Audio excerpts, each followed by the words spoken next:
觉得刚开始的话，可能我们赢下出现瑞士人，可能大家会觉得我们是黑马。但我觉得到现在目前为止，我们该证明的也证明了，所以我相信大家应该对我们看起来是一支强队。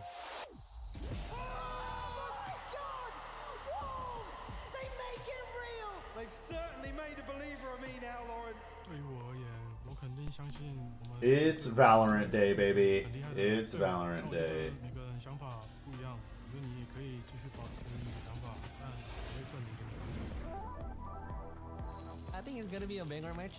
Wolves, I hope we can yell at each other later on stage, and I hope we can make the match more entertaining.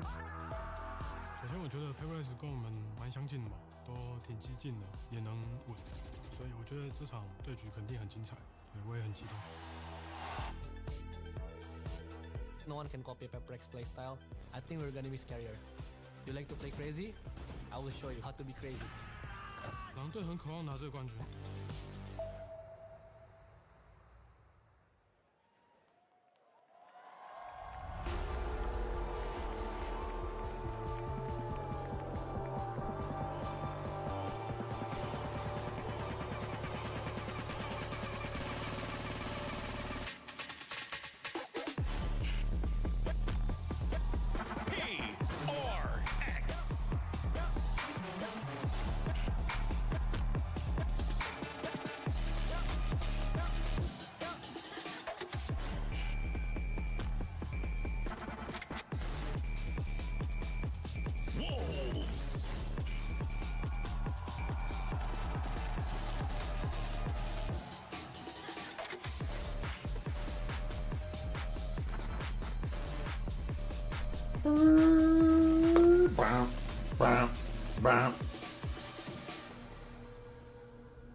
It's one of the greatest underdog stories ever told on a global stage versus the uncrowned kings of Valorant. It's time for the upper bracket final and to decide who is one step closer to a Masters trophy. PRX and Wolves have both gone on incredible runs, but it's a question of what a wolf is to a train. It feels like this is the opportunity for PRX. They came up from nothing really at the beginning of stage one, missing out on Bangkok to make their third global final and maybe finally have a chance to lift a trophy. And Wolves from going to taking down fan favorites to becoming one of them. And let's take a look at the Omen map select now, because PRX is going to be banned in Haven and Wolves banned Icebox. So information that is not displayed here. Wolves won the coin toss and decided to put PRX in the situation of ban in Haven, since both of the teams do not want to ban it. So do you think that gives them a little bit of an advantage, Mimi? I think it does. They get maps that they're going to be pretty happy with. I think especially ending on the decider of Split. Don't get me wrong, PRX have been good there. They've been explosive, but I love what Wolves have been showing on the attack side of that map. I think their defensive protocols are also really strong. If we go all the way, that's a great chance for them. And it's the map that both of the teams have picked the most. I think that it will be a very, very fair decider, but it all starts with Lotus and what these two teams can bring on. Let's go, baby. Let's go. Starts against Gen G. Is it going to be the same against the PRX that will probably be super hungry for that final? And you can hear the crowd. And the moment certainly does not escape that young man right there who's looking to make history, not just for himself, but for VCT China to be another team to punch their ticket to a grand finals that is not EDG. So for SoFat Baby and the rest of the squad, this is a massive moment and a massive achievement for this squad. But across that stage, they know exactly what meets them. It's a freight train that's showing no sign of stopping. And Mimi, they could very well plow through their opponent if they're not careful. I imagine most of the fans here cheering the names of the Wolves players, rooting on that team. A lot of them probably didn't even know who these guys were coming into the tournament. They are a squad of relatively unknown players that have stepped up in Toronto, have made themselves known against a PRX who has always been the sweetheart of this community, have always been a fan favorite, the team that everyone wants to see make it to a final. Very weird territory that we're in. Typically when PRX is on that stage, no matter what, they're the fan favorite. A lot of people still going for the Pibuka. But there is that energy in the arena where people are thinking Alex is smiling. It's one of the, that's because Lotus still has not started. But yeah, it's going to be definitely one of the most important matches for PRX to the day. Yes, we've seen it in finals before, but after Pacific got their first winner, after it was not them, it's been we are waiting for you to be back. but PRX has been here before. They've made international finals before. They're comfortable on these kinds of stages under this kind of pressure. This is the first chance to make a Final Four. Wolves, here's your agent select, and it doesn't look like we're getting any surprises. PRX going back to this double duelist comp has been so successful for them. Yeah, they struggled a lot against Team Liquid during the Swiss stage on their second half, on their attacking half. The retakes and the way that they've controlled the map from this defense has been very, very good for them. If they can replicate what they did in that matchup, it should be a win for them. But the score has been extremely tight for PRX to find a convincing win here on Lotus. Absolutely. This whole series, I'm looking at how PRX deal with Spring. He's arguably the most important player in the server on their attacking sides, with how he's prioritizing, getting into lurk positions, affecting the team's macro in these late rounds. I want to see PRX being proactive at re-clearing space, flushing out these lurks, not letting Spring get away with the shenanigans he's been up to all tournament. Yeah, and at the same time, you have to think of what Wolves have to care about. Something, if he gets on with that operator easily, they're going to have a very good chance of snowballing this defense. That's the scary part, right? If he's able to get that op online, you need to shut him down. Otherwise, he will run roughshod all over you there. He absolutely will. So much pressure for these Wolves players. The style that they play, that slow, structured Valorant. I think it befits staying calm in these situations, but No. GB, this is going to be a big one for them. Oh yeah, Toronto! Are you ready for the upper bracket final? And let's go ahead and send it over to two of the greatest of all time on the mic. It's Pansy and Hot. Thank you so much, GB and Des. Yeah, I think we have to kind of touch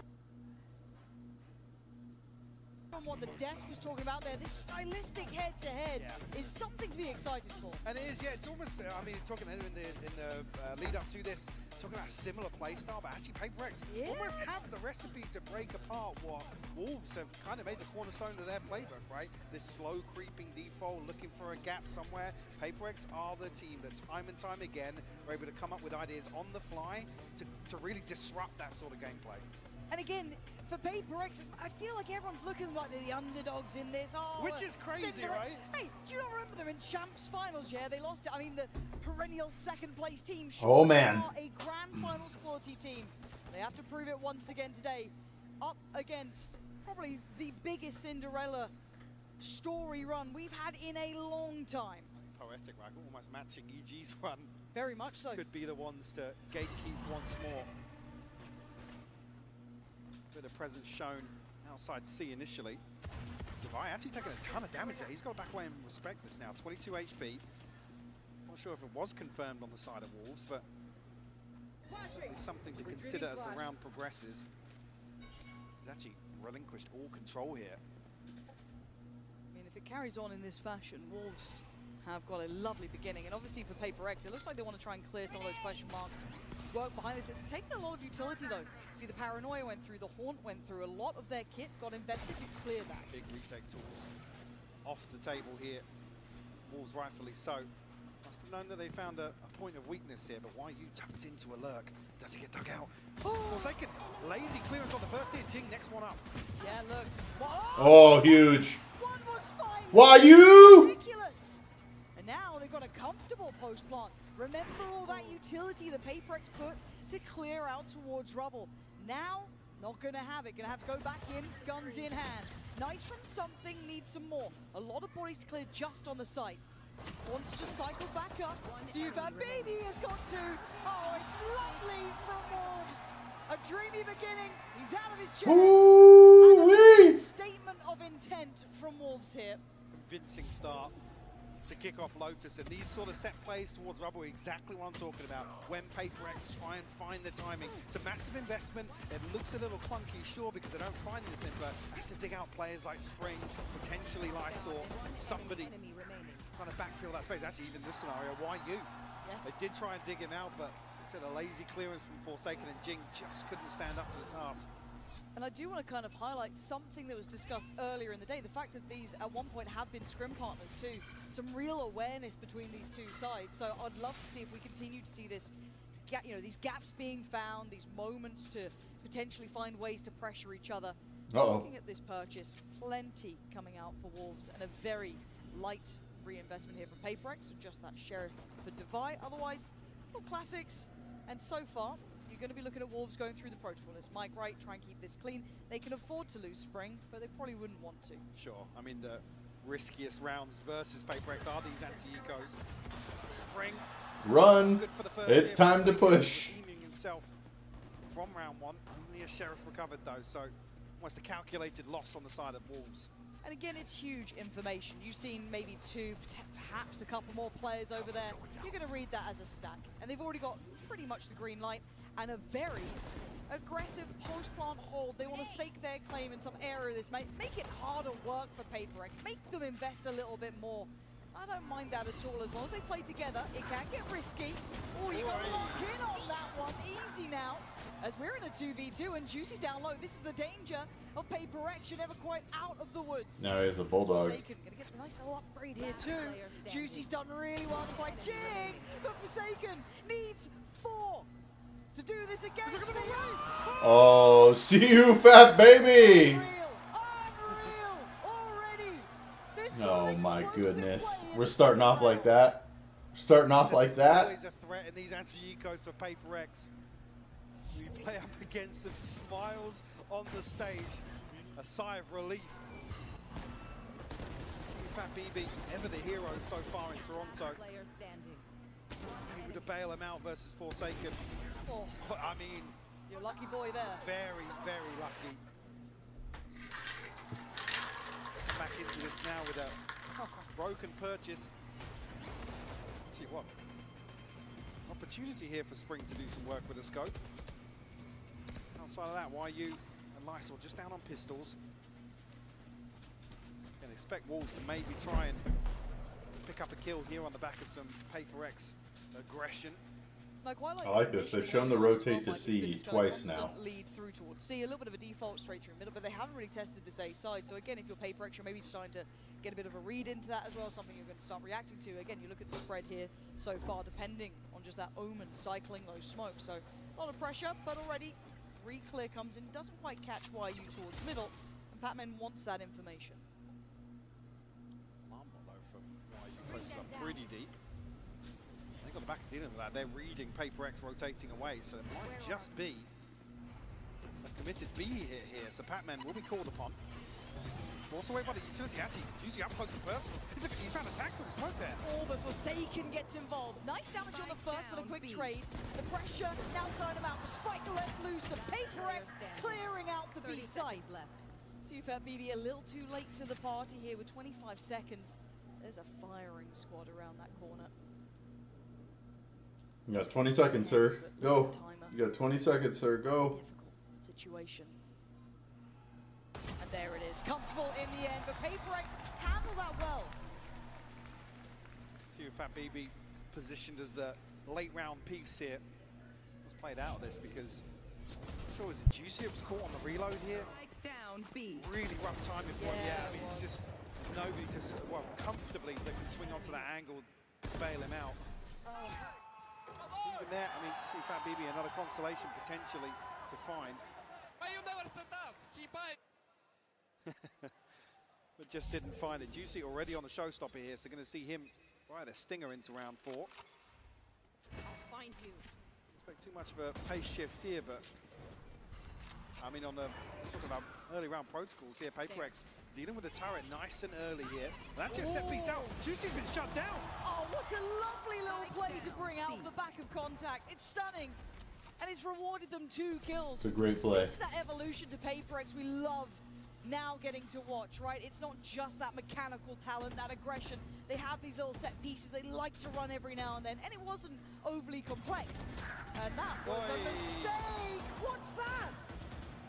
Catching them asleep at the wheel there, Mike. That's going to haunt them. And an overstep. Unnecessary. This feels like a fumble, Mike. Now, it looks like Patman might be the saving grace to this, though. Lysol's read it. Lysol has read it. Oh, and he's done with him. This is a fumble for PaperX and a gutting one because it was a brilliant start. 2 players caught sleeping, and the spike is there as well. All they needed to do was reinforce that hold. But Wolves able to dissect that setup just outside C. 30 seconds left. Actually find themselves a plant here. YU down at 15 HP. You get the lockdown off this as well, you're right. I probably burn this here. Util. 1v2 low. Hit it right now. It's Devi. Wading back through towards the site. Problem is there's utility in the way. To find it tricky. Position now given away. And you can They're see not going to Lysol burn it. should be the checkmate. There's that layer of util from YU. Isolated! Alright, that's why they're pros, and I'm just the guy watching. Mistake there from PRX. Credit to Wolves for re-engaging, but they cannot be dropping the ball like that. Was it the timing on the smoke? I mean, this is exactly the sort of thing I talked about before this map started.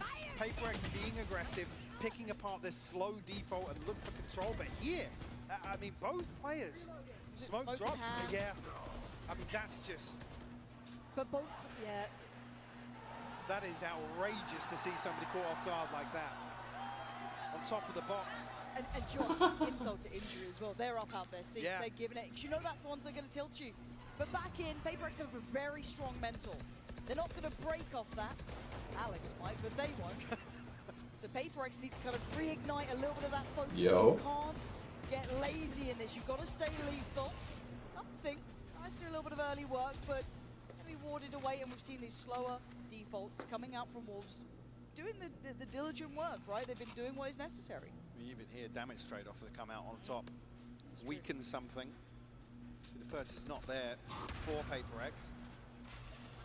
And Prowler will force something even deeper here. Oh, how do I send through? Juicy's potentially going to be... Oh, actually, the TP comes across from Lysol, so I still have somebody to back him up initially. And actually, Lockdown invested here, fully respecting this anti-eco once again. They're aware of the threat. That previous round. It was too early. I mean, PRX, you said it right. Those are the sort of rounds that sometimes they look the scariest in almost. But for now, Wolves finding stability here in the post plant. They've still got to keep it in mind that there is danger. Plenty through Woodfall. 4-1 split on the retake now. Juicy turns attention. Smokes great from them.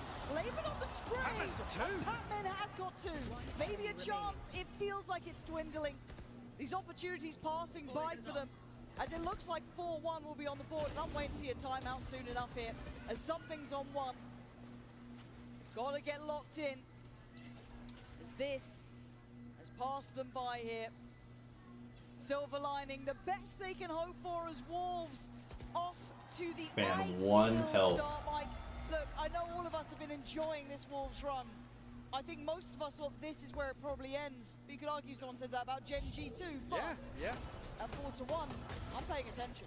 I mean, I remember coming into that Gen G series thinking, if they could pull this off, That's the one. because they still effectively had a lifeline in terms of dropping. Yes. There's no elimination on the line. And even here now, it would be such a big sigh of relief to escape that once more. 4-1 to kick off Lotus here. PRX, I mean, you don't ever really humble PRX. They will continue pressuring like this. Odin investment here from Forsaken, though, may lead you to believe it's a slower round. TP's actually stuck here, Lysol. Bold in approach. And that was pinged so quickly as well. It looked like so aware of this, and whatever the set plan was, feels like PRX read that. Well, I think it's on the back of seeing 2 or 3 bodies swing out from B there that maybe they feel like the extremity is going to be the weaker side of the hold, but Forsaken shuts that down.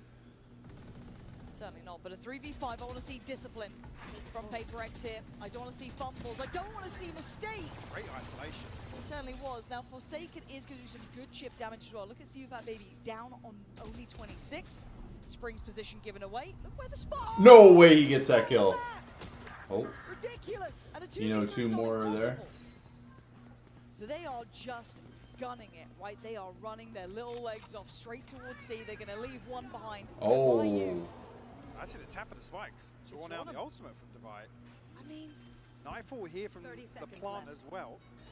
oh, the pathing. This is now getting really dangerous, but YU?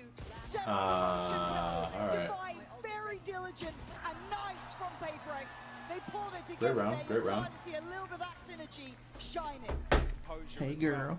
Don't overinvest in this early round aggression.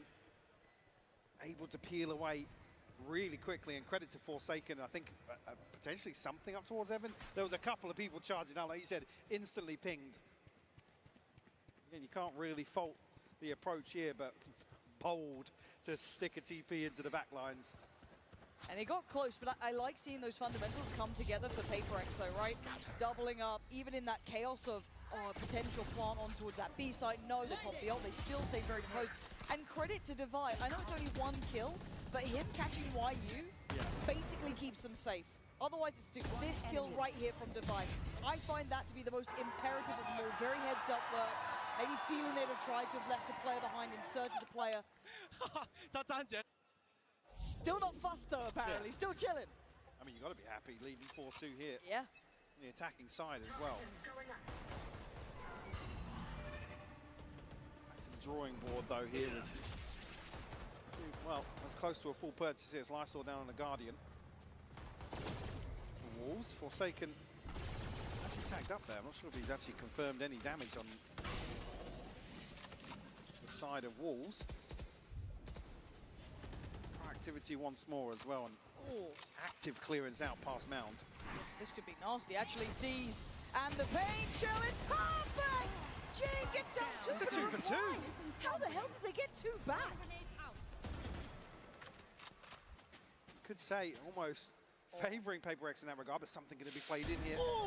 Angles like that, this man hits those shots. Mechanically sharp as ever. Starting to read what they wanted. Similar scenes to before though. CFAT BB and YU. Trying to work the map here. 2v3.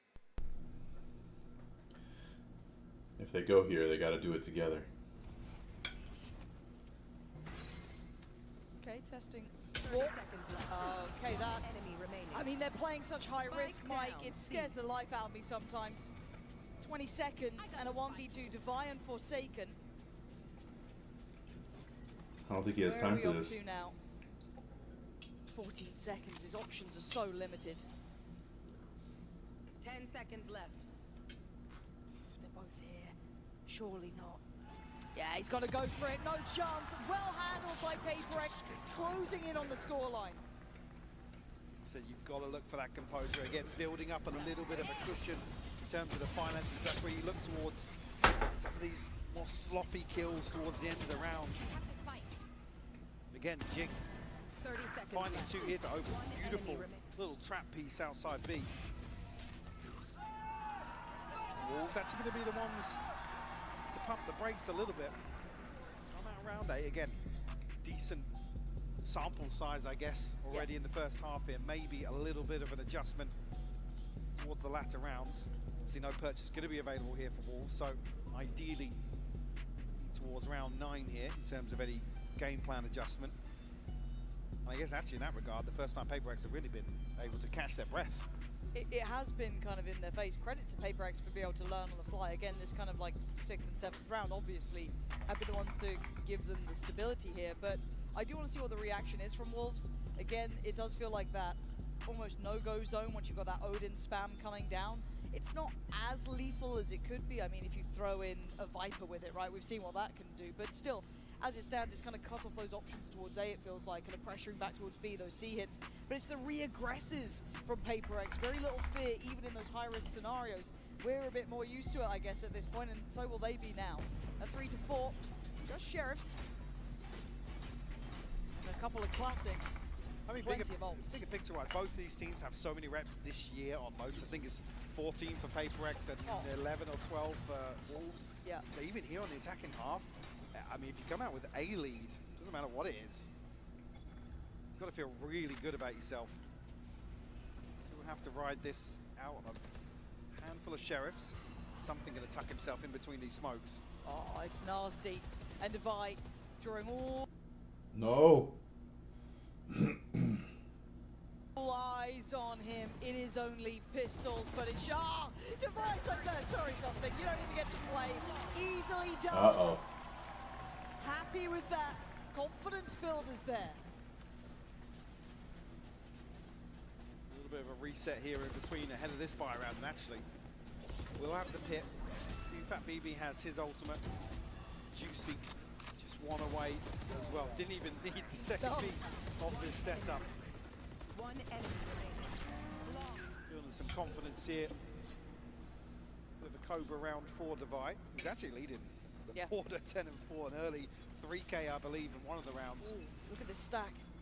They're in the right place here, Mike. How far do PRX go in this? Deep flash it up.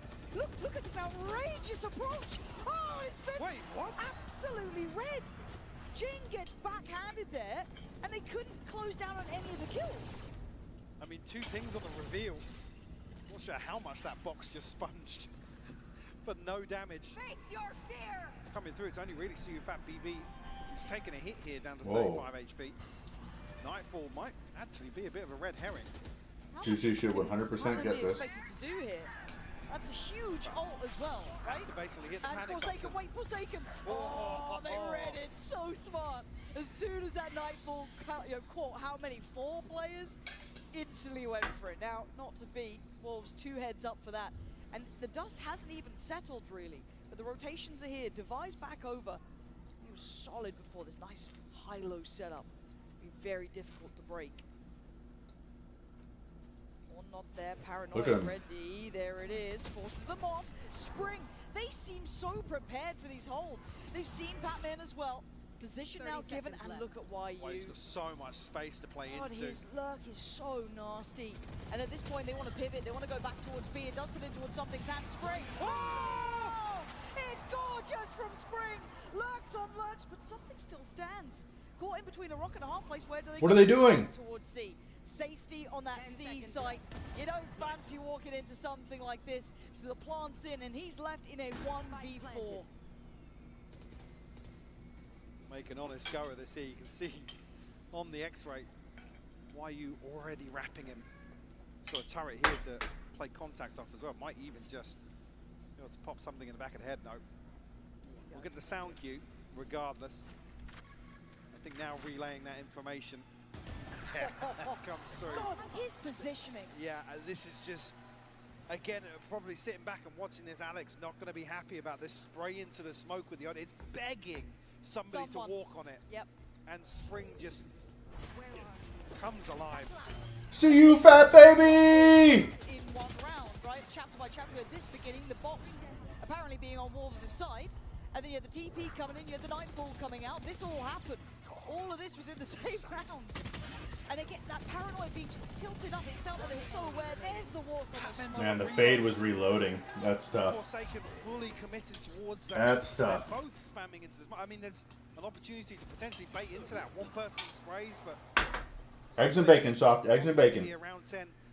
The timeout seeming to work well, at least for these early couple of exchanges. I feel right? that. Something's want of space, him wanting to play towards bound is fine, but you've started to see how Wolves are approaching this. You never see PRX really relent in that No, regard. no. It will continue, and that's where they catch teams off guard, where it's like, yeah, your aggression Surely hasn't now. worked 4 rounds in a row. Now they're coming again, don't worry. That 5th time, it'll work. And now we're seeing a bit of a tempo switch up from Wolves too. Very, very slow. Holding here, waiting for that I mean, this will re-approach, tell them which there's- is coming. And again, they're so prepared, Mike. They've got the PRX playbook and they understand it well. Still got to handle the players on the other side. Great shot from Batman, but it's traded. And the numbers simply so advantageous. A quick rotate off the back of once again, YU space. Always the one to backfill these sort of plays. Ooh, tricky. Still not easy on this though, is it? No. It's. Whoa! A shot! Oh, come on! How is that fair? But look at once again. If you don't see him on the site, you know where to be looking. Slow and steady, he herds them closer. They need a plant though. 17 seconds, and YU on his walkabout. Divide dead! And now the plant on the line though. Forsaken could speed up here. Punish the plant, but no, can't quite catch her! Woo! Wolves! Beautiful mid-rounding here, Mike. This is stunning. Blow for blow, this exchange. I don't think this Beautiful to first just map's watch. going to end by 10 o'clock. YU threading the needle once more. Oh, wow. That's how he gets found. But again, it's a similar thing. PRX, they lose one, they stack up 3 to actively re-clear that space. And ultimately, again, it feels like it's their demise in this round because of YU. Yeah, Now YU's seeing lurking Olympic is Fire great. leading the board for Wolves. Almost the executioner getting plenty of shots to the back of the head. Oh yeah. And it was impressive. Again, this kind of, it feels like it came out of that timeout as well. They've clearly got a game plan in mind of how they wanted to approach this. But And it's yeah, worked. I mean, because they're reading it perfectly. That, again, this scenario, first blood comes through. They know PRX are going to re-clear. So there's going to be one, potentially two other lanes on the map that are totally open for YU to walk into.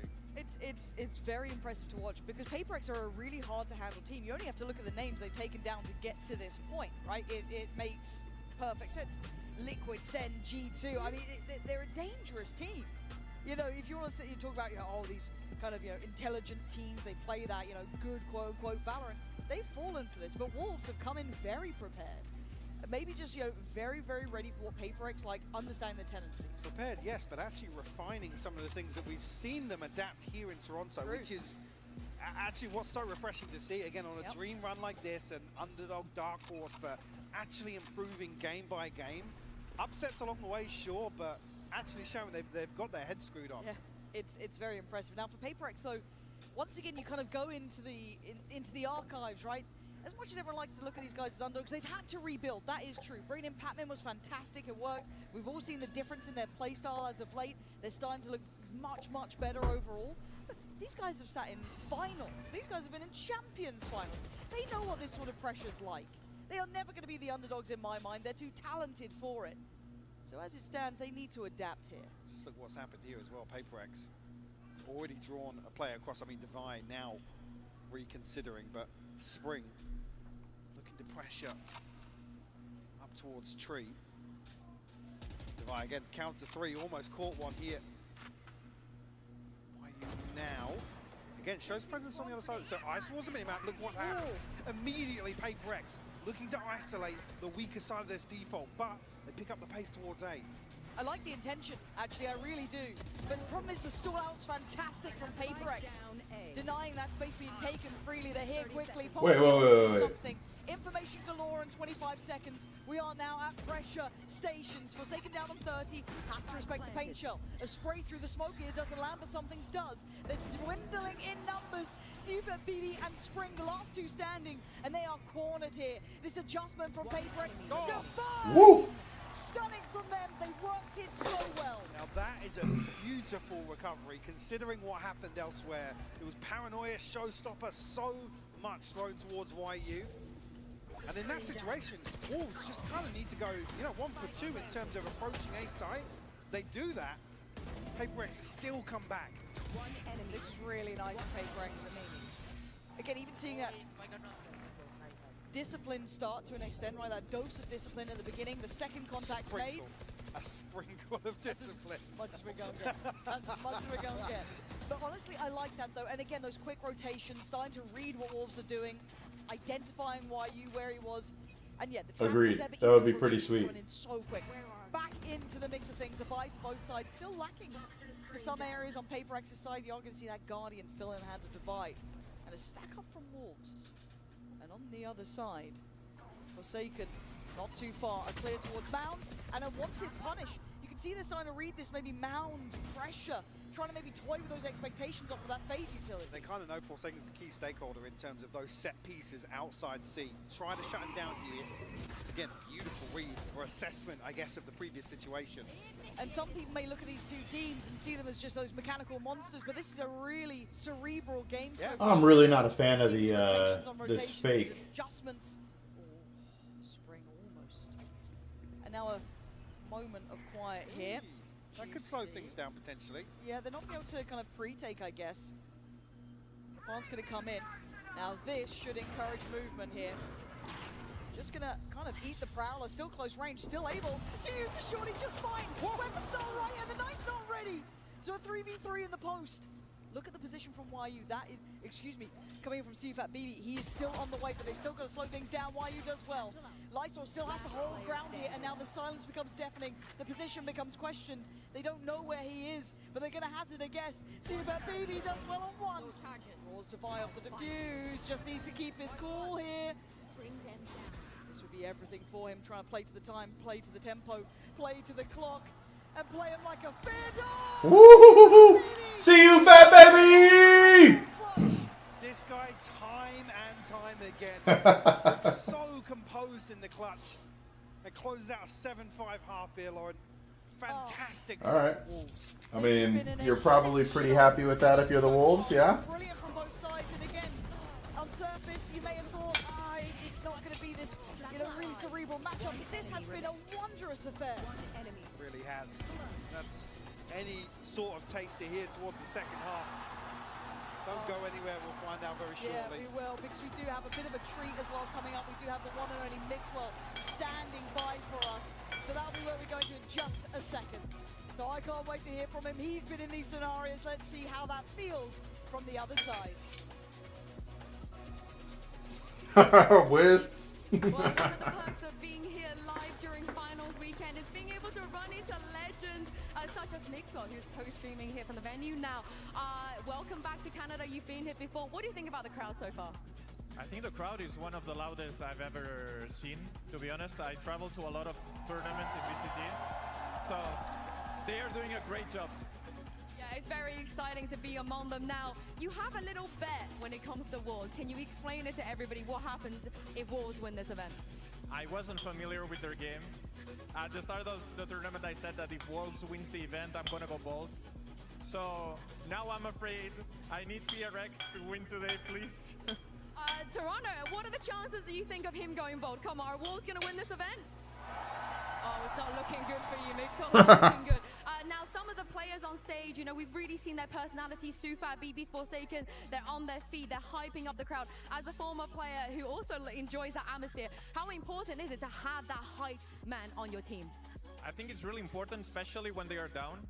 Some games, Wolves were down and Sufat brought Juicy back, for example. And I think it's crucial. I think that you have to play with the crowd. You have to enjoy the moment. You have to be in the moment. And Wolves, especially, they are enjoying it a lot. And a lot of people want to cheer for them as well because of that energy. And now I like them. Even though I might go bold, I like them. All right, we shall see. I hope you do go bold at the end of this event. Thank you very much, Mixwell, for joining me. And let's see if PRX can maybe save him in the second half. The one thing I will absolutely agree with is this crowd has been amazing. For both teams as well. But the second thing I will say is actually referencing back something we were talking about in the cast the other day. We do see the econ report here from Coinbase. Again, very evenly contested first half here. Why are you the ones to really pull ahead here for Wolves, but also Divide on the other side of things? Yep. But just to come back to that same point, again, the resilience. Juicy the other day, an absolute stinker of a first half. Yeah, really But struggled. again, the vibes never changed on stage. You could see maybe hints of frustration coming through, but that's where players like Sufat, BB really pay dividends in terms of a team's mental. I mean, we talk about the sixth man, right? Being that crowd behind you to get you back going. You almost need a conductor actually from the stage to be able to actually channel that back into getting a team back online, and Wolves certainly have tapped into that here in Toronto. All right, PRX now on the attack, 5-7. Divide, headliner, a big player in big games too. Don't forget what this man can do. 3 pivotal GG's. kills, and a stark reminder of who PRX can be. We dictate the pace now. You can't sit back. He's got with the 4. deal. We'll bring the fight to you. Now, why are you in spring? Well, Whoa. just why you left now in a 1v5. An ace needed. The Jin gonna shut down. I didn't even get a chance to say it. I was going to say 10 Get off gifted. the second half with a flawless round victory. And you're right, I think what you said, controlling that tempo, making their fights their own. Hard to handle on all occasions.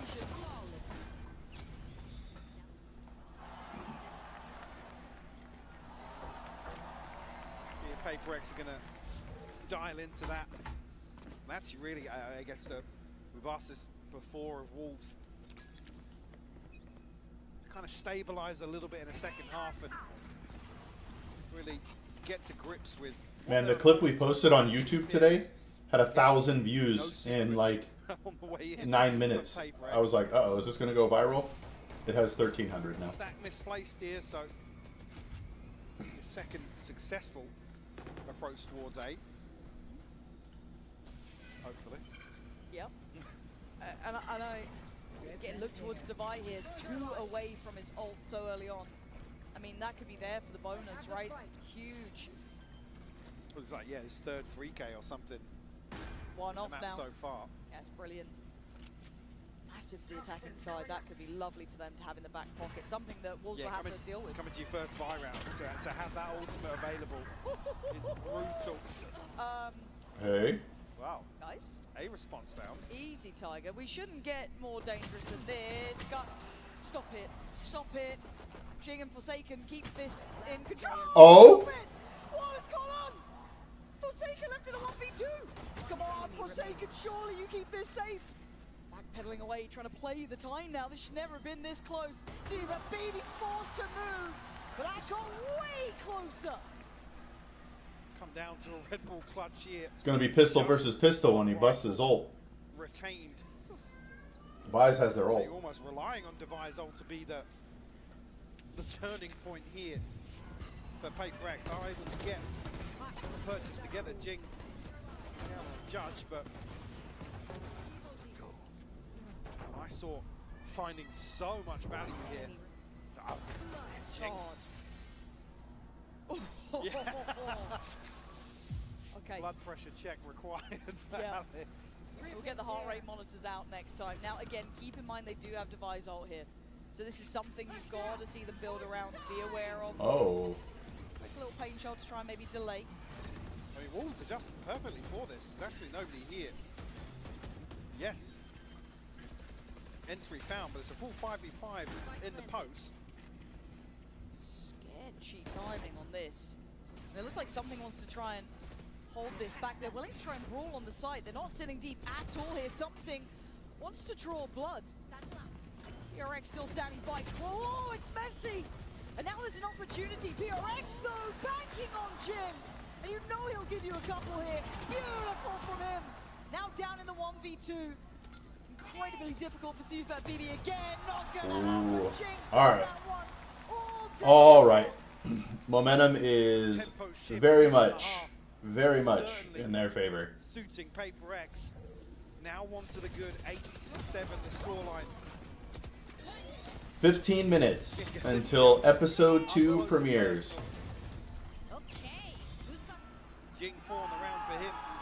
Good progress towards the showstopper as well. But potentially, what should?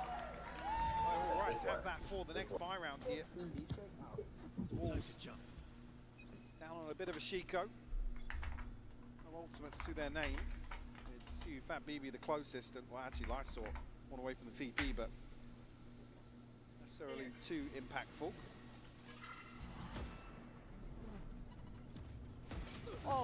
Okay. Okay. And that's a recoverable weapon. No one else is here. So the game should be given away to an extent. Obviously now, the hit being noted by YU. Trying to buy time, but it's hard to hold this back, right? It's a flood of players, full kit. Nobody was watching, don't worry. We didn't see it. We didn't see it. All good, all good. PRX though, Oh, they're gonna funnel in through door here. Still get a little bit scary. And now Juicy does have that Vandal, right? Can they play him in? The post plant is purely on the site itself, Mike. There isn't anyone sitting deep. Well, I mean, he's got 4 sheriffs basically to rally behind here and try and make this rifle work. Found the first. Batman's fallen. Okay, Divine now. Gonna have to do work here. See if that BB does well. Divine. Yo. And he just had a hell of a lot of Yo. Blink and you miss it. One of the quickest aces I think we've probably ever seen. Look at this. And they needed him. They needed this. It was all going wrong. Whoa. That is just Magic. beautiful to watch back. He's going through it. They're getting close, Wolves, right? They're getting close on these rounds, getting a little bit scary. But the scoreline looking good for PRX. 9-7, a buy back in hand for Wolves, though. They have to stop the rock fast. This could be the round to find that response. Back to see you, Fat BB's ultimate. This time around, obviously retrieve all about side C. There's a bit of a gap here with Forsaken solo anchor towards A. Obviously, Highest tiered sub badge? Man. Let me, second player actually to come across fairly quickly, but Well, here comes the test. I think all it does for the tiers is add stars. It's like the same one, but it's like, you know what I mean? Like, they can't hear a thing here. it's nothing fancy. Unaffected, unfazed. 35 seconds getting close now. The paranoia burnt early, and Lysol needs to be ready. This is a lot of pressure coming his way. You're gonna hear the ults coming out to secure the plant, but Lysol still does the damage. Can't do the dance though with Forsaken, and that's a beautiful catch from CFAT BB, punishing Jing on the push-up. And now the plant gets hindered. Problems down mountain. Hey! At the door, and now it's just on Divide. Position noted earlier, they should be aware. But this man's dangerous, but not today. Spring's got his number. Ooh. Back within touching distance. Yeah, because I don't think it actually lets you community. stop that string of rounds. Let's do subscriptions. Subscriber badges. Both sides. Yeah, all it does, I can't even change the, oh wait, upload custom flare. Okay, I did not know this was a thing. It's broken the money from PRX. Yeah, it has, See yeah, how I mean, close these rounds have been. It's not necessarily been a walk in the park for that string of rounds. Very interesting. Jing looking to put this rifle to work. Start of round 18. He's had a feel-good round not too long ago. Oh, look at that. Oh, they got him. Oh! You think Wolves are just another team? They're certainly not very ready for what PRX wanted to bring. Forsaken picking up what feels like the cursed rifle at this point. Just dropping hand to hand. Divided well last time in a scenario not too dissimilar to this, but not be able to get it this time. Yeah, handled. Wolves fully ready.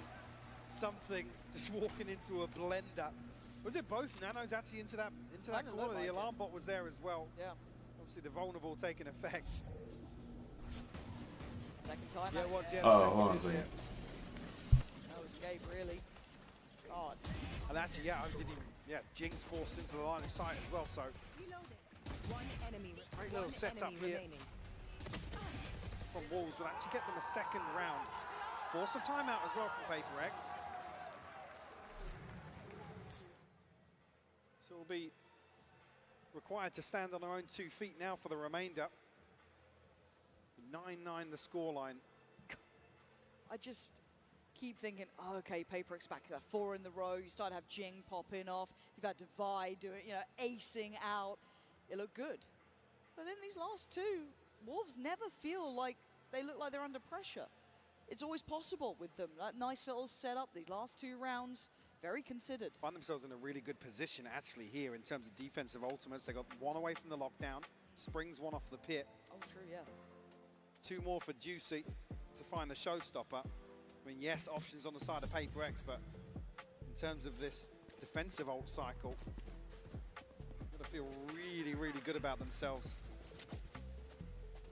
Again, even with that string of rounds now, look at what's in the bank for PRX. What's behind this purchase? Be right back. Broken purchase, if you look at some of the shields.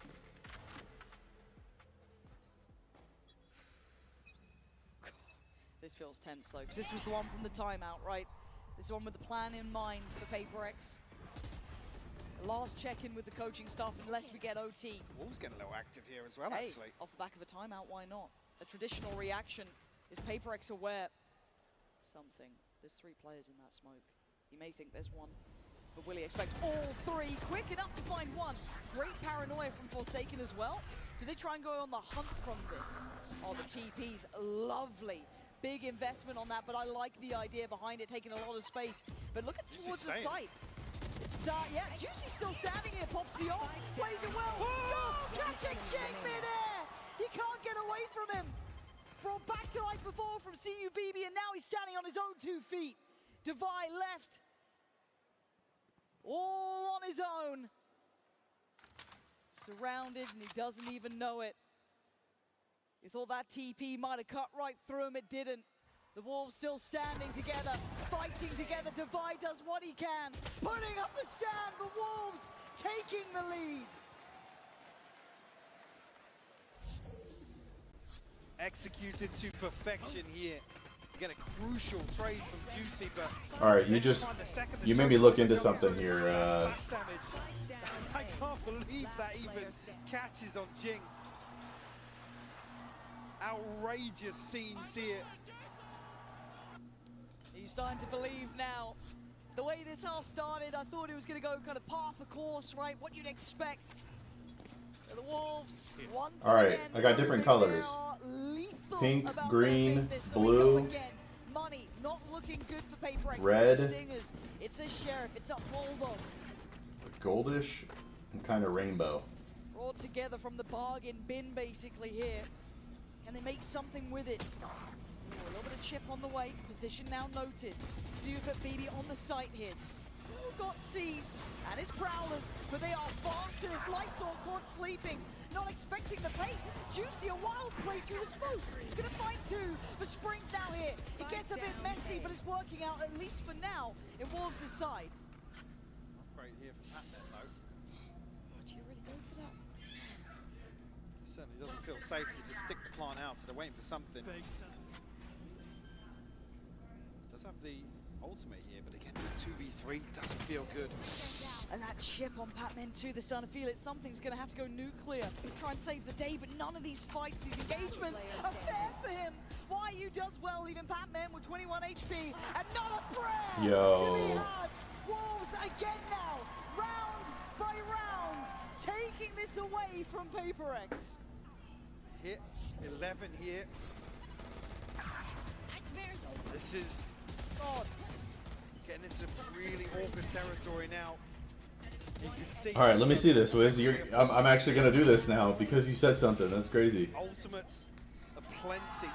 Talking about some of those defensive ultimates here for Wolves.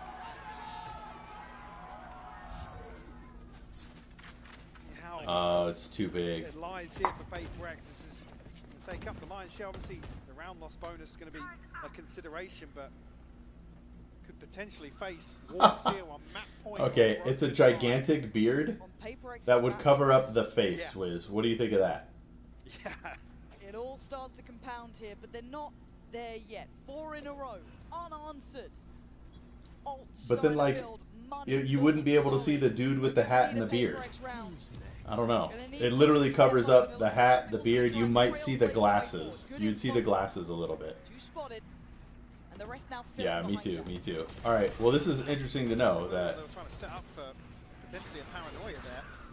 Oh, the paranoia was fine on one, but it doesn't quite Juicy. Still standing, still breathing. Forsaken gonna find the trade out towards Lightsaw. Nice from PRX. Unwilling to relent on the site now.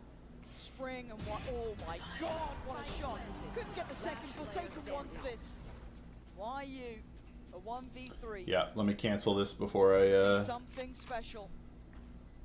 But a lifeline for PRX. Jump spot towards Street, that's from Divide. Time's been born. Couldn't get the punish fast enough. Now they know the position. The cross should be the death of YU. I say should. Yeah, they're not giving him an inch here.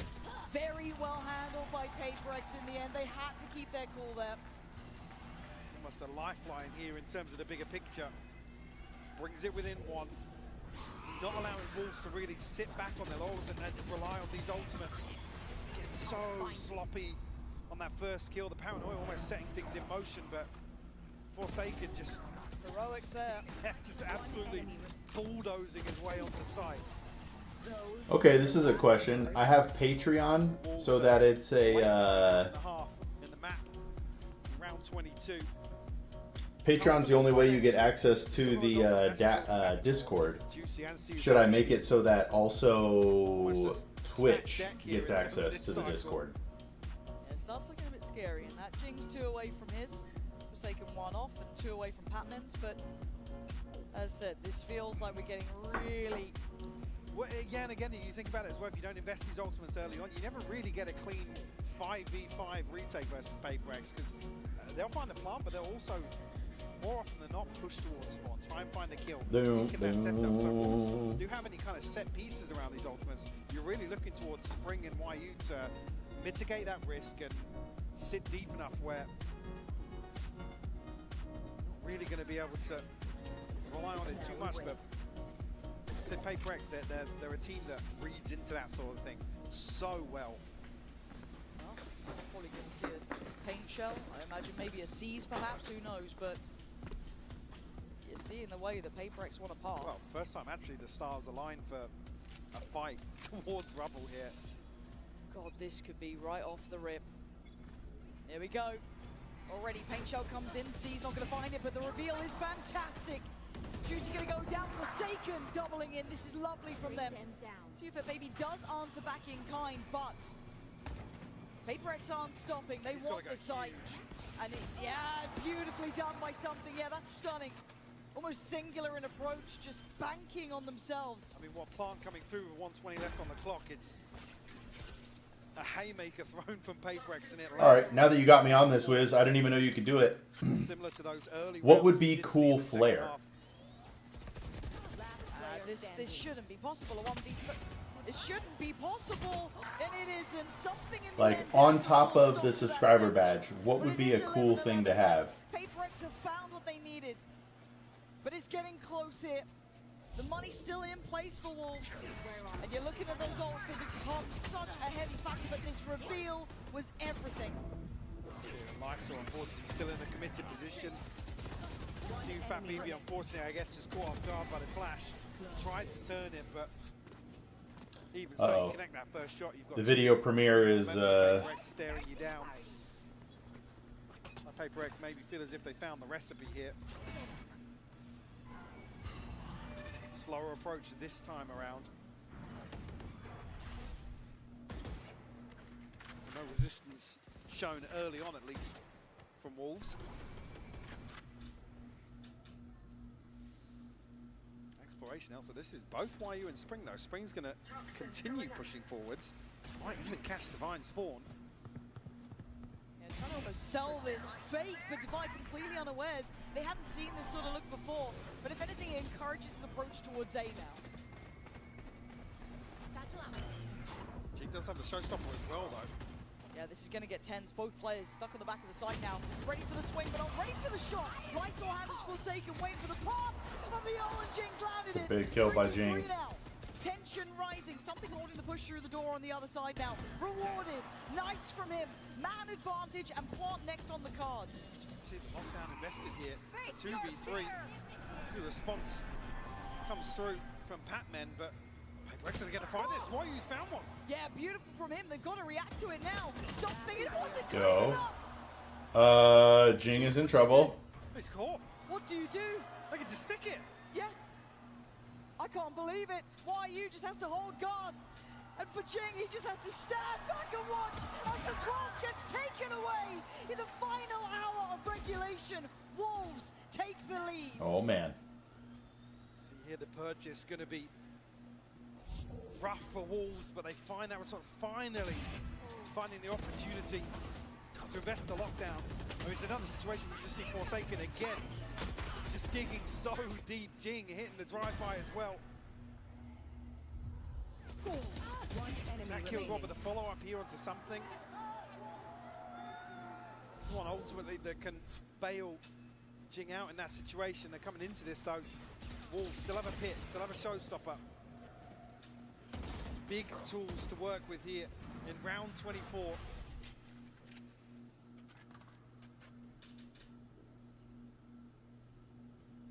A moment of silence will drop. PRX poised now. Cover going out. Once again, it's like actually a big info there. Catch him drifting away here. Not Come on, Wolves, close this out right now. It being Jing, before the premiere. The tip of the spear on some of these set pieces, but PRX are actually going to contact up. It all feels like the calm before the storm. Wolves almost scratching their heads here. They invest the pit over, expecting maybe that with that information, PRX are rotating towards C. There's the info, but are you ready for the hit? How do you play it for Lysor? Oh my god, he's going for heroics. Oh, he went for the heroics and it worked out for one. Not going to get a second. PRX now finds stability on the site. Into the post plant. Man, did he really think Yoru was just sitting facing the wall? No one's giving him that yet though. The time ticking. PRX here. This is good for them. Still to play, no Juicy has his. Ooh, free advice, girl. You watching now? The Cypher something does well. Gets one back. The showstopper does what? Wait, something lost. And the trade for Spring. It's into a 2v2. It ain't over yet. You're looking at the post plant for Devi and Jing here. Can they hold on to this? Paint Shell posted by some seconds. They needed to stay That's big. digging deep. And they're not dead yet. They're not done yet. We're going to You overtime. should've killed them when you had a chance. PRX bringing it back to 12 apiece. Of course we see overtime here on the first map of this series. An insane exchange here throughout the second half. And PRX is showing a brazen approach. No fear. Almost their trademark game plan here. But Wolves, I gotta say it, seemingly up to the challenge. Everything gets reset now for round 25. This is tough, free advice, girl. I have Those ultimates will be. the games are still going. I mean, Wolves, perfect position to close out now, but back onto the attacking side. Timing's going to be critical on this. They've read it. They've read it really well here. Same piece we've seen previously. And it worked out well for a 2-for-2 trade in the end. But this time, Jing, something in unison. They're not going to let him even have a chance into this. That's tough. Denied from the very word go. And Wolves want back in. They're taking the fight. And he can't do that. PRX locked in on this. A 4v2. They should find stability, Mike. But Wolves look unwilling to back away. They don't want to go elsewhere. They're expecting PRX to rotate away from this and give up the space, but PRX reading this perfectly. Still got both extremities controlled as well, so it's so difficult. They need a freebie. They need something, and it ain't happening. PRX looking sharp here. Right read, right place, right shots.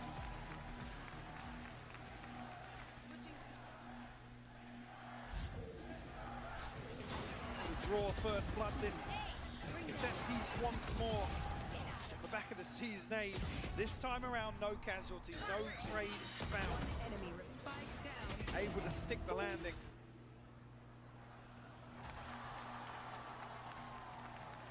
Wolves to call a timeout here. Ahead of the second round in overtime. So impressed by PRX's mental here though, because they've been put through the ringer on this. Again, it's pressure on them more than anything, right? If you're Wolves, you've already done more than expected. In fine form today.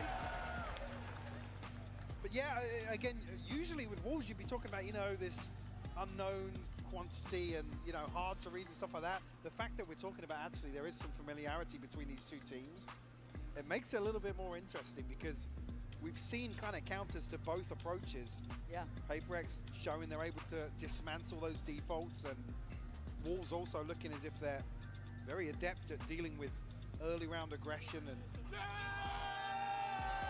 And it's a kilometer. I'm with you on that one. Again, you look at PRX, they are a legacy team here, right? And they have that one destination in mind, that final stop. The Wolves standing in their way of that grand final. And it's down to the wire between these two. So we go again. Similar scenes, it looks like, right? It almost looks like rinse and repeat, but Jing this time is fast. Oh, and he does get it! Sure. Lysor has gone down. It looked a little labored, but YU swings in. Oh, he gets a second! Okay. Hold on, PRX, held back here now. Drop the wall so you can see the spike. Just behind the wall as well. Not necessarily a comfortable push out here. That's for both Wolves players. to control. Yeah, Devi and Forsaken. I have the spike. Will be given an opportunity to reset a little bit here, but find themselves in a 2v3. Oh, I thought they were leaving Devi there. God. Shadows traveling. So no paranoia. Going to be a little gap on a follow-up smoke here. Spark comes through. Juicy still got satchels. Spring still with a snake bite, so a couple of tools here at Wolves' disposal. So tense now.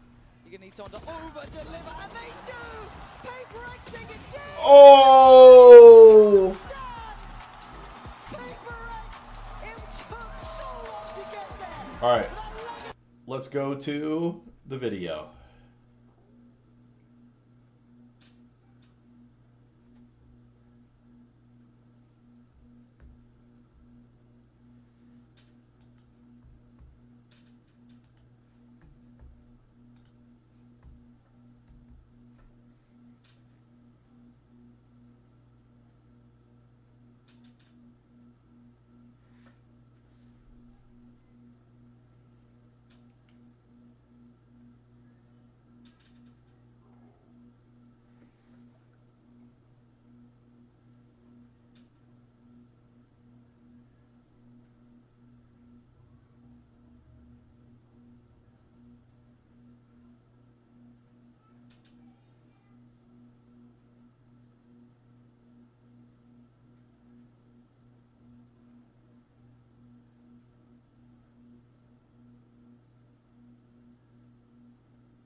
Ooh, what's up, Archangel?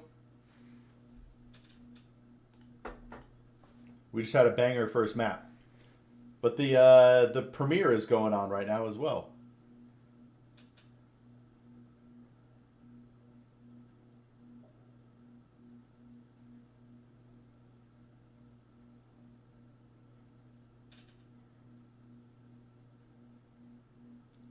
Hey, okay.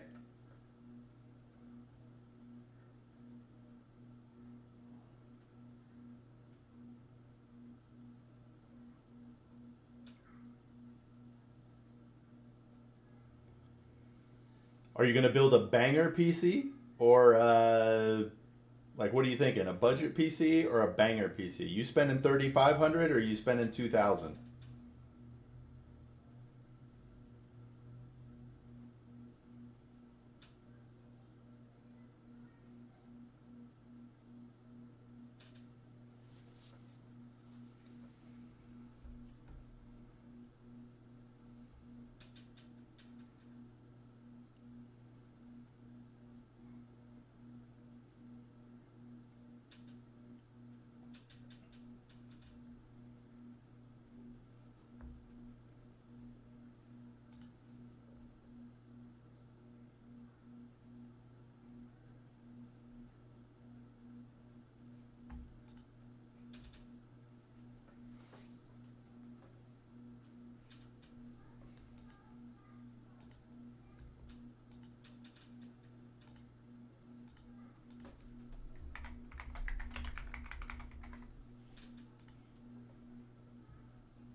This video is a little bit shorter.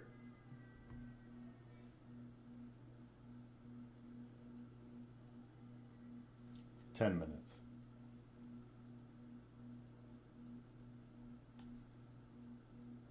GPU is going to be like 700, probably going to be 2K in the hole for this build. This is the year I spent way too much money on me. Hey, sometimes you got to do it, man. You've been budgeting.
Hey.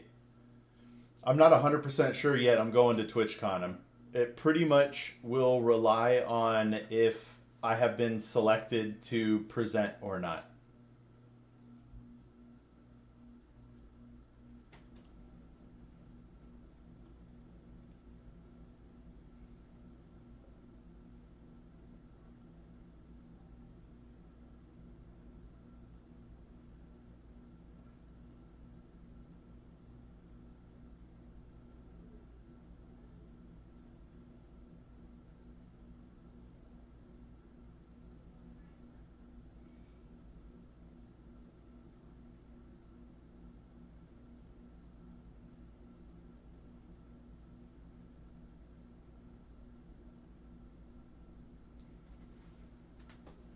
Another one of these spam bots, dude.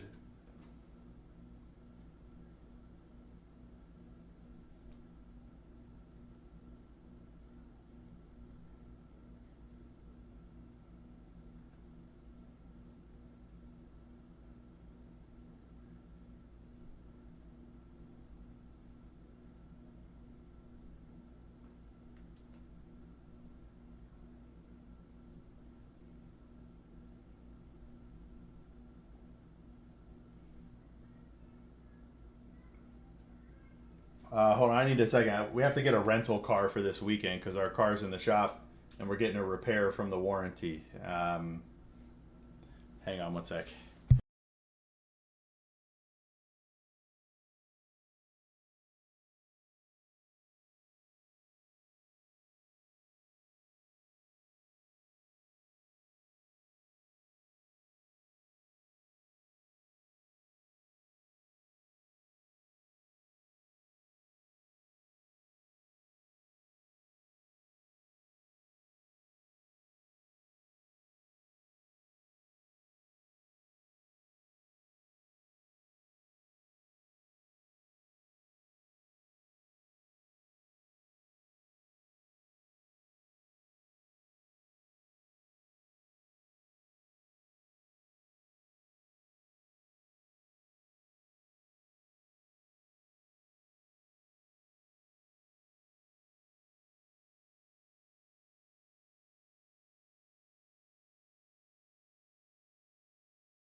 All right.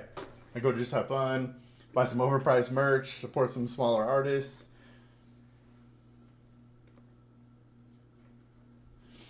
I dig that. I dig that. I couldn't get my friends to lock in to go.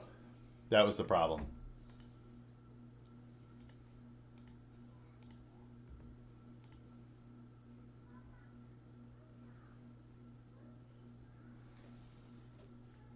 I could get my camera guy to go and maybe one buddy.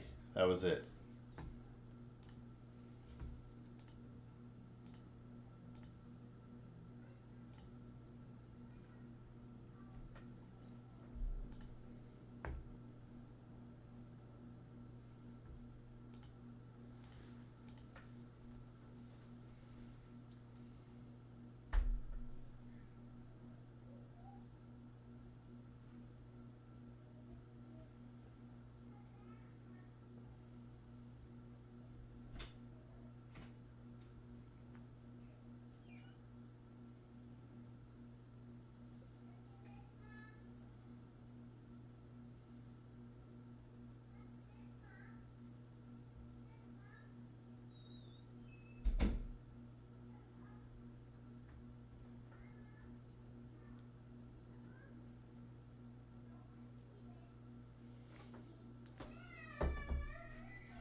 Oh.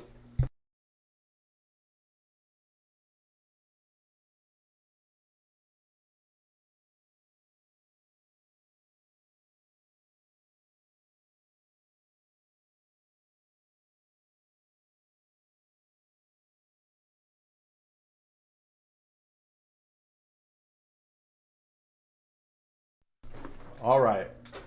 Is it not back? Good call. Good call. There we go. Thank you, brother. Thank you, brother. Last year worked out so well because my friend and her sister went. And we took a friend's trip. Oh, SeaWorld. So again, you've got to have been starving to truly Yeah. understand hunger. And for I really wanted to go, but last year I went with a group. We had 5 of us. And then 4 of those people decided not to go this year. 2 of them broke up. One of them was the brother of one of them. And then my buddy didn't like how much walking there was. Close and personal for sure. Actually, Forsaken caught on the retreat back. Yeah, maybe not thinking to want to fill that space yet, but there is still 2 players on this side of the map for PRX. So Patman's still here. Jing's still on this side too. So does he fill the space main here? Again for Wolves. And it looks like PRX wants this back, but it's just going to end up being a brawl, isn't it? They're ahead of the smoke, but what's the util on the corner? There isn't any. So Jing and Patman do really well. Eventually they trade it effectively though. Wolves keep the man to the good, and they get the site for themselves. Man to the good, something down to 34 HP as well. But 2 sheriffs on the side of PRX here. Good pack a punch here on the retake. For a spam, actually, the exchange back and forth. Still got a drone in play here for CUFAT BB. That is lovely. Gonna have to keep themselves tucked in on this. I think both potentially spotted, yeah. And that was huge for this. Something can't get the All right. CUFAT BB. Yes, it was crazy. It was crazy. Man, I didn't do any push-ups today. I'm supposed to get back to push-ups. So I'm gonna do some push-ups right now. On Lotus. Did deliver. Enemy remaining. To repeat it here once more. Something. So you can get that economy building, as Mimi mentioned, what he can get done with the operator potentially on the defensive side, always a factor on Ascent. Right here. Oh, we're back to the grind. We prep for July. Archangel, did we talk about the July physical challenge? I'm going to be doing 100 push-ups and 10 pull-ups a day in July. Other buddies are going to do different things. Much more than that, but so looking for further progress potentially. But again, a reminder of that last map too. These rounds aren't free. When it comes to that second round, even just a sheriff, even just classics. PRX will make something out of it. For now though, again, it's a considered approach from Wolves, taking their time around the map, doing their due diligence. And CUFAT BB will be working towards, as said, that, or I imagine probably getting priority on that here. Caution needs to be shown. That deep horn over towards B, you should have seen on the mini-map. Pretty indicative of no one's there. Hey, that's a really good dot. A really good time. You might get really hurt on that, or not really hurt, really ripped on that, because you'll do a lot of reps. Around the cage from Lysor, but I don't like YU going by himself. 30 seconds left. They need to find progress somewhere. Dangerous. Especially with players like Jing tucked up in a very deep position. Laboured, but YU comes out on top. Yeah, the paranoia goes into sight, so they should be able to kind of springboard through this. Unless someone wants to smoke, now you can't. Now you're held back. It feels like the anti-PRX, doesn't it? But they still find a way through. Divide up and over the top, but at this point the plant's going to be in. So very difficult to find much surprise, even ahead of maybe that deadlock util. You've got to be cautious. Why is Again, YU you pushing can't this losing with one player, that being Spring? The rest you don't want to lose, and YU took a risk, but he should be fine here. Yes, stability looking good. So you've had BB going to be building very close. All right. And a lovely All right. in the end from Wolves there, Mike. I was supposed to be doing push-ups on every timeout Did have the spike, but and in between games. aren't coming through elsewhere. Still, fantastic progress made. I got scared here, though. Very, very worried, yeah. And the Bulldogs sometimes can be a little hard to tame. See if that maybe not having that issue in that regard. Sticking the spray. Them keeping all their guns is pretty big. Purchase. Especially with spring upgrading as well. Oh, this is a nice spot. Makes this round 3 doable here for Wolves. See 2 light shields on the side of PRX as well for something. And Forsaken. They're fighting on every front, though, PRX here. Pressure down B main, pressure down cap, pressure on towards A main. It's a really risky ploy. I guess it does burn some of that early util for Wolves, though, so there is that, and they're really committing the paranoia on that, too. Cover going out. Spring, the opposite side here. If Spring even comes out positive in any of this, it would be incredible for him. So in the meantime, look at where the spike's going, Mike. I think if he can show presence, or something actually. Forsaken's walked all the way up as well. They don't know about Forsaken. Oh, it's a quick beheading. Couldn't get the follow-up on Lysor, and it might be the green light to go towards B. Still a player to hold his Divider down low, but still standing and still breathing on 35. He takes YU out of the equation. Now starting to flounder a bit. But if I could get a couple of friends to go Archangel, you know, rent the place together and all that stuff, I would definitely be there. That's going to be dealt with. You look at that mid alert coming into effect too, but that's not going to find the value they want. And yeah, something clean within. Lysor still making something of this. Spring still got his paranoia. If he can get through here, oh my god, it's risky off the back, but still. And now the smoke dissipates on. Oh! The smoke going down on CT opens up chance here. Divide tries to find that second before the paranoia lands, but 8 seconds now. Yo. Stop it, Wolves! One by Come on, one, Wolves. they're taking down PRX, and Jing seems unaware of the possibility of Spring being so close. Smokes of his own and a couple of TPs. How do you divide and conquer this? I do not know. But all eyes drawn to that potential in the smoke. Jing steps forward, smoke goes down! All right. I can't believe what I just saw. Conversion on the bonus here. Talked about the threat with all those Bulldogs. It looks like PRX initially come out with a win to catch this kill. Look at that Bulldog just doing work. That Wolves are descending upon B site for some key pieces of utility, key damage towards Divide in that initial exchange. You can finally Pays off massively. It's funny, the coach is so famous for his Upper hand reactions. here to kick off map 2. And I'm waiting with bated breath, right? Because that's a huge start for them. Because I feel like once you get PRX on the attack, they come into their own, right? Able to control the tempo, kind of do what they please. But if you could stake a good claim for yourselves, the opportunity's yours. YU. Quick reminder, the PRX are lethal no matter the weaponry. And that is going to be an upgrade for something. Might pass that over depending on the shield situation, but still, good stall here. Oh And yeah, drone cancelled. massive. Patman. Is he going to get to live here? There's a lot of targets that all could be sent towards, and yeah, grabbed. But Divide in the meantime, going to take down Juicy. Hold on, this is not completely secure by any means. They're in a 3v3, sure, but look at the HP of Lysor. See if that BB does have his ult, but I don't think he can get away from that default plant spot. So Spring waiting. Now sees that. Forsaken, are you aware? Going to be held up back towards heaven. The 2 players on site can focus towards short. Nice from Spring, but he goes down. And now something and Divine need to come together in this. Somehow figure it out. The deeper off angle from Lysol was lovely. Leaving to what a shot! You got one more of those. You've done it before. You had the ace before. The man is a monster, but he's got to prove it now. And CFAT BB has been ice cold in these. He knows the time. He knows the tempo. Oh! From Divino, a bolting shot, and once again, See you, fat baby. Uh-oh.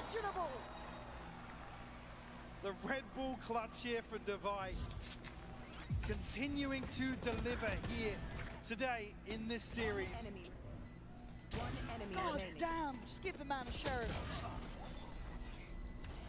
Another three-piece for him to add to the list. It's rough as well, the reset again. Default plant spot safe initially, but that position from CFAT BB to gamble. You can get a cheeky half defuse in, or you can go ahead and stick it. It forces the hand, especially with the recon bolt being used so early on. Wow, are they triple pushing out? Look at that deep line, already adopted by something in that operator. Sit towards that. Prowler going to be clearing. No one nearby now.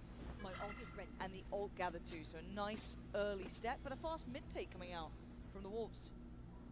Potential to backstab this. I think they're reading into maybe some deep presses. Yeah, we'll catch the backside of something for sure. And the second player. Ooh, that is bravery. Why are you swinging that? Forsaken doubling down. It's a mistake and a punish is why you will lap that up. And now that B-side looks so vulnerable. Flash. Guaranteed across. Juicy's going to find Devi as well. And actually, yeah, that They're like, wait, time for save. The white flag put up from PRX here to hold on. Shock dart. No point feeding into this potentially with Juicy. Close to that ultimate. Spring's actually already on the hunt. He wants to prevent any semblance of safety here. The remaining PRX players. Gonna pick up a deep position in spawn though. There's still maybe a question mark if they're in towards market or in towards spawn. Well, they will progress any further, but yeah, usually talk about discipline, and that was a lack of respect for something. Yep. Yeah, did he even get a shot off? Why he was just so quick to that? Yeah, they seem really aware. Again, this kind of, it's not necessarily that regional matchup at all, but, you know, scrim partners and the information on this ahead of that swing, it was really well dismantled. Yeah.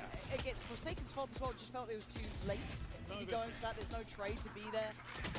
Desperation. I think, yeah, again, once you notice the drone that's come forward, you're not just swinging onto YU there. Again, it's almost an expected response here from PRX. They deal with the trip. They want to post something on a much deeper sight line. Again, the Prowler's sent through as well. So it's actually Wolves that have the upper hand in terms of the information game. It's a question mark for PRX, actually. Who's behind that? And the punish, unfortunately, there for them. Will leave them at a 4-1 deficit now. Timeout called. There's a purchase. Considering the rifles behind this, maybe want to make a play for an orb here for something to offset that slightly. It's Forsaken going to be riding their stinger coming into this, but already a fantastic start for Wolves. Looking composed. Yep. As well, just hearing from Fade talking about how much actually those days off have paid off, because they've had, like we said, with the comeback in Gen G, the resilience shown, that takes a lot from a team, even if they're all smiles and on their feet on the stage and stuff. Behind closed doors, no doubt that reset absolutely necessary to continue here in Toronto. Yeah, spot on. So for them, it is now just how long can you keep this up? How clean can you keep this game?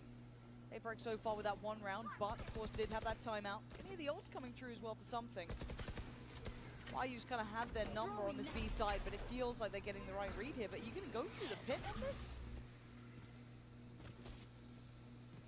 No, brave enough to go for the ult orb, but that's about all she wrote. But that mid-cross is dangerous now. I think I did just hear something pop the knives. Not necessarily looking like as bad a situation here for PRX. I must wait a They moment. try and navigate their way round the pit. Looks like it, right? There's a TP back here from Juicy to potentially collapse on B side very quickly with YU Spring. To do that to something. Can we just like highlight the fact you're doing that to something twice now? He's been outswung. If you don't think these Wolves are gunners, you are absolutely wrong. But now they've manipulated the map well. Now they want to maybe hit that cross back in again, and this is where those Stingers are going to start suffering. You're not in the right place, but Jinx still going to hold his ground. Paranoia primed and sent down through. Tries to escape, and he gets out at least for now. Patman's found Mike, Story's got support. Spring, oh, see that Beanie, they're just sliding it towards him. Patman, go! Yo, Patman. How's he just gone for there? Puts himself in a deadly position and delivers here for PRX. I need to watch that one back. It just jumps down, able to get behind this so quickly. Oh. Spike down mid. Beautiful stuff from him. The heavy machinery. No semblance of comfort back in the coach booth whatsoever. Operator back in hand now for something. All stacked up in mid now. The smoke will obscure for the time being. Who's next? So Juicy going to try and pave the way. Actually, right, threads it round the corner there. And something seems unafraid at all, and he gets out of danger. Trying to combine it with a Hunter's Fury, but it finds no value, really. And now Forsaken just stands his ground. This feels like it's fallen flat here for Wolves. PRX getting a good read and a good idea. It's going to need a hero to stand tall. Spring's done well towards Batman. Doesn't expect Devi, so close. Great trade for Devi there.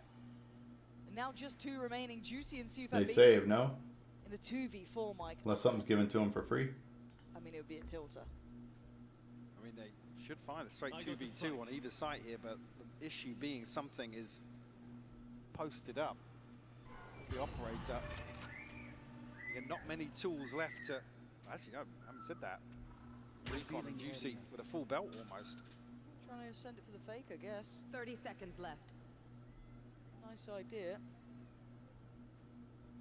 But it's not going to dissuade these players. They don't need to move. PRX can sit in this formation now, and I think actually Wolves.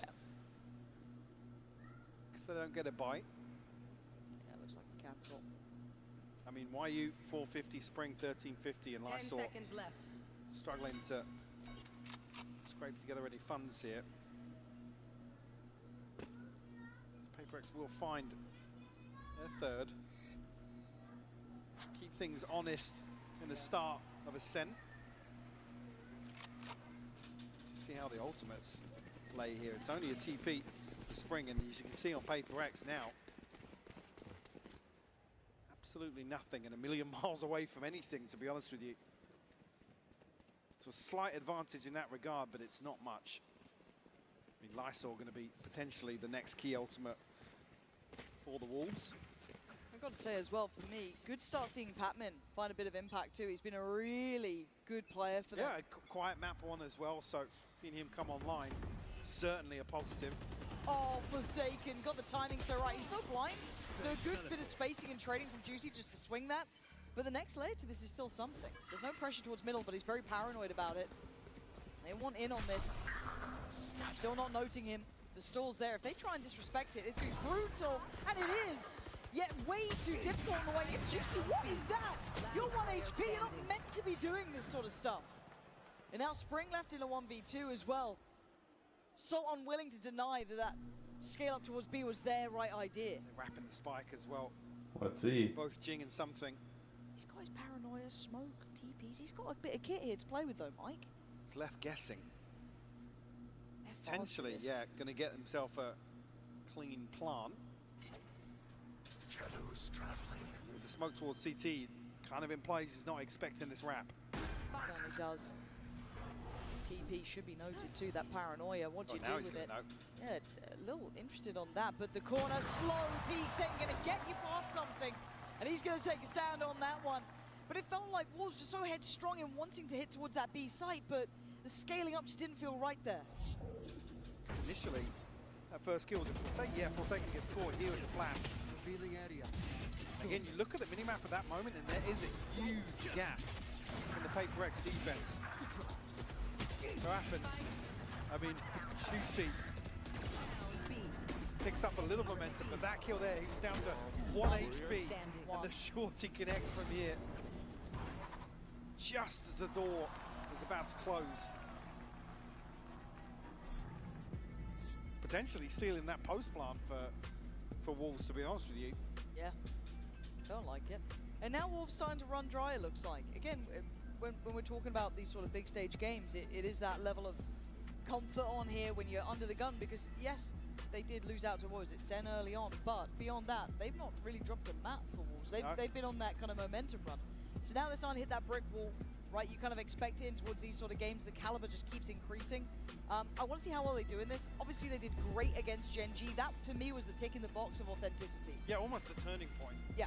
Like everything else, I feel like, okay, maybe people underestimated them. Maybe they... Yeah, because you have that step up again for playoffs where it's like, obviously, the stakes get raised. And we're not talking about elimination for Wolves, but certainly the caliber increases, the pressure... Hey, what's up, Hyper Casual? ...correlates with that. Casual gaming. And then you step into a series... You like the portrait mode? Oh. ...versus Paper X. Talk about Gen G being an international titan, but... Paper X, I mean, God, I said it need no introduction when it comes to the international stage. Truly not, and again, I think that because of their lack of, you know, let's say international trophy, that there has been that worry about them, how well they do, their expectations, but they are still a grand finalist team, right? Oh, absolutely, yeah.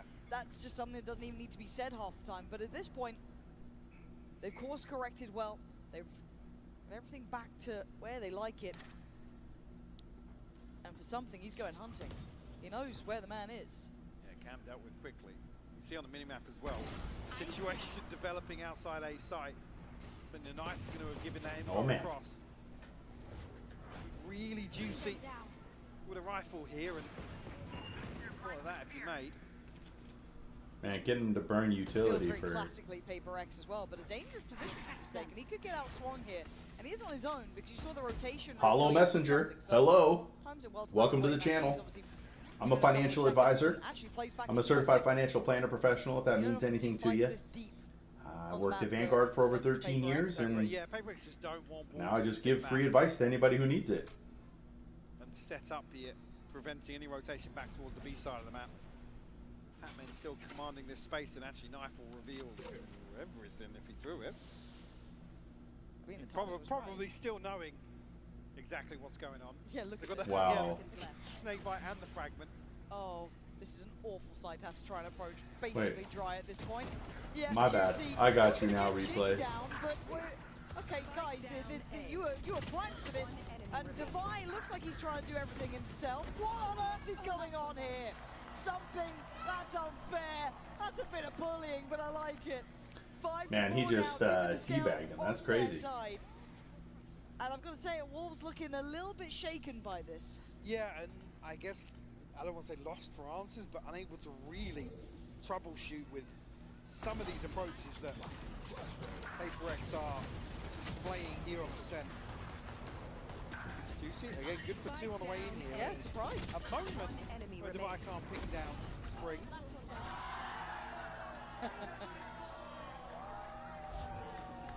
Paper X watch party loving that one, but 5-4 we go back through. Buyback in play.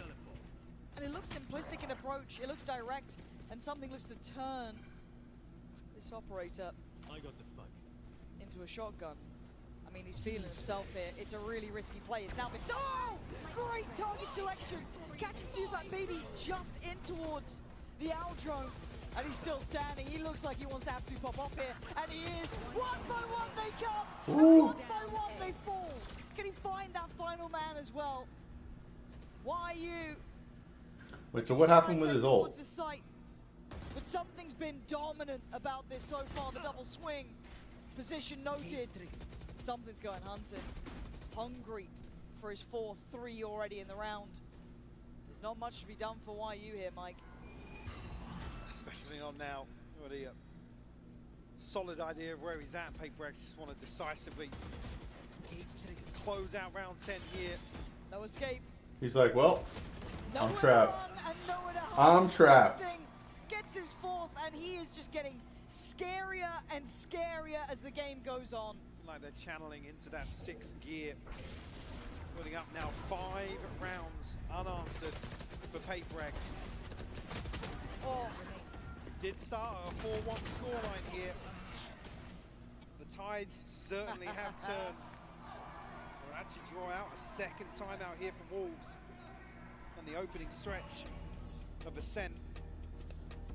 Desperate, I guess, from Fade to try and recover things here. Hope for a 6-6. That's to see if Bibi will want to really lead this dialogue. Yeah, it's not Fade. This is the captain checking in with the boys. See that pressure starting to mount. Because I guess this is the uncharted territory for this team, right? Is being on international stage and, you know, coming up against opponents that you just can't crack through that first sort of line of defense. Again, this is where these guys really earn their money, to be honest. Oh yeah. It's coming up with the goods here. It's all good and well to have those Cinderella runs, right? And it's why we love them. They're such fun to witness. But the reality is normally that fairy tale falls short. There's been very few occasions where it's gone the whole distance. You could argue EG at Champs was probably one of the only ones that ever made it. The outlier, yeah. That is it. PRX have been that fairy tale run in the past, but they never quite made it themselves. For Wolves, they have to face that reality now. How bad do you want it? Do you have really what it takes to push someone like PRX away from something they are singularly It won't be long. At grand final is what they want. Jing! Oh. Gonna draw blood. It's beautiful and juicy. Not getting what he needs there. And a tag or two, but Forsaken happy with that. Something will follow up here. YU will fall. Now, actually, Rio Gracia, but PRX will correct. Yeah, just see Bibi now. They're making it hurt, Mike. This is when it's rough to play against PRX. They know when to keep. Do we think their defense will allow you any say in the round? When you're saying a half as well. That's 6 now. With no response. Beautiful. Didn't even look like that was going to land as well. Oh. Simply lovely from PRX. And as I said, the pressure starts weighing on the chest for Wolves. It's still a manageable scoreline. Absolutely, still smiles. Yeah. But we can see these rounds, and they're feeling these rounds, and there's aggression again. Something wants that deeper line, and he's got it for starters. This is why it's so rough to play against PRX, though. When they get themselves ahead, they know to not let up. Wolves can potentially find a 7-5 here. It will be. Yeah. Big tick in the box. Not bang on. But that wherewithal, that discipline, that capability in the high pressure games now is the biggest test for them. Looking a little fraught here so far.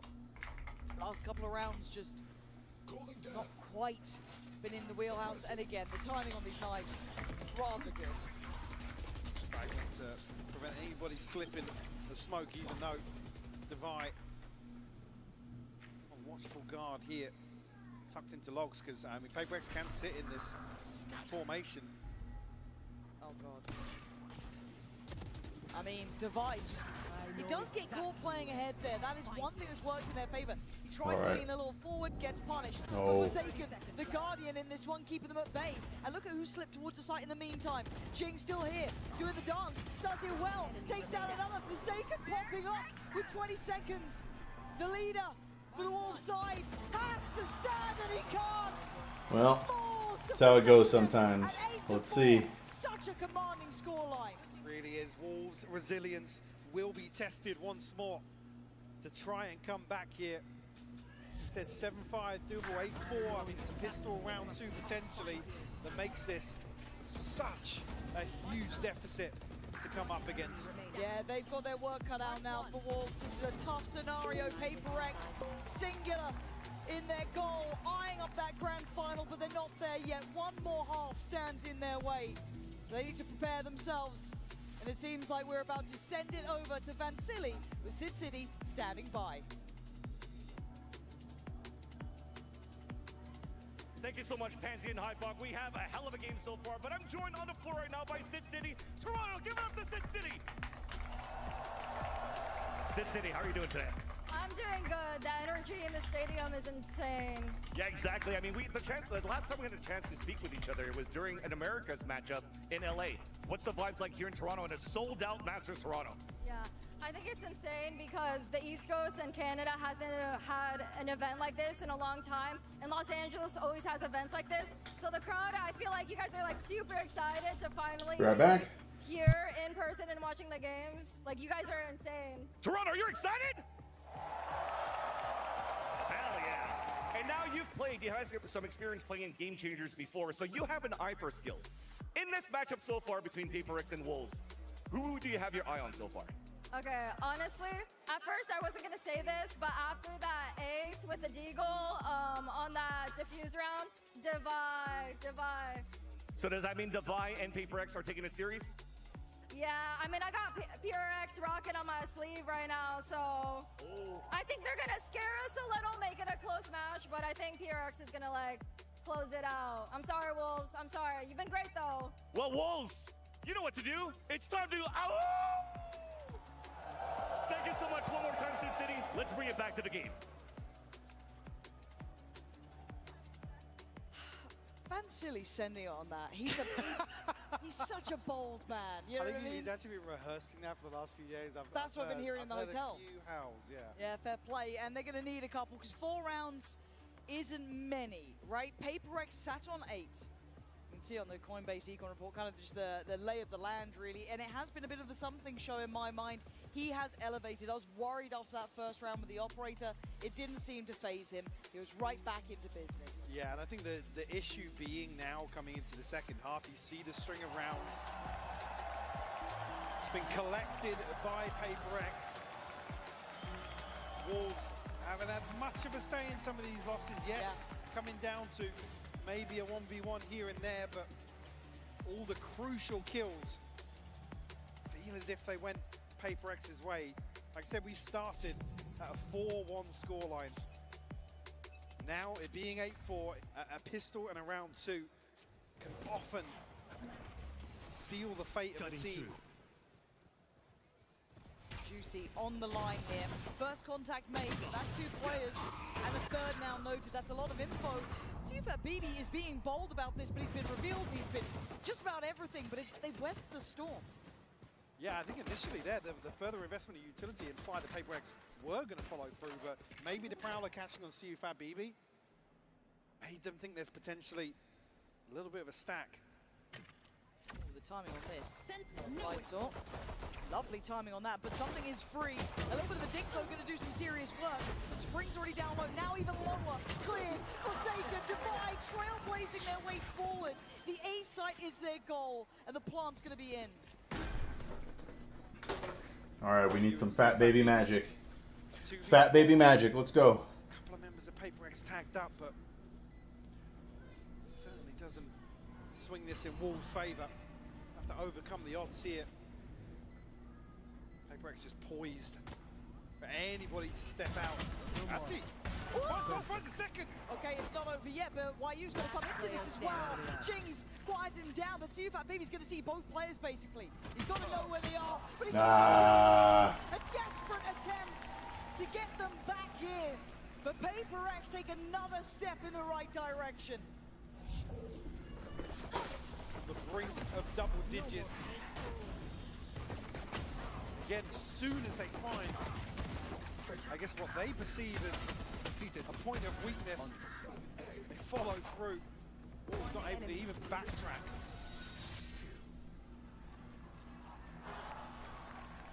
Well invested here for round 2 as well.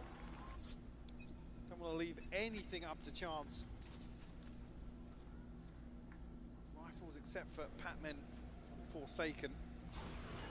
Actually, Wolves set up in a little bit of a stack here. Flash-in's only going to slow down the inevitable, it feels. Maybe toying with the idea of contesting that orb, but doesn't happen. I think PRX probably smell something. There's a trap around that corner, guys, I'm pretty sure. Feels weird over there. something looking to farm. If he falls, it would be a prize possession garnered. I was curious there if Forsaken was going to show some utility on the other side of the map, because it's just Lysor, but... Man, they've given it up. He's calling a cancel on that. That's one. There's more, and it's cleared systematically, one by one. The flash through smoke is nice. See that BB is already noted as well. Can't really fall away from the stairs. Jing already takes the angle. PRX looking locked in here, Mike.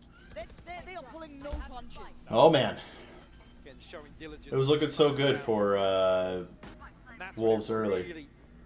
Really flips the switch. Wolves the ones to left, kind of to sweat in this scenario. Almost a second guess themselves, but Jing, a third found and a 10th on the board for PRX. This buy round, that's it, is huge for kind Wolves. of it. And this bonus even bigger for PRX if they can find it. Only the one casualty. You're gonna cry, bro. So they come into round 3. Flushed out in terms of the inventory. And Pac-Man actually just going to ride a Sheriff through here. It's Forsaken and Jing closest in terms of this ult cycle. Cover going up. Nothing of note for Wolves, but potentially a pace change. Just initially, Forsaken going to retrieve one orb. Try to retrieve one orb. Yeah, couple times of asking. All good. But don't have control over towards A main, so... A little bit cagey as a start, isn't it? You can see the... I mean, it's a huge ultimate to have in the bonus, so you know they're going to want to come for this orb. Oh, here it is. They've taken the torp. Actually, Lysor and Spring do peel away. Now they've cleared B main. If you're looking at Wolves' side, they cleared B main. So they might leave YU here, but you can already see that rotation coming in from Juicy. He's going to try and pop himself over towards A. PRX aren't dead set just yet. I think maybe going to prioritize towards short here to catch somebody out. They don't want to walk into this choke point. No, and that's going to encourage to play forward, but denied for Satan. Why was he with the stunned? first blow. And it could be a lethal one at that. Juicy. It's late, but job done, and Lysor does well. Tucked into hell, he drags down another with him. The Wolves aren't done yet, but Forsaken captured and held in place. The spike now left loose. With 20 seconds, he's got to make a miracle out of this.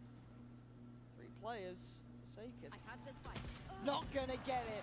A All right, little fight. 3 left standing as well, just an armor or shield to repurchase here for Juicy.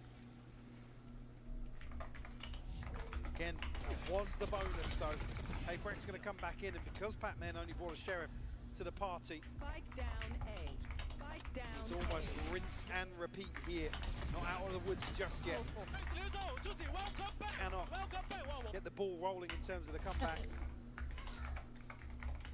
But again, though, this was something that was said about BD was building up his players, right? Keeping them confident, trying to keep them in the game. He's going to have to keep doing that because PRX don't stop. Even in their losses, they will still play confident games.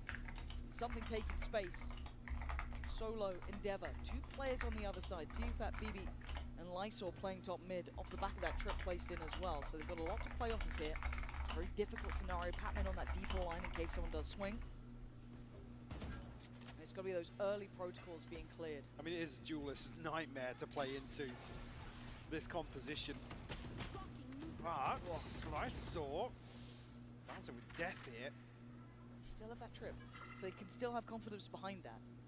They've read it wrong to an extent, right? They're kind of falling for this fade pressure on towards B main, but we know where it's heading. PRX are once again eyeing up this A site. This is brutal. You got Juicy still here, you got Spring still here, but PRX are right at the door now. And away they go. Something looks the wrong way and gets punished. Spring does well. Great paranoia too. Tries to slow the roll here, buy time for these rotations. Pressure from main held back by the smoke, but Divide gonna lean forward. Lurch closer. Juicy play in the corner. Gets denied. Looks for the follow-up. No. Spring barely alive on 2, but he's still breathing until then. Down to a 3v2. Man to the good for PRX, and now Plant on their side. We're going to be coming from heaven here. CFAT BB a little ahead of YU. Nobody from PRX overstepping They're tucked in right now. Got to see discipline. Oh. That's a shoulder shown. Some damage made. So they could know 2 players off of this. That Forsaken on third the X-ray, though. is a problem. That third being Forsaken, but they're losing out on the site. Couldn't quite get the follow-up. And PRX striding closer. Oh, now. no. 11 rounds to their name.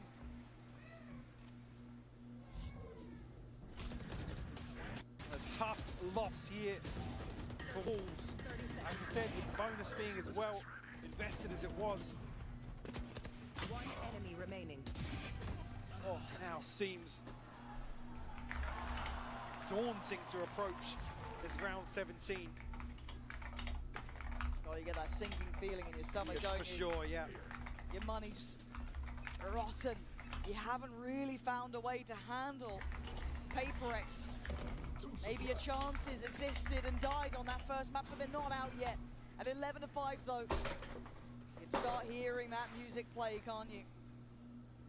That 12th round looking likely, but in its way, good couple of sheriffs, Ghost, and a team with a whole lot of hopes here. But for PRX, they've got their own plan in mind, and that's a big investment and a big shot. Lysol lands it, so Jing's gone down. That's a weapon recoverable if they want it. Yeah, and PRX actually aren't in a position to capitalize elsewhere. They're spread so thin. Spike not committed anywhere just yet. So that man advantage will stand for the time being. No weapon recovered, though, for Wolves. Oh. Nice from Patman. Big kill there on towards Juicy. And that knife should reveal at least one more. So do they need to turn away from this? Or do they just keep stepping forward? It feels a little headstrong for my taste. They but did not get that You kind gun. of know what you're in for here. Lysol was the one to do the damage. It looks like they're trying to trail up towards heaven. Something bulldozes forward. YU, great shot. 25 seconds, and Lysol still standing. Has to go above and beyond here. One down. He's doing the dance. Oh, it's so elusive and evasive to try and land those shots. Sufat BB was so far away. Spike planted. Patman is low. Forsaken is not. I know. Oh, Hail Mary! Oh. For a second, I thought it was possible. But 12 found, and the final stand has to be now for Wolves. This time, PRX able to wait out, navigate their way into this defense. Get everything they need. It comes down to a fine margin once again. PRX undeterred in terms of the finances here. A couple of ultimates starting to rear their heads. The side of Wolves, actually. A few members just one away from some of these key ultimates, but whether or not we'll even get a chance to see them. Juicy, Fat BB, no command here from Patman. Okay, anti-setup though, which is nice. So they're still going to get a bit of a reward from this, right? It starts feeling very, very likely. Layers of ults though. Lysol could be in trouble here. Fat BB trying to get on site, but Juicy goes unattended, unchecked, and he's rewarded. Great kills on 2. Finding more would be mythical at this point, but for PRX, they are left in tatters. Mike, I don't know if they can do it, just these 2 players. Desperation play from Patman. Has got his man, but Wolves stay All right. off what feels We're like going the on end at least of one more round. The fight is on. Clinging to life here, the neural theft being the catalyst for PRX. They know they have to fight for sight then. I think Patman down to just a lick of HP. Yeah. No chance for them to sit back and try and defend that, but Juicy really the one to stop this from spiraling out of control. One enemy remaining. Second ping paying off there. Breaks the money. Yeah, it does. Still got ults though. I say ult. And it's a scary one with something. He's had a really good map here. Can they deny him now? Can they stop it now? Spring forced away, looking a little shaky, but something's fallen. It's caught on the trip. Nobody broke it for him. Which is a little bit worrying. That could be a tilter for him there, because that was meant to be their kind of, I guess, main part of the piece. Yeah. Like I said, it's a nightmare for a duelist to play into this composition, but you really need that second or third man in line. Deal with that sort of thing here. Juicy deals with Jing handily. Oh, I really like that trip. He'd found like the dream gap to try and punish, but not to be. So PRX try and do what they can. And Wolves aren't allowing it. Patman does well towards site. Enemy remaining. Let's see if BB still on the back lines. Doesn't need to overextend himself. Waits for the swing. Wolves control. All right, all right. Is this hopium or copium? Hopium or copium? That's how we start. Yeah. So it takes 1 round. PRX up to 12 here. And that is a frustrating one for something. Yeah, again, just looking at the minimap, there's 2 members here down in Arch. The time that happened, and again, I'm not saying dealing with a trip and something goes wild there, but Bladestorm invested in that sort of round in particular. Alright, sounds good, Soft. You never want to see a Jet having to invest a knife to deal with a trip, especially with 2 people in close proximity. Find you. But, necessarily a big deal, all things considered. Back to work though. Looking for revenge up here. Yeah, this time he wants in. See if that BB playing top mid. You know, the rest of the team split throughout. A bit of a default coming out from PRX. Maybe trying to catch some of the aggression. Jing's got to be cautious as well. Gonna spell out Lysol. And this is a creep towards A though. Look at the pressure. Spring's in potential trouble. Does have his paranoia if he needs it. Investment of the ult going to come down on the other side of the map though. Juicy's going to clear and give away. There's no one here, but they don't know about Jing. He's been able to slip ahead early. They don't know about Jing, and now you do. Like a knife to the heart, but Spring answers back. Trying to what? Oh, Spring! Woohoo! Spring, let's go. Goes absolutely beyond all expectation, but it is a 2v2. Don't think it's over yet. Spike is there. It's picked up. Sent back away, Plant's coming in. Look at the pit as well. Oh my god, this is going to be down to the wire, isn't it? Divide disconnected towards A main. You're going to have Jing tucked towards site. Spring. What? Just missed him. The timing, unbelievable. Spring trying to play the game, and Jing now going to be doing the around of the world here, but they've given up position. This could be a mistake here, but they don't know about it. Obviously, they don't know about it. The pit's going to fall. And now you're looking at Jing. Divide strikes first. Why you? Holds on again. Can he take down Divide? Let's go! Out of nowhere. Wolves digging deep. Why you? Spring tees it up. Why you? Closes out with a Red Bull clutch here to keep Wolves alive. I can't believe that. Look at this round. This from Spring. You know it's a mad play when even PRX don't expect it. You know that's a mad one. Don't interrupt. 3 bullets left for YU. That's the killer instinct I want to see, though. To be able to do that against 12? Oof. And I gotta say, frustration, rightfully so. They give up the pit. They play themselves out of line of sight of the spike. Yes, it needs a miracle, but it's Wolves you're talking about here. It's still only 8 rounds. We said we start paying attention at 10. They've broken the bye, but it's still PRX. They can do it with classics. But something seems so unwilling to let go of this mid pressure. He wants it so badly. So Juicy's got to be careful. There is a world where he could get timed on this one. Those stingers, very, very deadly. We're going to go down. Camera here. Doesn't need to overstay his welcome. Could do with some support on CT though. They do have an open path straight across. Divide going to deny that. No one's going to be able to help out YU here. Does get to at least evade the C's, but they are right knocking at the door. PRX have a way forward. No damage done just yet towards the side, but actually now YU going to have his hands full. Oh, outdone. PRX making something out of nothing, and maybe a mistake made by the Wolves. Plant's looking like it's coming in. You're looking at that late mid lurk as well coming out from Jing. Juicy tries to make something of it. Takes away Forsaken, but the number's still good. PRX hold the advantage here. Divide could be timed in this, though. It's all going a little topsy-turvy. And of course, this is the round to do it. Lysor asked so much of.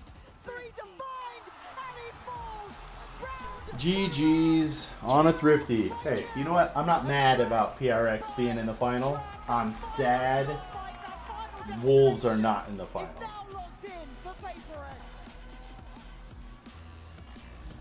Further elevation on the side of PRX today, overcoming. It's quickly become a fan favorite here in Toronto. Still, got to come away from this series with their heads held high if you're Wolves. Yes, absolutely. But PRX deliver an absolute banger here. And a 2-0 victory over Wolves. Yeah, spot on. Again, a lot of credit to Wolves, and they're certainly not done yet, but again, calling the uncrowned princes, call them what you want. PRX have another shot at this now. It was never about just getting to a grand final, though. It was always about that final step. The first to lock it in here in Toronto. Who will they be standing up against is the big question, but a great performance here. 2-0, Mike. They've got to be happy with this one. Absolutely. And for me, Patman and Divide being two key stakeholders here for PRX. Divide for me was absolutely on the money. I mean, even said this is a guy that's been under so much flack. Yeah. Because again, it typically doesn't slip into that same sort of ethos and the visual check, I guess. It's tough to really see his role within this roster and I guess the play style, but man, today, shining bright. Yeah, I said making those big plays, his value alone in some of these maps is exceptional. How do you look flashy alongside some of these teammates along the way? So, yeah, beautiful stuff. Really, Time to go. Time to do some more push-ups. Just want to see how far this goes for them. As I said, as soon as it's ready, we will head down to that Verizon post-match interview. I'm sure we'll be jumping down there in a moment. Yeah, it does seem as though we are ready. So let's hear from the players themselves. Down with Yinsu. It's been 2 years in the making, but PRX are finally back in another grand final. I know, Jing, you're a man of few words, but I gotta get your reaction on this because, JJ, this is your third grand final on the global stage. How does this compare to LA and Copenhagen? I think now we have like more experience, so hopefully third time's the charm. Hopefully. And speaking of that experience, you know, your very good friend Forsaken and you've been through a lot. This has to be kind of annoying as an interviewer. I think he's doing a really great job as being a leader. He's like keeping the whole team hype and keeping all our energy good, and I think he makes everyone really excited as well and really hyped. So yeah, I think mood is really great now, and hopefully we carry on the momentum to grand finals. Okay, I have one very important question. The crop top. We have been promised the crop top in Pacific. We haven't seen it. Now you're in a grand final. Are we bringing out the crop top finally? I mean, like I said in the press con, if we win grand finals and my team wears the crop top with me, I'll do it. All right, okay, we need to get PRX behind this crop top. I know one person that might be down for this, of course. I'm gonna get told off if I don't get David here on your thoughts. First of all, Divide, your first ace on the global stage. Was that fun? To be fair, I just want to win the round. So, but now I got an ace. I mean, thanks to you guys, and very happy. Anyone you want to dedicate that ace to? You know, it's your first one. It's a special one. I mean, I gotta dedicate to my bro Pujan. I think he's here now, right? I'm glad you mentioned him because I think, of course, you have a lot of fans. You know, they're all here very keen to get your pictures and signatures. But I do think you can probably flex a little bit about just your fan base because it's not just these guys out here. It's FNC. I saw Tens and Kaide wearing a PRX jersey as well. So how grateful are you that all these people in the community want you to win? Yeah, I mean, we are very thankful that we have so many fans across the world. And even yesterday, Tens and Kaide and Mel came to our place. So it's nice meeting them. Probably it's Tens buff, you know? So yeah, hopefully we do well in grand final and hopefully not second place again. Oh, I hope so for you as well. Everyone in Toronto, as I let him sign a few more things one more time for your first grand finalist, PRX.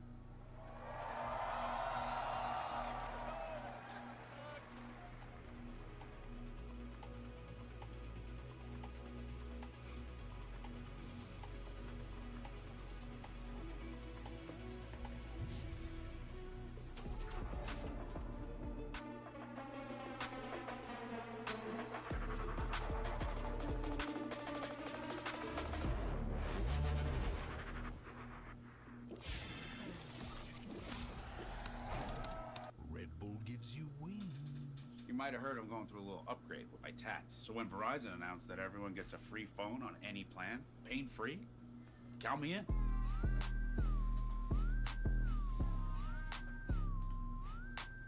Try and beat it. I'll give you a sec.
singular posture for 12 hours a day.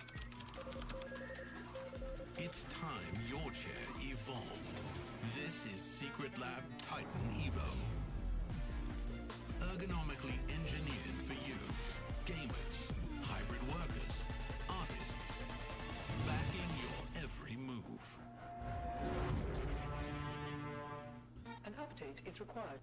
Financial system updating.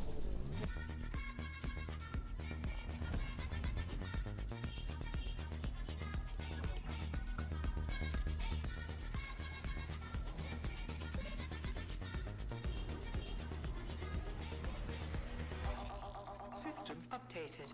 We will dance together. The future of money is here. Feels good.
It was Maniac.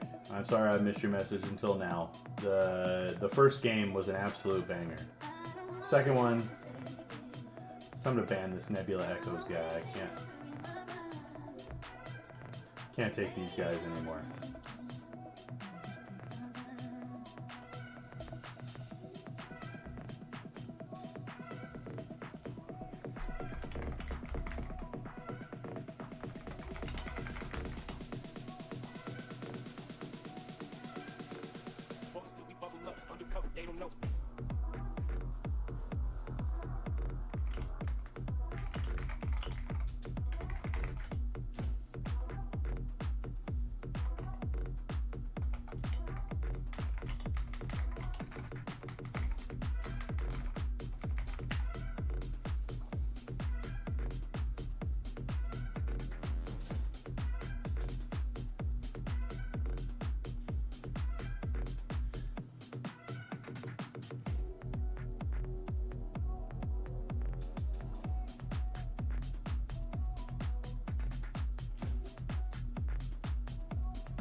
Welcome back to Masters Toronto and our lower bracket semi-final. We already locked one team in the grand final. Shout out to PRX, but now we set our eyes on G2 versus Fnatic. NA and EMEA are fighting to stay alive in this competition, but only one region will make it to tomorrow's best of 5 lower final. Of course, I'm Golden Boy here alongside Mimi and Kukuka as we look to break everything down. And Kukuka, for both of us, this is a stressful moment here, right? Your boys in Fnatic, Yes. my boys in G2. Oh my word, what's gonna happen? I mean, it definitely is a very exciting one. I think that both of these first seeds have a very good chance of winning today. I think that they both have shown the growth, that was expected from them coming into this tournament. And it's especially interesting given the history. This is going to be an opportunity for revenge if you're the boys in orange and black. They lost to G2 at Champions, got eliminated in the lower rounds there, went out way earlier than they would have wanted to. That was still back last year before they lost out on Dirk, before they had to make all their Sorry, it was roster the other way around. changes that- Fnatic kicked G2 out of the tournament. Ooh. Yeah. Yeah. Yeah, you are right. So how about I think you need to go over your history a little bit more, because I understand that this is Mimi, that this is EMEA versus Americas, but I will I'm not just give you that rewriting win. a fan fiction in my head, and it's lived out there. No, but you are right. I misspoke there.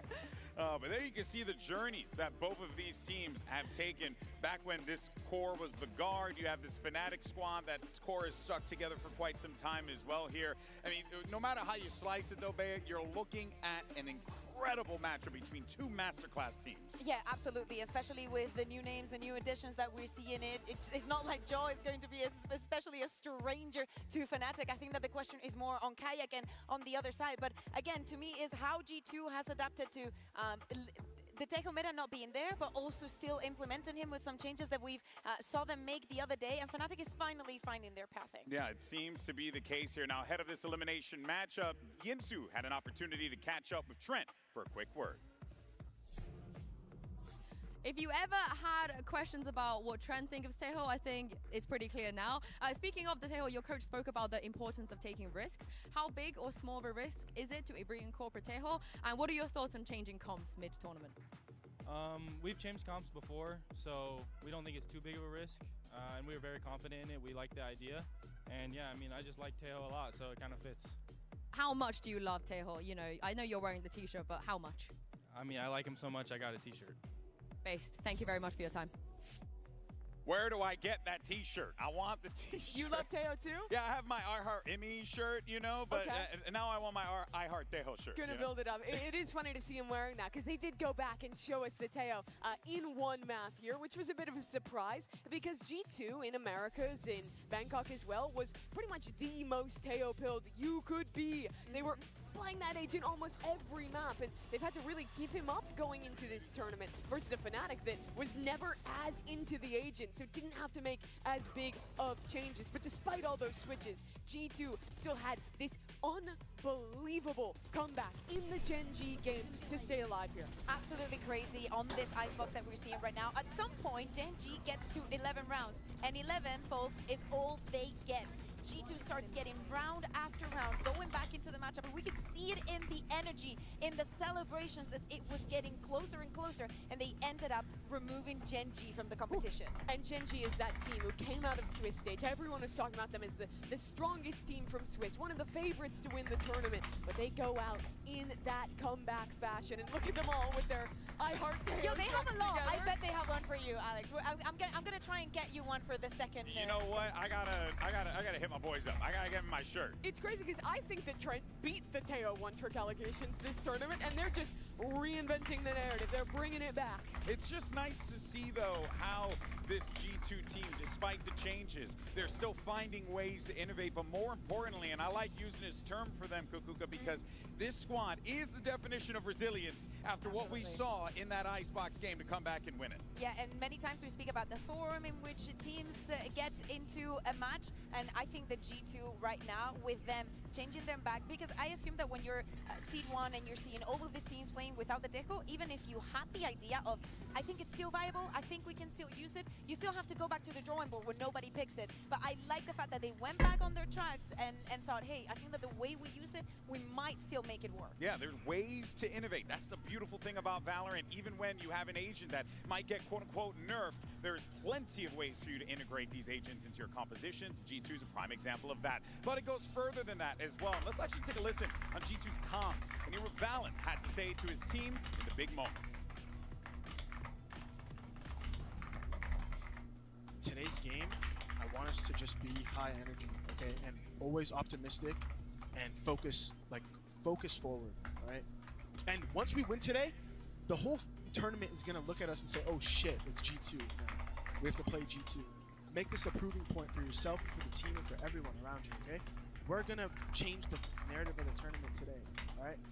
But it starts with us believing in each other the most. Help your boy out.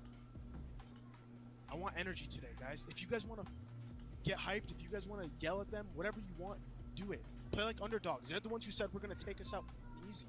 They said that. They said that it's going to be like just like last time at Shanghai, 2-0, quick victory. If you guys want to shit talk them back, go ahead and do it. This is your playground today. There's no pressure on us, okay? All the pressure's on them. Valen in an interview said when he was a younger IGL, when he was coming up from Tier 2, he used to watch a lot of Boaster's games on Fnatic, look up to him when he was winning very early on in this game's history. But now, Valen saying he wants to be his own IGL. He's not here to emulate any other leader, and he's shown how good of a leader he's become in such a short amount of time, having the year they did last year, pulling off that comeback against Gen G, and now going into another big match here. But he's not the only leader on this team. Leaf as well, behind the scenes, adds so much into this roster to help out with ideas and to help Valen with that leadership. Yeah, and even behind the scenes, but also we can see it in the server, because clutch after clutch, Leaf will be on your screens. And today, he will be on Fnatic's screens, because the performance that we've been seeing from him all tournament long, but especially since they fell onto this lower bracket, which was pretty early on, he has been delivering. It doesn't matter the map, the agent that he's playing, you can always count on Leaf. And if you're on the other side, you must count your blessings, because if he's alive, you're not getting it. For my money, this guy's top 3 in the world, right? Yeah, and really, the amount of confidence you have to take 1v2s the way that this guy does in those clutch situations is really something that is astounding me. But there's a player across the stage from him that is also very much up there, and that's Alphayear. You look back at Fnatic, through all the tournaments they've had where things have gotten close, there's a common thread. Alpha, when they eliminated G2 like we were talking about, he was dominant, plus 21 in kills in that game, and he's having those kind of performances again. He is such a monster on the international stage, and it feels like every time he comes back, he only gets stronger, he only gets more comfortable in these big games. The head-to-head between these two players is definitely the treat of the day, especially if we would get to see that Ascent, if we get to see that Chamber. I think that for Alpha's confidence has been very important, because then in other maps, like for example Haven, where he on the ISO was sometimes the different, well, most of the times, the difference maker, he hasn't been showing up, and I feel like he needs this kind of push for him to perform the way that we know he can perform. Hey, and what helps him is that he's going to have some vets in the back line helping him out there. You got Chronicle standing by with Yinsu to get his thoughts ahead of the matchup. We have a pretty exciting rematch coming up. Now, the last time, Kron, you faced G2, roster was a little bit different. You didn't have Kayak or Crashies. Tell me, what kind of impact have they brought to this roster, and maybe to you individually as well? I think the biggest difference in terms of our roster right now is that Kayak and Crashes brought very positive vibes in our team. Also, like, not talking about the skill and other stuff because it's quite different, but the positive impact on our vibes in the team really helped a lot. Right now I also have to focus on different stuff, not just like thinking about how to make my team control my team being much better in terms of positivity, mental, how they like feel before the matches. I trust them, like they trust me, and we are doing good. Well, that's great news to hear. Good luck today, Kron. A lot on the shoulders of that veteran Chronicle to keep this squad pretty much in line. One of those individuals in particular is Kayak, who's coming into this one. Wait, it was a 1v5? And well, we're seeing what this young Was man that with Riz or with us? It is unbelievable, and it seems like he ain't stopping. Yeah, keeping them alive in many situations, doing exactly what is expected from him when he's in roles like the Neon and whatnot. I still feel that we have not seen his full potential, because in EMEA he's been treating us to a lot of operator rounds, and even though he's been showing it a little bit more in the last encounter, I feel like it could be a different beast if we get Kaya with the operator and just completely saturating their opponent. Every other player on the stage today has a history at global events, at coming to big moments, being part of history in Valorant before. But Kayak, it hasn't even been a year since he won Ascension, made it into the EMEA League, then chose to leave his team, take this opportunity with Fnatic to replace one of the game's greatest duelist players, and somehow he has filled that role. He has filled those massive shoes perfectly and kept that up in these higher and higher pressure games. And now for him today, this is going to be the biggest game he has ever played, but he showed no signs of slowing down. Yeah, and really on the other side with G2 as well, right? They have also showed no signs of slowing down after that comeback win that they've had. Can they feed off of that momentum here? Because it's going to be really difficult to stop Kayak. On his counterpart, with Jogimo being back in the Euro, being back also in the roles that he's been practicing the most throughout the year and shining the most, I think that we get the most evened out ground for both of the teams in the involvement that we've seen in the tournament. Yeah, there's history even there too. For Jojimo, having lost to this Fnatic team back in Masters Tokyo, having that rivalry with them when he was on Evil Geniuses, now on a new roster this year with this G2 team, trying to reach those heights again, but against this very familiar foe. Let's actually take a look at the talent predictions one more time so we can get a read on the field, because there were only two that diverted from G2, and that of course is our lovely EMEA amigos. We got Kakuka as well as Yinsu. Also, this has to be the first time that we all predict one team and they win. Yeah, you know what? You're right. It's a rarity. We did it, guys. We did it. Oh, man, but this is going to be awesome. I'm so excited for this one, Mimi. Yeah, it's just two of the greatest teams in this game coming to a head again in an even deeper part of the tournament than they were before. Either of these teams could win a trophy, but only one gets to stay alive. You can see the players getting ready in the back over there. So the question for everyone here in Toronto, are you ready? Let's try it again. I asked you, are you ready for the lower finals?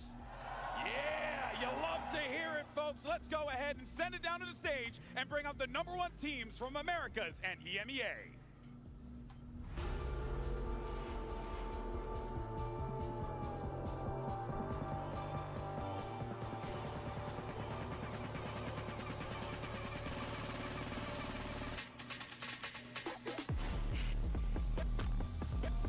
G2 Esports.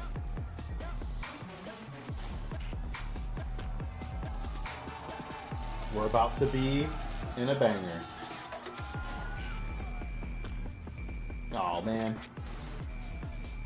I never really think about who I'm watching. I'm just clicking through to find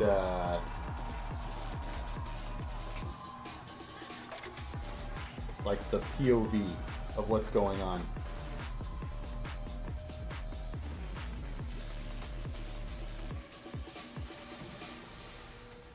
For G2 Esports, it's an opportunity to lift a trophy one step closer. But for Fnatic, it's an opportunity to reclaim glory. Both squads know that there's so much on the line here. Both teams manufactured and created to win championships. But unfortunately, Mimi, one squad has to go home today. Every #1 seed in this tournament lost in the first round of playoffs. They have been on a trajectory straight at each other through this lower bracket, but now only one gets to continue. We have the Omen map select up here. And these teams, they have a lot of crossover in their map pool, Bea. Yeah, I'm very surprised because G2, as you can see, they banned Ascent, but throughout this entire tournament, the 3 times that they played, they banned the Sunset, but they identified that it's not a map that Fnatic has ever been comfortable in, and we have seen it throughout this tournament, how they've been struggling. So they have decided to go against something that you do not want to see from Fnatic, and it's probably Alpha. 16 points, absolutely. Fnatic looks terrifying on that map. It's a very good choice from them, I think, in the bans. But despite being able to have that target ban, these are all maps where Fnatic is very comfortable. Yeah. Maybe they looked a little shaky on their Haven earlier in this tournament, but you look at their year as a whole, and these are 3 very strong maps for them. And there are also 3 maps where, unlike G2, they haven't had to change up a whole ton. They've been playing these same comps for so long. Yeah, I really hope that we get to that last map, to that Haven, because both PRX and Wolves ban it, so this could be the last Haven in the tournament. In fact, it's either that or we do not see it again. But as you were saying, Mimi, I agree. The first 2 maps, they've been good for Fnatic. In fact, this resembles of EMEA, Fnatic banning Pearl and pick and split. We've seen it 3,000 times. But that first map, that Lotus, I think that we have also seen showing from both teams. This is one of the maps. That'd be kind of sick, Soft. There's definitely going to be many more plays with you. We understood from the way the Fnatic was playing the other day that they're literally back the same composition, playing the same way. We saw that Wiz, after you went to bed, we won another 1 or 2 games. Forgot how many. You could watch a Fnatic VOD from Oh, you know what, Soft? I thought about asking you that last night. That's right. But I was like, wait, it shows your name on screen. Can do that, but they're still so damn good, even when you know what they're gonna do. A lot of teams chase They should not do the same today. the absolute peak in the current meta, right? I think G2 is a great example with how much they optimize the Teo meta. Fnatic. Oh, maybe we just played one more game, Wiz. It is all about just perfecting that down to every detail, and their Lotus is the Yeah, we just played one after. doing so. The fact that they Yeah, man, Ty had a good game. still strong after all this time. 7 first kills, only 3 first deaths. And that was the game my man was locked in. Locked in when he saw somebody on A main. He wasn't dashing, he wasn't getting out. He was fighting. I mean, I'll tell you what, I'll sweat my butt off in there. Okay. All right, I had to question a lot of things there for. I also think that Icebox team, I know you're going to say no, had potentially 2 Smurfs on it. Level 38, level 59. Fnatic, they have become crowd favorites. You see Boaster playing And they up to still them. got dunked I think on. he's trying to do his jinx on them that you've seen in some of the little videos. Always trying to do something. Although I guess Riz is level 50, but he replaced his account. I don't know how many people have a history like Riz. Any surprises, G2 Also, in the last game that you played, Wiz, we won the game 13-4 with Yulia and I dropping a combined 9 kills. 9 kills. Again, controlling from tree with the Odin, very old stuff, but especially with this Teco, I think that G2 is going to be one of the Soft did have a perfect game, and you were close to perfect. That helps. Snowballing rounds. This could get too easy for Fnatic, but right now they should be like, hold on. They picked Lotus. Are we this obvious? Because we've been having such good results in the map. Yeah, could it be a trap, right? That one has to wonder, but at this point, right, both teams are going to go out there, play their game, and hey, you just got to see where the coin lands, right? That's you all it is. absolutely do. You have to look at the battle between these leaders. Both Valen and Boaster as well have been so good. I appreciate that, Soft. I felt like trash. The trash feelings from the first game carried through to the next. There's a gap in experience. When Boaster was winning trophies, Valen was bringing this team out of tier 2. That last game was actually fun though on Pearl. I don't know what it was about that game. It was actually fun. I was less hating on myself, and then Wiz is like, Woke always speaks so highly of himself when he plays Valorant or whatever he said. It's like, these are facts. How about Fnatic wins, and since we have Crashies, you're still making it onto the lower final. I can't concede that, but I don't know. I'm a bit of a G2 stan, so you never know. You never know. I wonder what they think. You know what? Great call there. How about this? Toronto, who you think's gonna win? Let me know right now. We got a little bit of all over the place. All right, is it Fnatic? Is Fnatic gonna win? What about G2? Oh, that is a reaction for G2 Esports as they get ready for this matchup. Players setting up on that stage. Oh man, I'm so excited for this. Toronto, let's make some noise as we get ready for this lower bracket matchup. Here are your casters, Brent. Although this is going to be the slowest game in Valorant history. We might be an hour and a half per map. Yo, what's up, Yuli? to carve out their own spot in the history books for VCT itself. Two teams that ended up in the lower bracket right at the beginning of our playoffs, and both of them trying to pull off the improbable, the impossible, but not for them. These are two teams with the most confidence to know that they can do it. And two teams that you've seen make historic comebacks within maps. You only have to look to recent history for G2. You're thinking about comebacks on Icebox. Well, the team on the other side has pulled off legendary stuff themselves. This is NA versus EU. EMEA, they haven't won a trophy since Fnatic themselves won those back-to-back tournaments in 2023. And that's what... All right, I'm going to do push-ups before this game starts. These are two teams with similar styles as well. The lower bracket with players such as Chronicle looking to continue being the winningest player of all time. Jorgamo looking to join the list, a tiny list of players who've won champs and masters. Only Sassy there. There's so much rich history, but only one of these two teams is going to be able to make it through to battle Wolves in the lower bracket final. Oh, we're going to be getting into it surely here for our opening pistol round between these two juggernaut teams. Toronto, make some noise. Let's get loud. And what a bold pick this is for G2 to be going into Lotus, which I would consider to be essentially home ground territory for Fnatic. It's home ground though for both squads. And G2 taking rebel control as Fnatic get ready for a trap play at front B. Slow is going to be the name of the game for both of these squads on their attack side. Yeah, he called it out. Slow is the name. They're both pretty happy to play retake trap styles, and Boaster is in fact the opening kill. And blood's going to be drawn out as G2 bodies are dropping. Not relenting though, G2 looking eager to try and take site control, but they've got a crossfire center to try and contend with. Oh, yeah, that's big. How the hell are you doing that? Jonah P, drive by, swings by. And just like that, in a blink of an eye, it's Fnatic now that are on the back foot. What a plant as well. They're planting so that they can take heaven control. They know that at least one of these players is on the flank. Alpha is going to try and deliver shoulder to shoulder. Him and the IGL. Boaster himself, what a shot to connect. Not anticipating it. Boaster delivering. And Alpha Okay. from the side. It looked like Fnatic easy, Fnatic throw, Fnatic win. G2 almost there, turning around a 3v5 situation, but they just couldn't quite get it done. 6 shots towards the end, a bit of a freebie there as well. That's a rough one for Jorgamo. But these shots towards the end, Alpha hitting a beauty on Jonah P, untradeable, and then cleans things up towards the end as well. He's cooking. He's ever the show, man.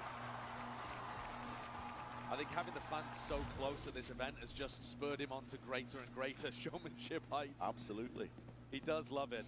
He's talked in interviews as well, Boaster, about trying to just get the best possible results before he thinks about retirement. Which is mad, but he has been in the scene for such a long time. And his teams have been I wonder how much money I feel like Fnatic plays 5 on 4v5 with Boaster. Alright, so you actually think Boaster's a good IGL, like an above average IGL. Set it in stone. We're expecting a slow and methodical game for both of these teams. Going to be taking their time with it. Might feel like a bit of a whiplash after you've come off PRX versus Wolves. Yeah, it definitely will. But both of these teams, they do have similar styles. Fnatic, wow. G2, they're going to be playing That's high praise. allow their opponents to plant quite a lot and make them bleed as they get into the sites. Head not popping over towards the ledge as Chronicle holding close. Catches the contact, going for the re-swing. He's going to be traded, but Alpha towards the back. The ghost in hand, and he's going to be buying time for the rest of the team to start to get in and get active. Kayak tearing them apart. Leash is going to try and do whatever damage he possibly can from this spot. Has the spike in his back pocket, but no time really to work with. And Fnatic, ever the disciplined team, happy to wait it out. Kayak would go down in one shot here. Leaves, seeing if he can bait somebody out. Ends up falling to the Outlaw of Crash. He's posted up towards spawn. So fairly clean at the end of the day. Fnatic managing to keep 3 decent bits of weaponry heading into their bonus round. And I think a lot of it's about figuring out what these setups look like. You can see little bait and switch setups. On the pistol round, we saw that B trap play, where if a lurker starts walking towards B, they get hit with a paranoia and pounced upon. G2 are just going to be trying to feel this out. Figure out what kind of game Fnatic are playing. Where does Boaster want to give a little bit of space? Where does Boaster want to tell his team to fight? And this round, potential for a bit of a collapse onto Leaf if he does take that aggressive lurk timing. Chilling for now, though. Pressure from G2 up towards B. Door's going to be opened up.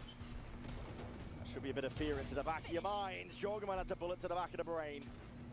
Alpha, swift dismissal. Leaf needs to be careful. He's getting tagged up. Bullet tagged. Oh. Still alive, though, and now reinforcements arriving. G2 looking to clear this all the way out entirely. Crashy's been dropped. Jonah P, even a watchful eye. I don't even know who I'm rooting for. Yeah, that's a bit of a weird push, actually, from Kayak. I think both players that died towards B there, Kayak and Jorgamo, probably could have played that situation better. But G2 end up slowing down the pace, hitting the brakes in a 4v3. And this allows Valen to just test out the map again. Trent still has both of these salvos to work with, too. So they could play a really powerful post plan. They are set up, though, to split into B, and that's exactly where Boaster's waiting with the Stinger. They don't realize A is empty. Boaster, close quarters here with a Stinger in hand. He's got the util out. Unfortunate with the timing. 30 seconds. I'm going to run all over these players here. Fnatic. It's a nice in the hands of Chronicle is not exactly set up for success. It's a nice use there from Trent of just a solo salvo into that B connector, the waterfall, in order to push back the players, and he's still got a salvo to play afterwards. G2 want to keep this clean. Toxins going up. All signs pointing towards it. Alpha, he's tepid, just tiptoeing in. Chronicle will be able to trade, but it's act back in kind. Easy peasy. So a round on the board now for G2. A couple of players getting fairly close to some ultimates. Jonah P and Trent winding their way up to double initiator ults. It won't probably be online here, or if they are, it'll be in the post plant. But we've got a pretty important eco swing round coming up in round 4. Fnatic are going to go for an Odin purchase as well. Crashy's picking that one up to play it from tree. Aiming to do chip damage early on to these G2 players contesting Rubble. It's going to be a hail of bullets and lead. Sways him for a moment. Leaf is still propped up onto Rubble. I like it though. All of these sound cues are making it feel like Fnatic need to defend Rubble, and instead G2 are creeping up towards B. And Kayak, he's got to defend. Salvos pop open towards the door there. You blinds it as a back. Still G2. Oh, Moali! You can't stand up to it. Chronicle obliterates 3. G2 win this game, but I don't want either of these teams to win the whole thing. Yeah, now I'm rooting for PRX. I'm a PRX fan for sure. If he did, it would open up the A site and make a 2v4 possible. Just the timing on it. Backs away anyway. It's going to be very difficult for Valen and Leaf to dig themselves out of this spot. Fnatic giving them room though, giving them respect, allowing them even to get a plant off. Assuming that they'll be able to win the retake with bodies, and with the paranoia, with the C's, with the horn, tools that they still have to be able to work with. Should be a clean retake indeed. Discipline still there from Fnatic. Wing it out. Jump spot of Crashies has missed the potential timing here. Just swinging wide. Trying to take that fight towards it, but smoke into your face, Valen. Has to really just try and get a move on. Now he's onto the side. It's an off-angle play from him, but still player advantage. And the paranoia is beautiful. Splits them up with just the right amount of time, but no way! Woo, Valen. What a beast! What a play there! But what a fumble! Too cautious from Fnatic, I think. Talked about the fact that they love playing to give their opponents respect and play the advantage in the retake. But the paranoia pushed Valen off onto an off angle, and they just weren't there ready for the trade. It was only Chronicle that swung through off Alpha's contact, and he only had about 6 health to work with. Yeah. Fnatic lose a really important eco swing round here. I think you should be an IGL soft. I know you're our duelist and carry on that, but if you were ever a part of the team, duelist would be, oh, I'm sorry, initiator would be an amazing role for you. Two of our greatest minds. And imagine if your teams actually listen to you. Everybody go A. Everybody go A. No lurks. No lurks. Bit of a new kid on the block. Soft lurking, or ties lurking B. Oh, Boaster. Again, that's twice already in the very first quarter of this map. Yeah, he's just standing in the middle with his util out. That's not good. It's not full steam ahead from G2. There's still a level of caution. Fnatic are stacking this with a multitude of bodies. It is the Yes, you did. round. Yes, you did. The read here from Valen is perfect. Be careful here with a Oh. show in the hands of Alpha. That's snappy. Quick scope straight to the head. He is taken care of, though. Chronicle still trying to at least square up, take a fight, posturing ever so slightly. He's taking it with the off-angle play. Crashies is highlighted, lit up. There's no more. So G2. Last night was probably my most fun night of Valorant. I know I was crying on Icebox, but last night was probably my most fun night of Valorant in a while. I really enjoyed it. Recently in their games has been spectacular. And those are the danger moments that you need to be able to add in there. But otherwise, G2 dealt with that really quite cleanly, even though they went into the stack in the end. And here's the ults that we were talking about. But Fnatic, by saving, have managed to get Kayak an operator in his hands. Looking to try to get him posted up over towards A. That's where the Odin is as well. And only Alpha defending here on C. Pushed off immediately. Salvos meant to push off the early line. Doors opened up. Hello, Lee. Might get an early fight sooner than he potentially anticipates. He's going to play his life, try and back the hell out of there. Trent over the shoulder, that bait and switch. Crashies, I think, made the call to fight with Boaster and didn't realize that Leaf also had backup. Yeah. In came Trent. Yes, he Down by did. the IGL again of Fnatic, who's having a rough go of things here. You're like, wait for my drone, Ty. He's like, all right. Still have the lockdown to try to play retake. Drone's out, going in front. I'm going to tell your drone what's in front of it. But it's difficult to get value out of the pit here in the mid-round when Jorgamo still has his dimensional drift to clear everything. But here it goes. Yeah, using it nice and early. Just trying to spot out the most of these players. Don't know if he's spotted it off. Yes, Kayak. Time to strike. Choose it. Hey! It's instinctual. The wall was up. Just anticipating G2. I do love Jogamo. G2 who are left with that player disadvantage. And massive ultimates dropped on the side of G2. They can no longer set up a pit of their own in the post plan. So if G2 want to win this round, it's got to be proactive. I think Fnatic, they know it. Crashies and Kayak are waiting for this push. Hala sees it. Jogamo's going to be backing away. Reclaiming the space now. There's an I4.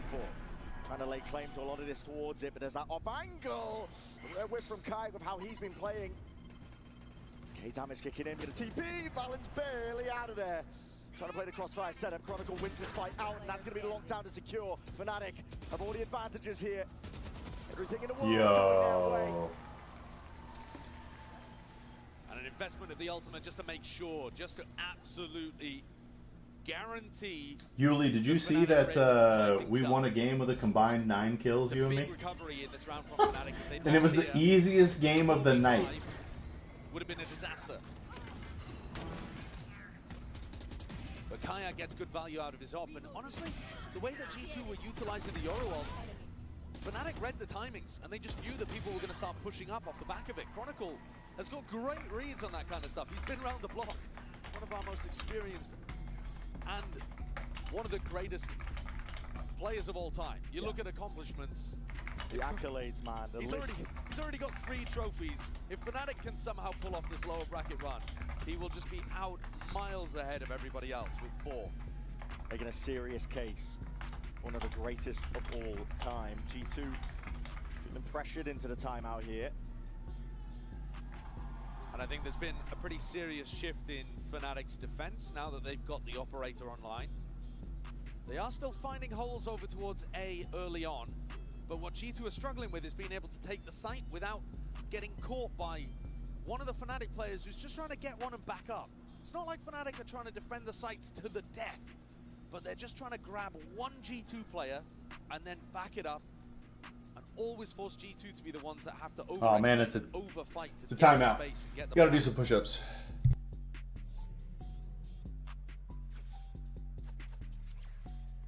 Take a look and see what the adjustments are coming out of this tag timeout.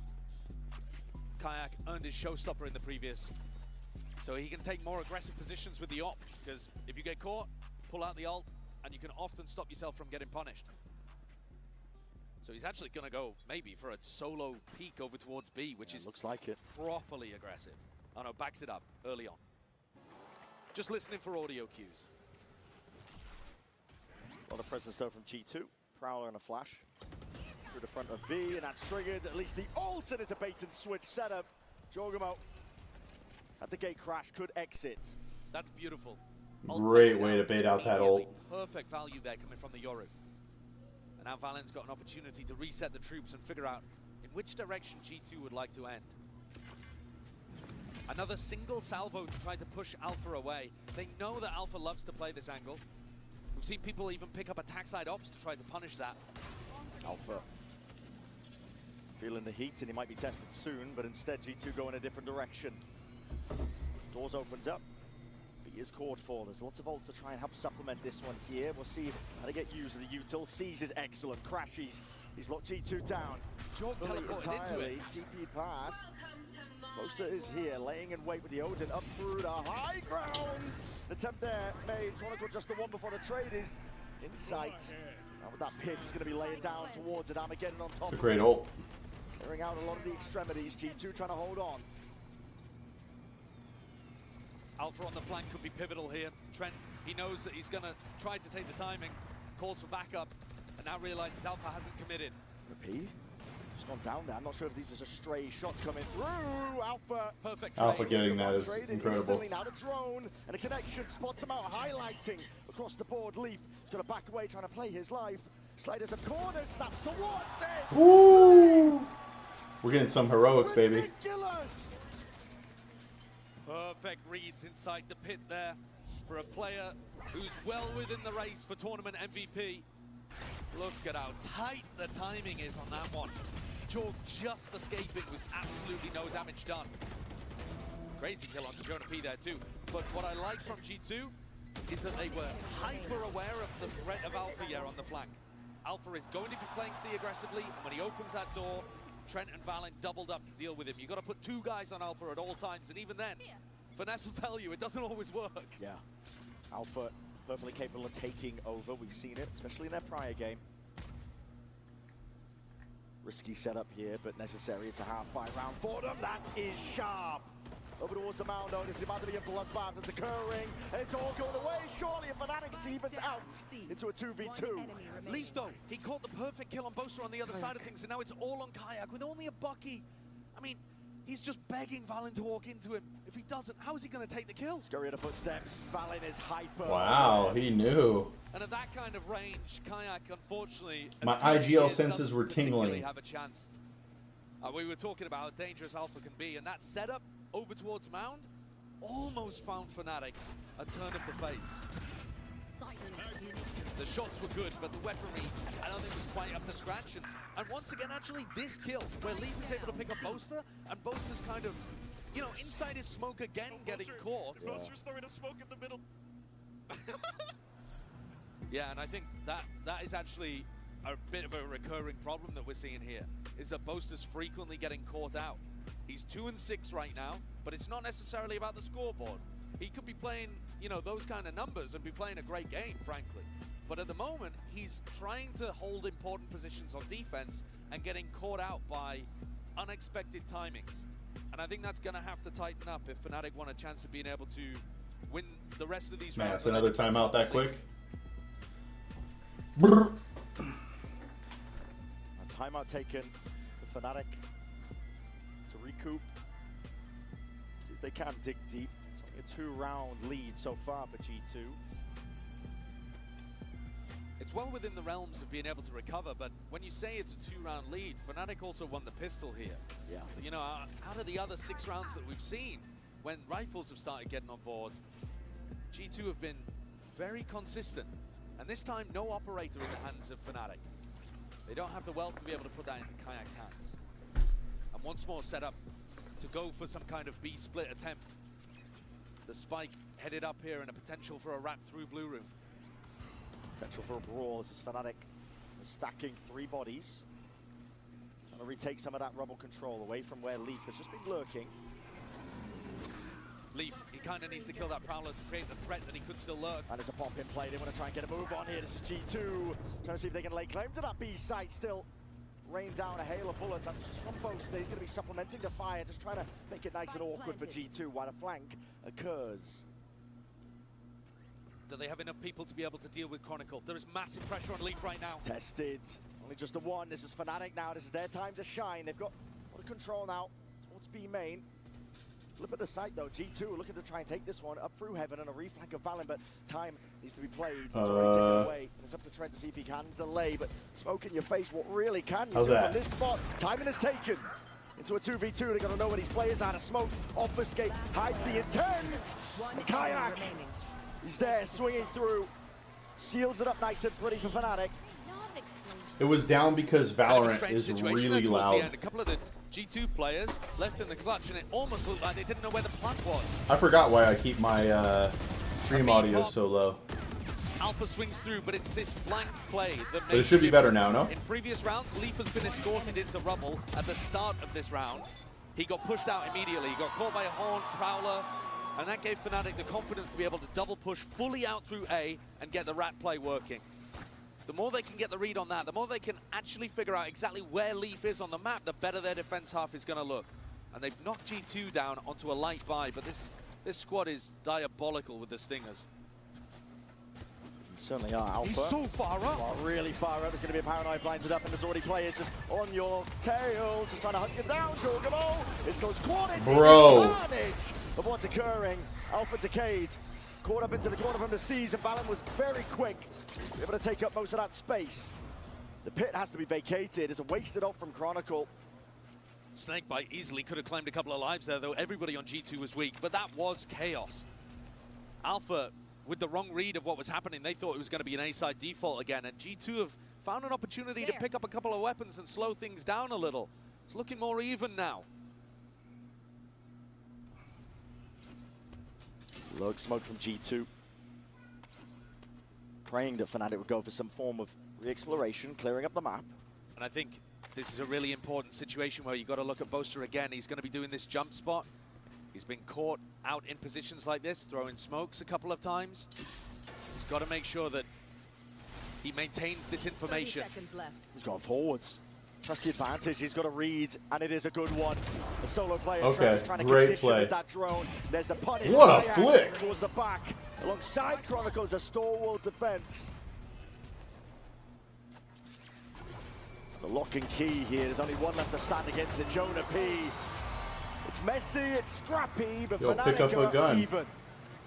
And I think it deserved pop-off there from Boaster because it's something that There's like nothing more annoying to me when pro players don't pick up gun upgrades. Beautifully, didn't he? Had the read that it was going to be a fake, stepped forwards rather than backwards, managed to get the timing on the drone, and catches Trent as well. So not only does he get the kill, he feeds full info to the rest of his team. Guys, this is going to be a C re-hit. 100% this A pressure is fake. And this is now an even half, 5-5. With arguably better ultimates here for Fnatic to close out on defense.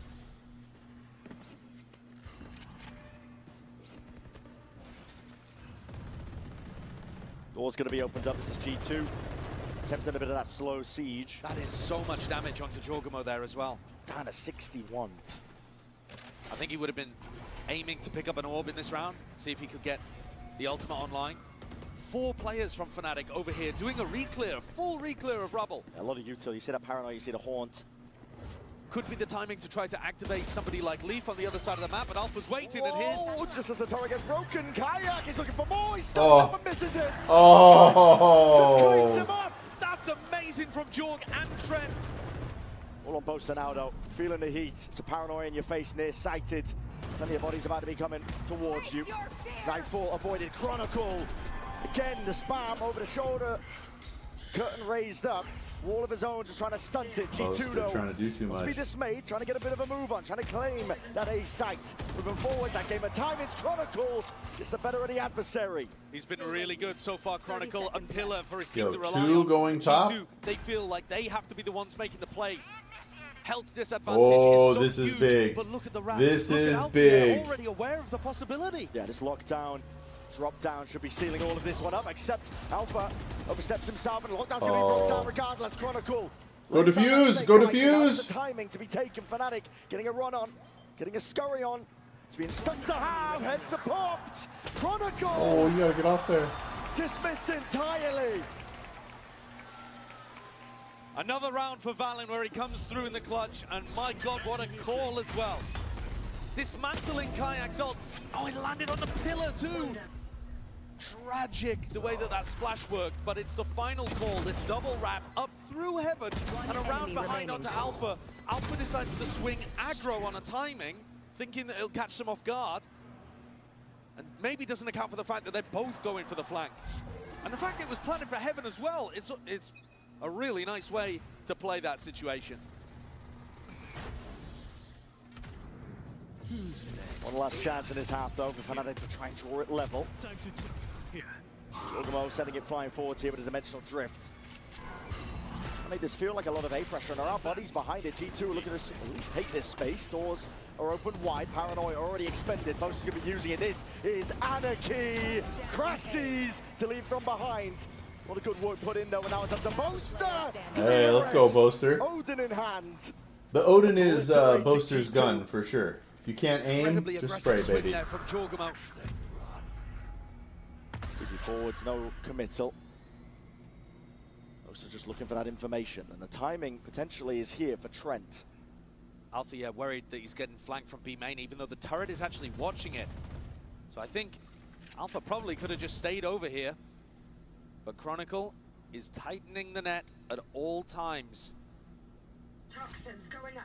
Putting a squeeze on him now. Already revealed to the side there. Have you ever seen my man Soft on an Odin? A strong recovery in this half from Fnatic after it looked like G2 were running away with things. Big round from Crashies as well in round 12, as Jorg was hunting him down from behind. I think this implies we've got a great game on our hands with how even things have started here on Lotus. Yeah, competitive between these two juggernaut teams. All the way through, 6-2-6. Could not ask for a better start to the series overall. Pretty good. Give us 6 though. Unreal stuff. We're going to send it down to the floor. Vansili is standing by with G2 Hammy. Thank you so much, Brent. I'm joined back on the floor by G2's own Arabian Stallion, Hammy. Hammy, how has Toronto been treating you so far? All right, time for some halftime push-ups. The people here are amazing, and just like, yeah, overall great. What about the event? You were telling me you were walking Frost, around are you the venue the joining? whole time, checking out the Yuli, I activations think and you said you everything. were, How's the but Frost, are you experience joining right here in the Master Toronto? July physical The challenge? experience is amazing. I mean, like I Banana said, woot. the people here in general, they're just like lovely to meet and all that. But yeah, That's us, man. That's Canadian. it's good. We just love hugs. Yeah, I do. Let's get back into the game though and talk about G2, because you're basically the honorary 6th man for G2. Talk me through the Tejo from Trent. Why is he bringing it back? Okay, I mean, I feel like Trent gets too much disrespect. He doesn't need Tejo. It doesn't matter who he's playing. He's the best initiator I've ever seen play the game. But yeah. That's what I'm saying. I just wanted to hear it from your words as well. And also tell me why G2's in the golden era and why they're going to win this series against Fnatic. Yes, we'll be winning this series. Not only this series, but we'll be winning the entirety of Masters, I think. Oh, the whole Masters. We will be winning Masters, yes. Okay, and so Wolves coming up next. You think they're going to have this easy against Sufat Baby and crew? Yeah. Okay, and last but not least, I want you to give encouraging words to the G2 players playing up there and also to your fans around the world. Okay, honestly, G2 doesn't even need it. They're going to win. What's going to be your I hope physical everyone's doing challenge, good. Frost? I mean, that's all. I don't know what else to say. But yeah, I love you guys. You got it all. Hammy, thank you so much for your time. Let's toss it back to the game. I watched Soft last night spam like 3 rounds in a row or 4 rounds in a row. He hit people for 130 or more with a body shot and a headshot with the Odin, which doesn't make sense because the Odin's bullets are gigantic. It would literally blow your head off. But and he wasn't getting kills, and then from like after that round on, it was over. Both teams' map pools, and I think you really get the clash between both of the callers. Opposite sides of the spectrum, actually, in terms of results. You can see reflected in the Coinbase Econ report. Chronicle having an amazing half. Boaster struggling a little bit. Valens at the top of the scoreboard, actually, if you're just looking at kills as well. But I think more than productivity, it's going to be the game plans that are going to make the difference here in half number 2. I mean, when I've been looking at these teams, G2, they play for retake a ton. They're on their defense half. They've been winning almost 40% of them. Fnatic are winning post plants 83% of the time. One of those stats has got to give today. is it going to be Fnatic closing out these rounds cleanly? Clash of those styles. Leaping into the fray across for that info. Leaf. Break the Prowler. Back himself out. And it This is going to be such a boring half. Fnatic. They are the slowest team on the attack side that we have, but they're extremely diligent with it. They use the time to make sure that they dismantle. How many trap times are plays. they going to get a plant Yeah, in he with can get under tense towards 10 the end. The clock seconds? can sometimes be Bosa's worst enemy. But Alpha might be his Now best they've friend. broken the map. What an opener for Fnatic. I mean, that should be signed, sealed, and delivered on the pistol round. Fnatic with a potential here, a great opportunity to win both pistols. I just on think this they're map. both the slowest, but Fnatic is that can make definitely all the slower. difference in spots like Definitely this where slower. I both teams haven't. are good. The meme is about Fnatic. Jorg might be going for a bit of a re-exploration. Guys, there's towards 15 B as well. seconds He's left. just trying Let's to do backfill something. this space, but it's all on Valorant to defend here with Are one they gonna end up paranoia. B? Are they pivoting into B? Actually, maybe Jorg will get his chance. I do. They want to try and go for the B here. There's only 25 seconds left for Fnatic. What is the call? Bit of a scramble, but they're going to land over towards A. All right, let me change that from 10 seconds to 15 seconds. How many plants are you going to get? Zone out towards the blue Under room, and this is 15. all covered in time. Kayak is there. Cutting down his two players. It's a pistol round in the back pocket here for Fnatic, and like you said, it could make all the difference in a map like this.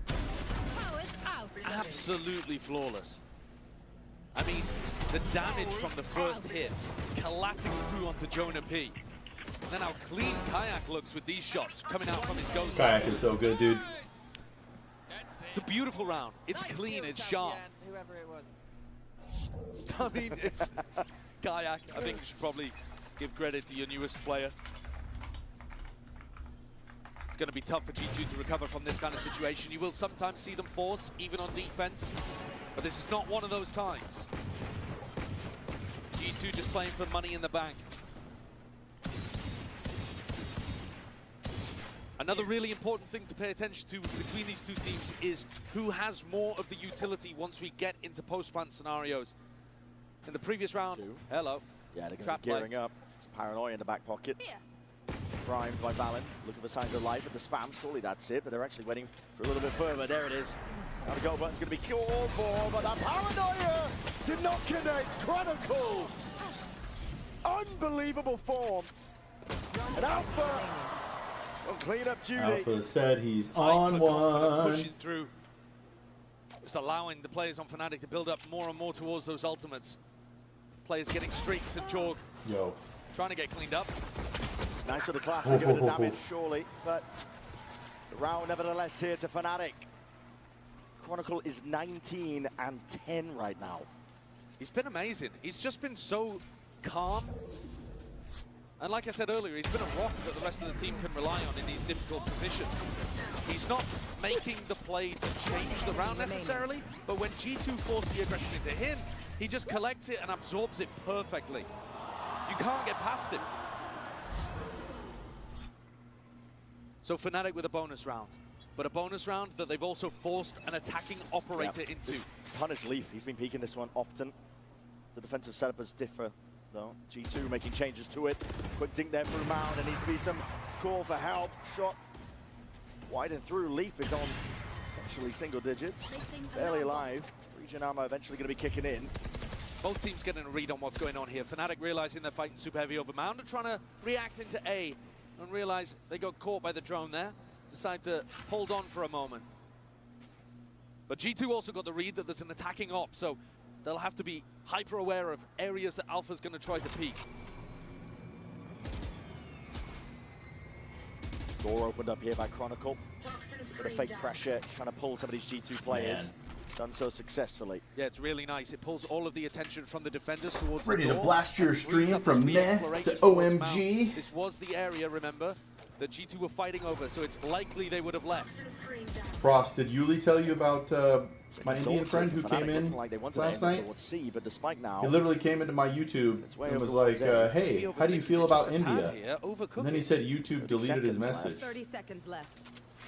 Jorgamo not budging. Leaf even just lying in wait. There's 4 players defending this area of the map. Yeah. Are they pivoting B and trying to connect with these guys through the door? Maybe. Door's broken. No clearance onto the corner. Yo! Has his back. Boaster just got his life saved, On bro. watch is what he's saying. As an attack side operator, but time is still becoming a bit of an issue, and shots are rattled. You can feel it. It's getting hectic.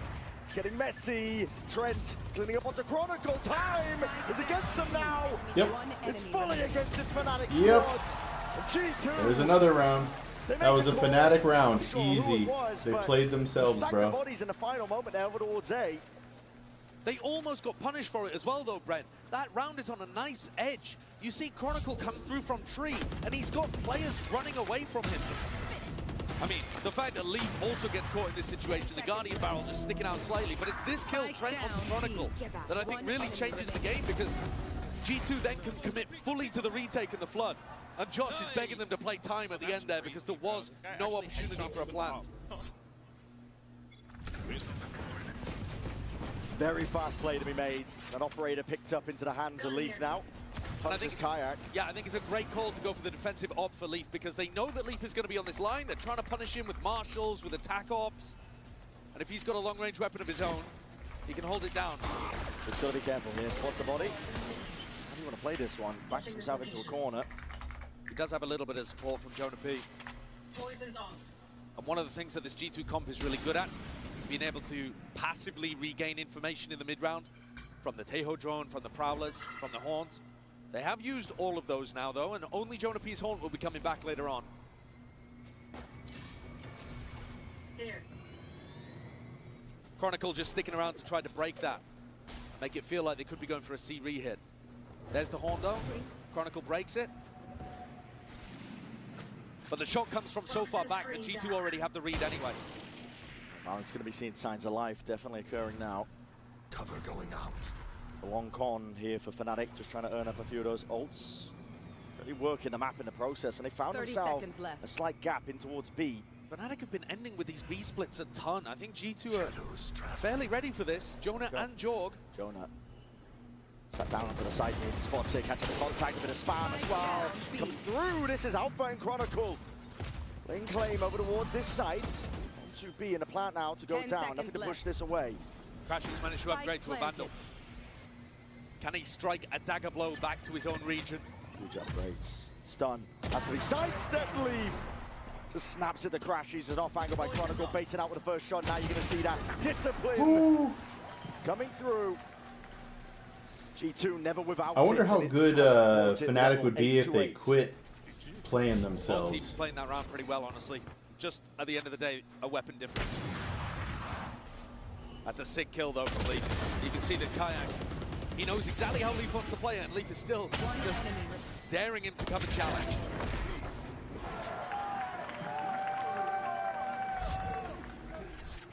Fnatic have a lockdown to try to work with here. Difficult to counter. But G2 pretty happy playing the retakes as well. Stacking 3 bodies over towards Mound, expecting Fnatic to go for a punish of Leaf. And Leaf is holding it. They want it to feel like it's just Leaf with a bit of solo pressure. Way ahead of this one, still they're going to reveal their hands. So rifle shots ring out. Even trying to see if he can punish somebody going for that jump. But Haunt out into the open, counter spam. It's Kayak trying to get the punish online, but he was believing in the Haunt maybe a little bit too much, just stood into that Omen one way, got caught. Feels like G2 have been winning a lot of these opening duels. Toxins going up. Drone's going to be expended for the re-clearing walls on walls. And because Fnatic keep losing this fight over towards Mound, G2 can stack 2 bodies B, 2 bodies A, and be pretty happy, no matter where Boaster calls the team to end. Tight to the corner, Jorgamo has the escape policy. Alpha detected over here by the Haunt. Just trying to spam where he might expect it to be, following the traces. Well, still going to be alive for now, 41 health. And in a 3v5 like this, you don't really want to invest the ultimates from Alpha Air and Crashies unless they can find a pick beforehand. 30 seconds left. But look at the time. This is one of the problems with how slow Fnatic play. You get into spots like this where you're down and you're not really in a position where you can even make a play to turn the round. This is just going to be a save that waiting out the clock, and it's not a high energy way to end a round. No. It feels, I've got to 10 imagine, a seconds bit left. brutal to have to give up in spots like this, especially because it allows G2 to then put pedal to the metal and try to punish. And that is such a punish. That's a big kill. Looked like That Leaf is was a just running the big operator kill. in to its doom. To his demise, though. 2 rifles intact for Fnatic, and that was the goal of it. But you're right, it's a low energy way in the round to think about what's coming next. Yeah, there's that moment, one way finding value. George just spots Kayak, who's trying to get value from the horn. Like, you can see what Kayak's going for, Gun here. but it's difficult amount. And Fnatic are going to take a tack timeout here. I think it's desperately needed. They've won both pistols in this map. G2 didn't respond with a force at all, and yet they're still behind 8-9. And they did do a good job of getting back into the map in their defense half. Here on the attack side, though, I think one of the largest problems is they're never actually pushing G2 away from mount. Yeah. And if you don't have mount control, if Leaf is always getting information over there, why would they ever want more than one person on C? And that makes it way harder for Boaster to call. Might be time to change the tempo around coming out of this tack timeout. Yes, it is, Wiz. Yes, it is. Fast rounds in the bank. They're not a team Bro. that do it very often. I really don't want to. But running something a little quicker.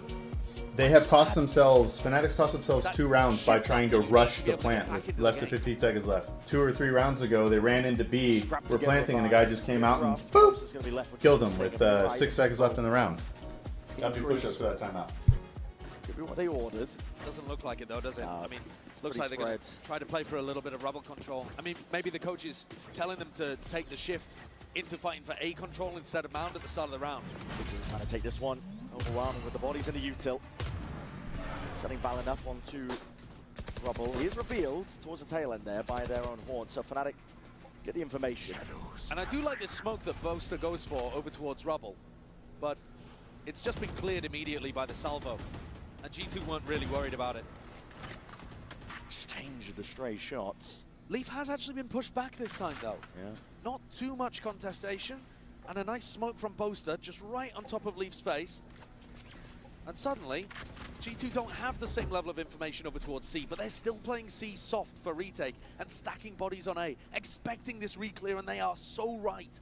Who's catching the play though? Strength jump spotting. Potentially sees it, Valen unaware. Trying to get a move on, trying to get a runaway. Ooh!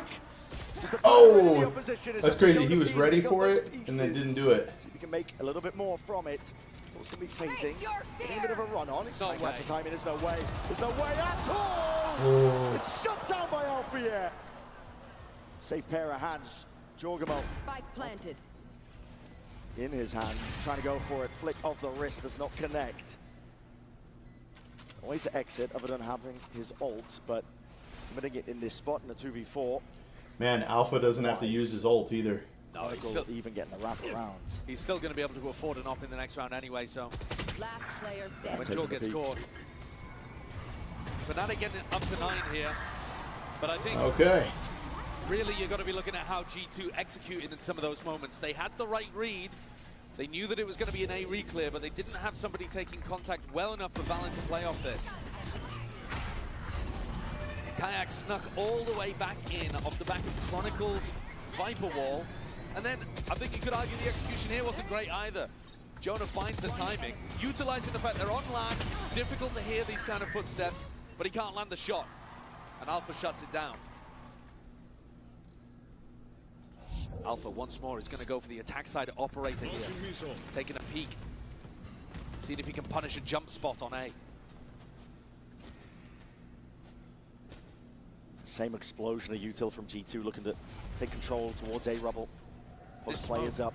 This smoke is a really nice adaptation. Coming out of the tactical timeout, it really has neutralized Leaf and allowed them to regain mount control. I mean, look what it's done. You've got the pull from one of the rotates. You've also got this gate crash and spawn as well to try to support Leaf. And it's just softened up the A side of the defense. Really good macro adjustments from Fnatic's coaches. All grouped up now from Fnatic though. Trying to push players off away from A Rubble and just trying to take it slowly, steadily, but still that's bullets raining down. Jonah P is there.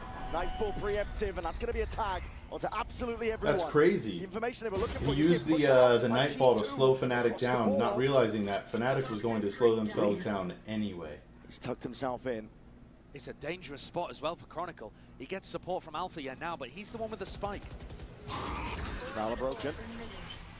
He will respect it. Off onto the corner. This is 25 seconds left. Where is this ending? 25 seconds left. Where, look at this dude. He's having to sprint. And that means Jonah has a chance for redemption after his failed play in Tree in the last round. Spike's disjointed though. They've already got players in and through. G2 looking to try and front defend this one all the way. Dimensional Drift spots it all out. No guessing game whatsoever. 9 seconds and it's all dropped down. It's all crumbled. Fnatic, Chronicle. It's cheeky with the kills, consolation prizes at the end of the day, but it's not a round win. That's what Fnatic were looking for. Dude, it's crazy. Second time in this They're half, so frustrating to watch, dude. And you won't see any other team in the tournament that loses as often as Fnatic. Guys, we have 23 seconds left. Let's sprint from C all the way to A, giving ourselves 1 second extra to plant. Let's do it. Not taking the right risks at the right time to try to push things forwards. And G2 have knocked the economy down at Fnatic. No, they decided to go for the force buy. They've got everything up here. Fnatic's eco still doing all right. But 3 of the players are on light armor. Investing into it. Salvage towards the back of Rumble. Fnatic are grouped up though. Flash overhead. No signs of life from what G2 can see. Yeah, passive kind of setup. Not looking to go for the reclear, the refight G2. Toxins going up. But why would they need to? I mean, Leaf has still got pretty good information over towards There were Mount. multiple times last night. He's getting Like, info on after B this as well. round, I stopped moving with Riz. A or B finish. It's gonna be sweeping through. Understandable, Yuli. All right, so when I got mad at him, if you want to say mad, I don't know, but we go to look at A, and like we know where the guy is. He's trapped back left on Sunset. Back left. We know he's there. We can hold him unless he uses util or somebody smokes him off. He decides, he's like, let's go B. I'm like, okay. Or maybe that was A and the other one's B. I don't know. So I hang out for like one more. I'm like, no, Riz, fight this. And he's like, nah. And he leaves. Like, okay. So then we, he runs mid. So I'm like, wait, no, wait, Riz, let's fight. He's like, he doesn't. He goes mid. So I run. He starts getting into a fight mid. So like I run to join the fight. He dies and then I die. Like, bro. That should have just been like a free kill on somebody, but nope. Riz was not having that. So at least 3 guns are going to be maintained here. G2 never really committed to that one. Definitely felt like there was more opportunities for G2 to go for spam, to try to get inside the pit and make something of it. Oh, dude. He just, it's not just about in the main. It's that the round started and he said, I'm going. At 10 to 10. Like, we don't need you for info there. We don't need you. It's actually a rough buy here for G2. This is his normal self. And it's funny, too, because it's not like he won't have good plays. He'll definitely do things and be like, wow, great play. And then he does use Phoenix ult. Jorg's TP just not in time to save him there. Kayak, a wonderful opener. Seen that previously too. Jorg, he tried to go for the teleport in the moment, but I'm was just a okay, little too slow because he on it. uses a lot of time as like a get-out-of-jail-free card.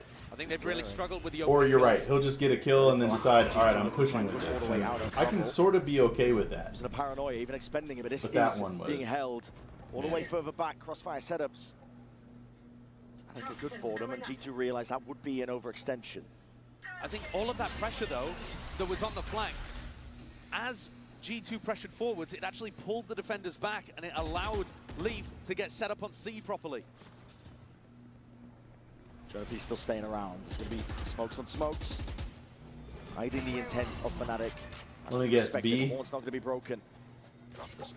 He's still going to be sticking around here with 40 seconds left. Trent has salvos, and he has the ult to be able to work with. Boaster needs to call for them to accelerate at some point here. Tempo needs to be increased. He's trying to bait out the salvo or the ult, but this spike is miles away still. 25 seconds left. Surely this isn't going to be another man. round lost to the clock. You're only just making a move over towards it. G2 still have bodies over towards you. Jonah B's going to be hearing most of this, and that's the Armageddon. this Those ult. doors opened up, the slightest of pockets to play inside. And all the way forwards, Jonah B has to be that line of defense. Moving now, 8 seconds remaining to G2. Reinforcing the site. Still time left. Alfie is going to try and defend this one. Defend it, he will. Plant is down. 1v1. Potentially there. No way. Alpha with the hero play, bro. What a ridiculous round from Fnatic. I don't think they should have ever been able to get that one across the line, but it's individuals that power their way through. With I the can't clock believe that. all against them. Yes, they got the early kill and set themselves up in a decent spot, but they were just barreling towards the site, desperate to try to get something going. And again, the superstar, I think, is Alpha, yeah. Defending crashes. Leaf a little too slow to be able to deny. Yeah, he was Then lurking on Alpha, Phoenix last night on He Sunset. wins that 1v1 towards the end, even with Leaf holding for it. Josh is not happy about that. G2 have taken attack timeout instantly afterwards. 3 situations where the clock has been bad for Boaster, and 1 recovered. Chronicle and Alpha, yeah, the players that have been by Boaster's side through thick and thin, winning multiple tournaments with it. 26 and 13 for Chronicle, 23 and 14 for Alpha, yeah. Everybody else on Fnatic, negative. I mean, Chron and Alpha are trying to deadlift Fnatic. Man, I forgot to do my in this game. push-ups. The backbone. Yeah, the do you have brain cells thing was epic, Yuli. Epic. I gotta do Been push-ups. on a knife's edge all the way through. Fnatic go the ones finding it. Potentially the straw that breaks the camel's back if you are G2. Yeah, I think that could be the round that you look back on that really made the difference. Josh is expending his timeout, maybe expecting not to get a chance for another one, frankly, because G2. And then what's a really bold funny, pick taking Fnatic he just to left Lotus, us to go but play they with may a have been girl. punished. Or his friend, he said. Losing both pistols and not being And able we to got stop them on the dubs. clock there. Valen steps up with the stinger to try to see if they can win a miracle round and draw things level again. Gonna make this out, Leaf. Indeed, catches the Prowler. Leaves Valen inserted. Tiptoeing around the map though from Fnatic. They're gonna be looking to see if they can re-clear out towards C-Mount, Satchel across. With the rifles here, ooh, Valen barely able there to escape and exit. Drone used for a bit more information. G2 just trying to clear up most of the map. Fnatic, slow game of theirs. It was. Definitely applies the pressure evenly here to G2. And 2 players posted up towards Rubble. I'm not sure whether Alpha's calling for them to Yeah, go we back Fnatic towards that B. round for sure. No, it looks like the spike's going to make its way towards this setup from Jorg and from Jonah. There's a seize. All broken. Jorgama respects it. Okay, Gate Crash is probably running out. Placing swamp grenade. I mean, at this point, G2 are just trying to play the clock again. 30 seconds. And that's crazy, because that You have was seize, when you have Yuli and flashes. I pooped the bed. Delay. Seconds left. It's up to Fnatic to try and get a move on here. There's a round you cannot afford to lose. Not against the weaker weaponry. G2. Sidestep, Nightfall, going to be avoided, at least for now. Util flying forward, sees, not quite a connection. Paranoia sweeps forwards, Boaster's there, ready to take the What was fight. Jonah Clay P doing goes to right this there? site. He needs some help when he's at it. Kayak drifting into it, trying to take the fight straight to them. Kayak, It's a close to an bloodbath ult. towards heaven. One away from the ult. Kayak's Yeah, I'm gonna not be really happy sure with either. that. And the last That one game spotted was out, so bad. rooted out. If we'll just look to do some damage here, and Kayak's been set up perfectly. Showstopper for round 23. How did we win that game? Oh yeah, That that's shows right. you that the composure is still Soft there with a for Fnatic. perfect game, Not Wiz getting with a rattled close to towards the end, perfect still game, trying and to even though we were optimize ripping Riz, he even went the 15 smallest and 7. bits. And that could be an ultimate that's a game changer and stops G2 from being able to pull off a comeback. Both of these teams have got good mentals. But G2 are going to need 2 really clean rounds here, even against the ult coming out from Kayak. Jorg and Trent have been really good at denying value from Kayak's ultimate. when the sides were swapped. But I think a showstopper's exactly the right kind of tool to complement Boaster's slower calling style, because it will allow you just to open up the sights towards the end of the rounds. Toxins Managing going to up. speed up entirely. G2, they don't want to be budged. Toxin screen down. Draining themselves here. Leaf and Valin out towards C Mount. Stray shots forwards, but now here's the pressure.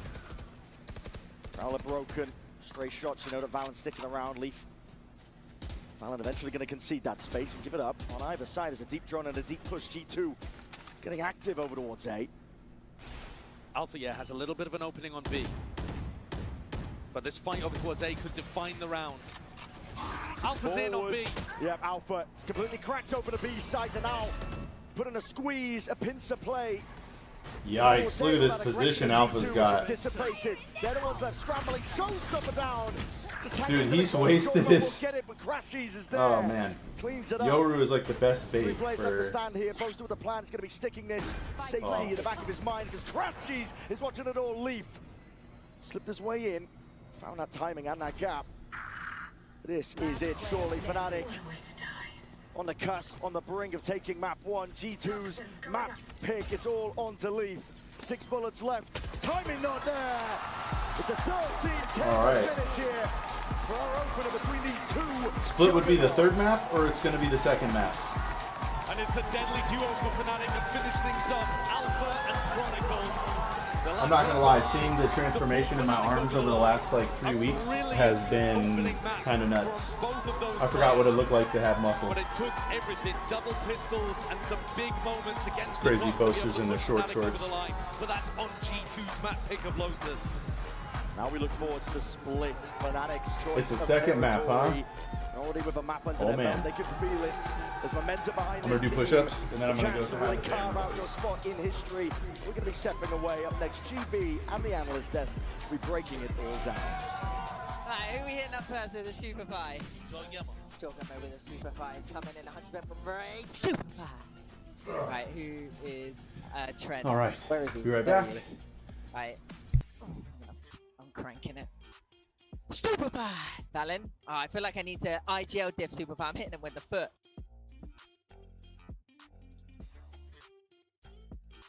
Super five!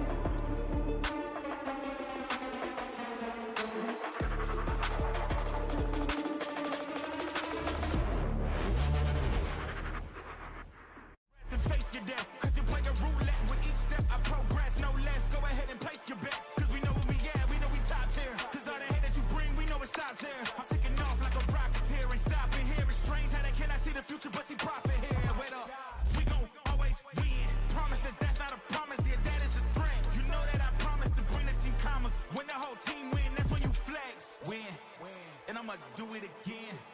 Watch me win, then watch me do it again.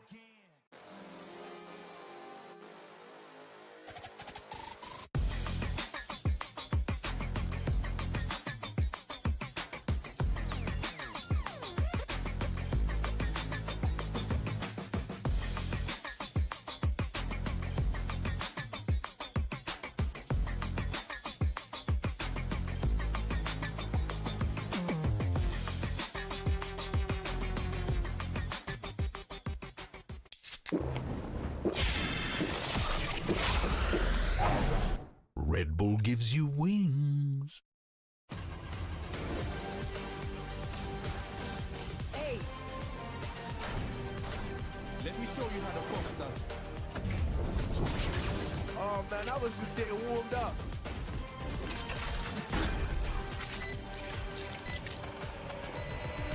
Spike defused.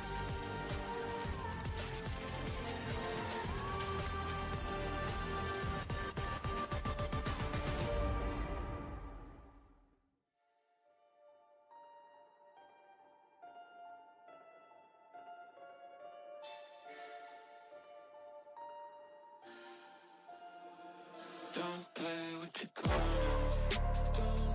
Get a kink in your armor. Don't fake like an actor. And tell a lie to your pastor. Focus like a laser. When you leap from the rafters. Better off going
Don't steal from your brother.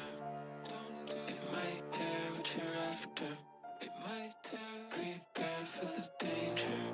Prepare. When you call out your master, call him out. Don't trust in a stranger. Don't get killed or be captured. Get killed. Sabotage in the parlor. You don't wanna be a martyr.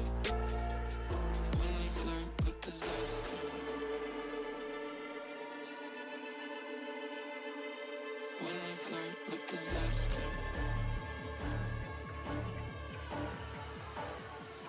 When you flirt with disaster.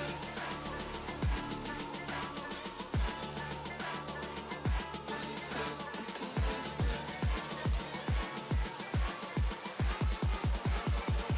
When you flirt with disaster.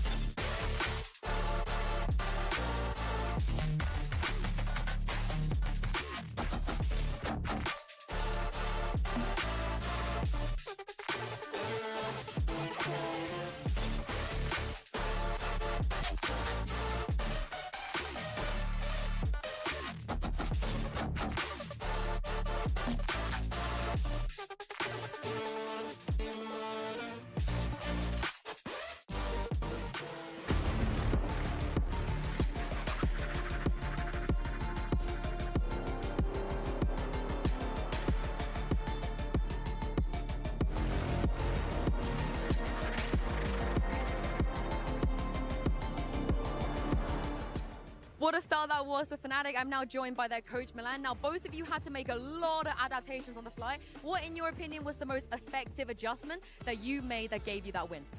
I think during the timeouts, we told the boys to stay calm, focus on like what they're giving us, and just processing information a little bit better. And I think it made all the difference after that. Boy, it did indeed. Thank you very much for your time.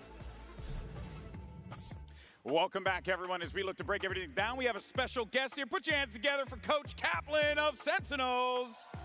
Good to have you here, brother. Thanks, Good, man. as Happy always. to be here. So let's go ahead and dive right into it. Cap's going to be here to help us out and guide us through the game. And first things first, let's actually talk about what the coach of Fnatic was talking about in that interview there, Mimi, because he said, hey, I needed to keep the boys calm and ready to go, and we saw the results of that in that round 18. Yeah, absolutely. The adaptations, Kaplan, from this team, they had such a great sequence of different attack side ideas of how they approached that. Yeah, they had a hard time fighting G2's comp head on, and after this timeout here, you can see they just make some light noise, a fake TP and a smoke, a classic Boaster smoke, kind of keeps G2 occupied a little. Then they go back, re-clear the C side, come back A. Just started to take the game a little bit less head on, and I really feel like the next few rounds built the story. They did it again, then they kind of snuck out A together, and then they just took a head-on fight. And I think it really speaks to Boaster's IGLing, that he was able to take that timeout and just keep building on it. Yeah, because we were talking about that a little bit, right? Like, a lot of people always are giving big credit to the coaches coming out of the timeout and what game plan they did, but there's always going to be different things. Your opponents do different ults that come online. It is really difficult for an IGL to kind of perfectly sequence those rounds together, even with input from a coach. Yeah, exactly. It's just really, really impressive. Yeah, and let's not forget, too, Jonah P had an opportunity to get a nasty 2K in that situation, and unfortunately was shooting cotton candy at his opponent, and it was like, oh, get this off of me, and then they just shot him, and then that was it. Which, those heartbreaker rounds, man, those are the things you do not want to see happen. But that does take us to our HyperX reflex moment here, because this one's on the other side of the field, Mimi, with G2's Valen. This is what you want to see from the team more consistently as we get ready for map 2. On the attack side, G2 had to see, seems to have a read about finishing B in a lot of these rounds. Alpha. Almost every time it felt like on this attacking side, they were getting posted into post plants on this site. And this team, even without peak Teo, which is what a lot of people attributed their post-plant success to, they are still such an incredible team at setting up in these kind of rounds. Here is some incredible shots from Valen, but Trent on the nerf Teo, balancing his utility. The way guys like Valen and Leaf are repositioning means that G2 is one of those squads that is shutting down the retake so often. And Fnatic, one of the teams in this tournament who is trying to retake the most. So a challenge for them to get back in on this G2 team. Yeah, just insane. I mean, just in a spot like that, Valen just has nothing to do but move his crosshair around. He's in the middle of nowhere, and he really knows how to close it out. Yeah, truly finding ways to succeed, but it was not going to be enough there. Fnatic managed to squeak them out there. Now we're going to hear from the coach of G2 as we get ready for map 2. We're moving on to map 2, and G2 have a chance to redeem themselves. Now, Leaf was such a nuisance, as he always is. On map 1, I think Fnatic really struggled to deal with him. What kind of role can we expect on map 2? I think it's more of the same. I noticed that Fnatic likes to enable their best players to really shine and take their duels, like Alpha. Took a little inspiration of that. I'm like, hey, Leaf, you should go contest them. You know, like if they're gonna take the space, I want you to put them down. So, yeah, I mean, we're just greenlighting him a little bit more, and we'll see what happens. I look forward to seeing it. Good luck on map 2. I do love to hear what he's saying there, because Leaf to me felt so strong when he was taking those risks, when he was playing as a C anchor Kaplan. He was constantly walking back into space and finding a ton of success there. Yeah, absolutely. Taking the op up on Viper, like constantly have the info. Even after getting a pick, he would find a way to get back on that line and be able to say, hey guys, they're not coming to C. Don't worry about C. Just look out for that A hit. But to that point that he was talking about Alfier, though, that's exactly what we were seeing from him, man. He was I needed that break. for those plays, it's so hot. It was so hot in this office. And it did feel like Alfier, with that confidence, it's very hard if you're Fnatic to like be like, hey, you know what, guys, we got to play off of that. We got to feed this energy here, because Alfier is giving that to them in spades. You absolutely do. Kaplan, I mean, Fnatic plays a bit of a weirder comp with this double duelist, the Yoru, the Raze. Talk the viewers through what should they expect out of this comp going into map 2? Yeah, they have a lot of different looks here. They're able to move the Viper Lurk around to different spots. Sometimes they throw a really neat orb mid that makes some pressure. They can go fast, they can go slow, but they do have to respect the G2 Breach. They should have a little bit of a hard time fighting head on for any space against the Breach, kind of similar to Lotus actually. Yeah, it's gonna be big. G2, lot staking on this game. They lost in Champions to this team 0-2, got sent home by them after the amazing tournament they had at Shanghai, and it would be a really similar story again, making it to the finals in Bangkok. If they were to go home here in top 4, it would definitely be a disappointment for those boys at G2. Oh, without a doubt, and you can see Fnatic taking their time with this agent select, having the conversations that they need as they get ready for this map 2. Could very well be the end of G2's story here in Toronto. Toronto, do you think that's going to be the case here? Oh, a lot of no's. Who do you guys think we're going to map 3? I think people just want to watch more Valorant here at the Enercare Center. That's the most important thing now, Mimi. But G2 need to dig deep if they want to unseat this Fnatic team. They absolutely do. They pulled off that incredible comeback the other day against Gen G. Had to dig deep to stay in this tournament. But Fnatic, a great team, going into another map where they are comfortable on. They are on a 5-map win streak here on Split. So it is going to be a challenge, even for a team with the tenacity that G2 has. Coach Kaplan, now obviously you're coach of the Sentinels in this situation. What are Let's say UGC you're coach reels? of G2 in this scenario. What are you telling the boys? What are you thinking about as you get ready for this game?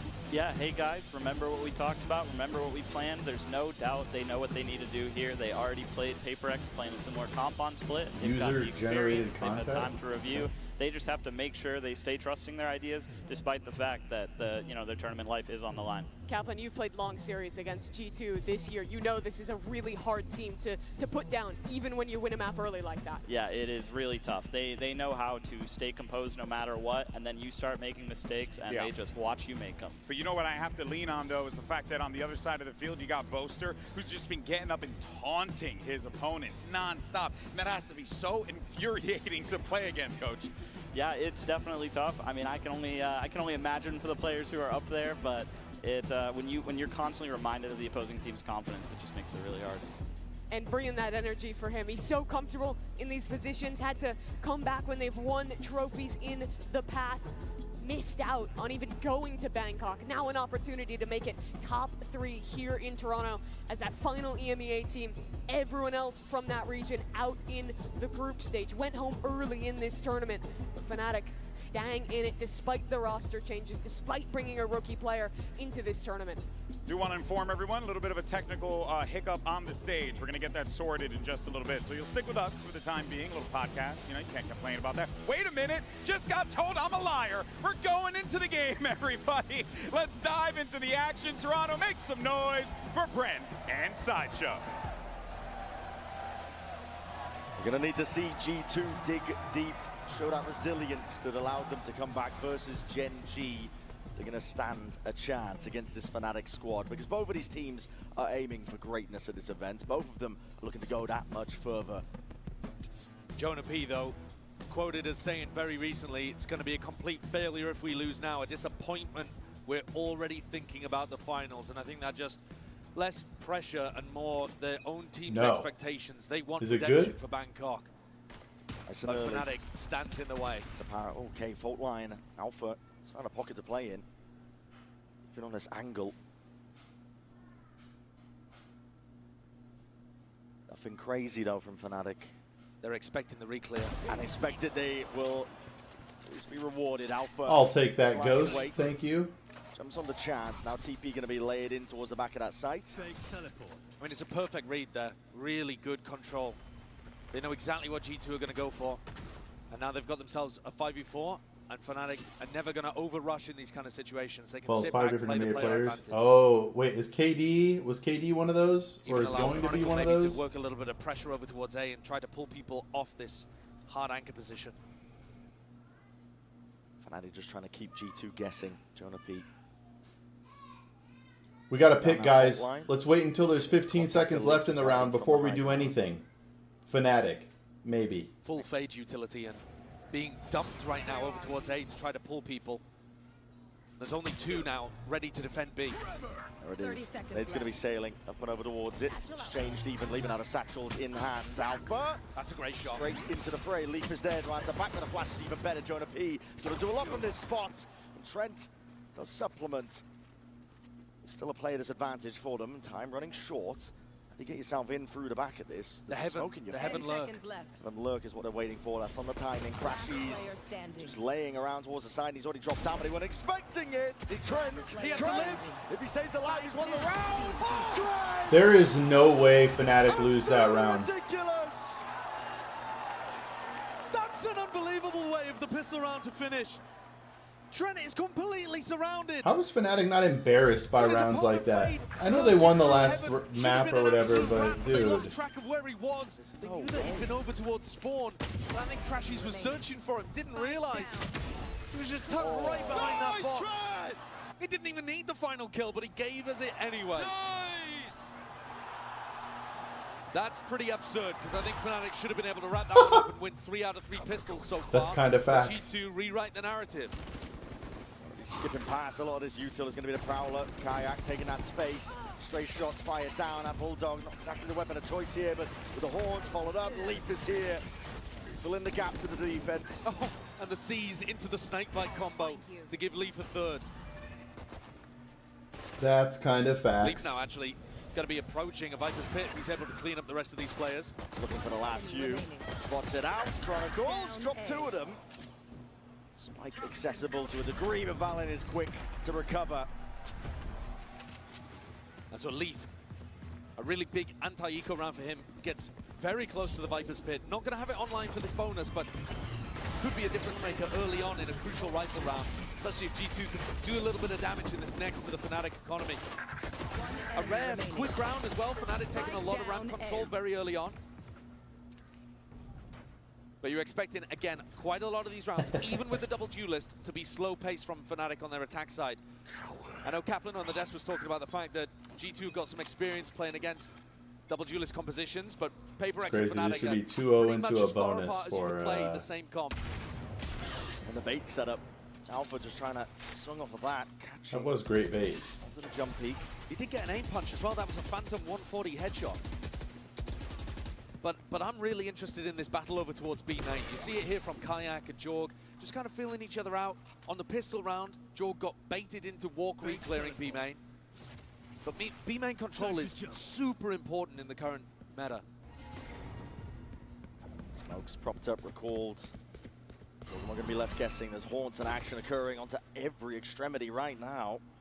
Pushing Chronicle out of the path. Jorgamo. Looking to potentially take a fight here. Knife out Kayak. Oh my, that's unfortunate timing. I mean, that's a weird decision as well, isn't it? That was a super weird Chronicle, decision, bro. Chronicle gets the better end of it after Valen had already retreated. And now Valen's alone and isolated on the A side with the Paranoia as his best friend. That's to anchor single-handedly. Reinforcements arriving in the form of Trent, but he doesn't really have a weapon to his name. It's the classic and a bit of Utah. They can hear it now. Smokes are going to start to be Laid down, blossoming. Vault reveals. And not even the exit for Valorant. Just trying to TP out of it, but just opened his body up wide for it. So Fnatic, methodical approach towards it. Trying to hold back the onslaught now that G2 are trying to dish out. No one is ready for Alpha. Yeah, that's a nice cleanup from Fnatic. Really good positioning too. Even if Alpha hadn't been able to close out with 3 kills, Boaster's waiting in vents as a backstab. They've set up that round really nicely here. Fnatic are so good at their attack side macro. I know we're watching a little bit of a mistake here from Kayak, but he has some B main information. Chronicle controls the other side of the map. And in the meantime, the rest of the pack is working their way up mid, getting a heaven control, and just slowly pushing back G2. G2 at some point in these slow rounds are going to have to fight to re-clear. And that always comes with a bit of danger. Straight back into it. Once more, same 1-3-1 setup from the attackers, right? Kayak holding on. Heavy premium, just spotting the cross-up. Jorgamo will have to respect that. And that's great information from Kayak. He saw that teleport. He knows that Jorgamo's gone back into a more passive position. Trying to square up towards it. What a shot! Kayak's getting smoked right now by Jog. Might be a bit of an experience diff happening here. Head clean off the shoulder. We'd be so mad at Riz if he did that. For it so far. Pressure up towards B Heaven though. Alpha is ahead of it, finds the gap. Time to be taken. Sees though, avoided. It is a nice seize though, because it gets Jonah P back onto the line. So much pressure happening. Oh no, no, no. Damn, the spike. It's not ideal. He's just gifted them the spike. The spike dropped down. I mean, that I don't think was even. I think that was just supposed to be fake pressure anyway. Kron might have done enough. Has to be the savior for him. Leaf, judge in hand. Lets it loose and lets it rip. So putting a bit of fear into them, putting the squeeze now into Leaf, and a bit of spam chopping him down. Leaf 20 seconds. At the knees. All right, guys, let's sprint to a site. Dashing. Spike down mid. And he's leaving it just down to Crashies. A spike, essentially. I know we're saying Retrievable. 3-1 for G2. Boaster's Big fumble top in 3, that but round man. From Fnatic, from Boaster. Like I said, I'm not sure if they thought the vent was completely clear and they were just trying to make a drop noise to fake a pivot into A and go back to B, or whether Boaster really wanted to try to take vent and just didn't have a teammate with him. But either way, you can't make a mistake like that when you're already a slow-paced team. And clearly the Fnatic coaches are not happy about it either, because we're about to go into a tactical timeout. And so, coming off the back of this, I mean, there was a great tac timeout on Lotus. The Desk talked about it as well. That adjustment in the second half. The coaches took the timeout. Boaster adjusted some things, and Fnatic were able to close out on map 1. Here, this is very early on. It's probably more to do with adjusting the tempo, or maybe one of the coaches has got a read on what G2 specifically are doing on the defense side. Push up. But I think there's a couple of things to just calm down here for Fnatic. Kayak's kind of getting diffed and making a couple of mistakes in terms of anticipating the aggression of Jorgamo. Jorg's just caught him on a couple of timings. And obviously we've just witnessed that fumble from Boaster dropping the spike in vent, so not sure whether it's nerves. It looked like the confidence was high for Fnatic, to be honest, on map 1. But they've now given Leaf an opportunity to get this Viper's Pit online in what could be a crucial round, though it is going to be a half buy here. Fnatic have still got some big weapons. Opting into it almost fully. Oh, second guessing themselves. Money's a bit all over the place here from Fnatic. TP in a fault line, sets up Balin. Horns timing. Yeah, they've decided to use the pit in mid.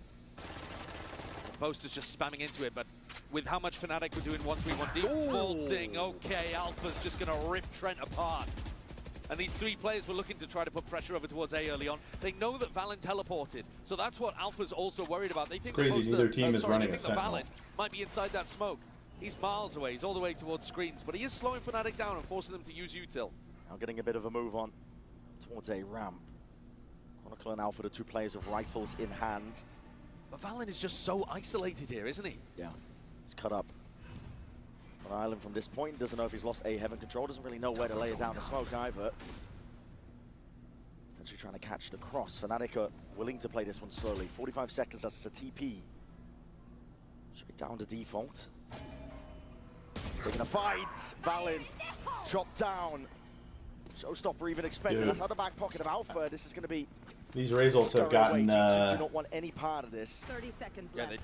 they don't want to get G2 caught by nothing. some kind of splash rocket that gets fired into heaven. Their A-ramp fight is going to be crucial here. Chronicle's just been amazing today. He's going to try and do it all. Wow, what a shot. He's perfect. Shots like that. Both are just supplements beautifully. Recall of the smoke, Jorgamo. Really going to commit into this. The money is low. I think G2 lost every part of this round. Lost Trent to that duel over towards A-ramp. Didn't really adjust. Valin thought that he could hold A, at least for retake, on his own. And Fnatic got into perfect positions. And then they just lost every important fight to Chronicle too. Gone here. The combo, once more, that 1-2 punch of Alpha and Chronicle. It's been immaculate today. They haven't stopped. And Alpha's going to open up a lot of these rounds. Kayak too. I mean, Kayak is certainly one of those players. He was lighting up the scoreboards, topping the rankings in EMEA for stage 1. But if you're looking for experience at global events, you can't go wrong with the duo of Alpha and Chronicle. Look, Tyranni's just walking like a bot. That's what they are. They're giving that energy all the way up. Yeah, the disrespect. Confidence with it.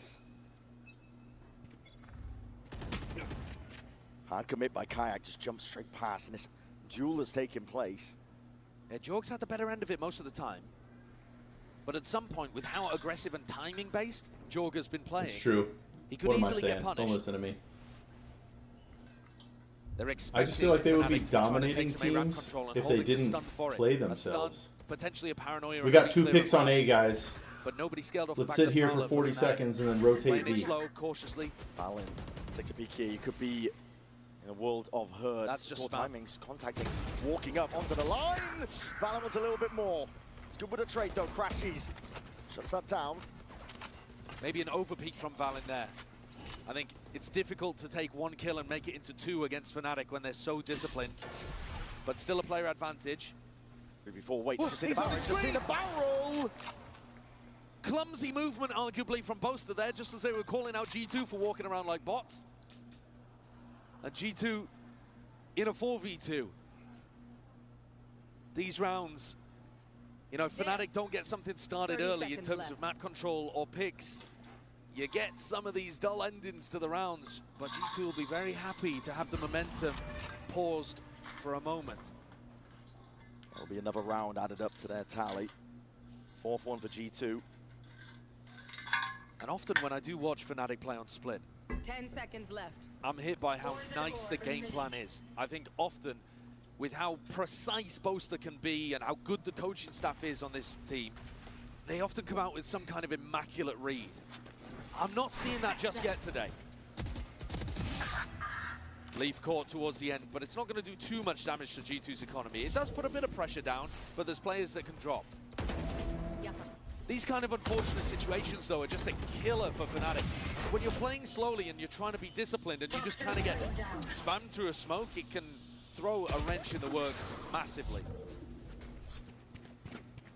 Like I said, though, I'm still kind of waiting for that glimmer of brilliance that you often see from Boaster's calling on the attack side.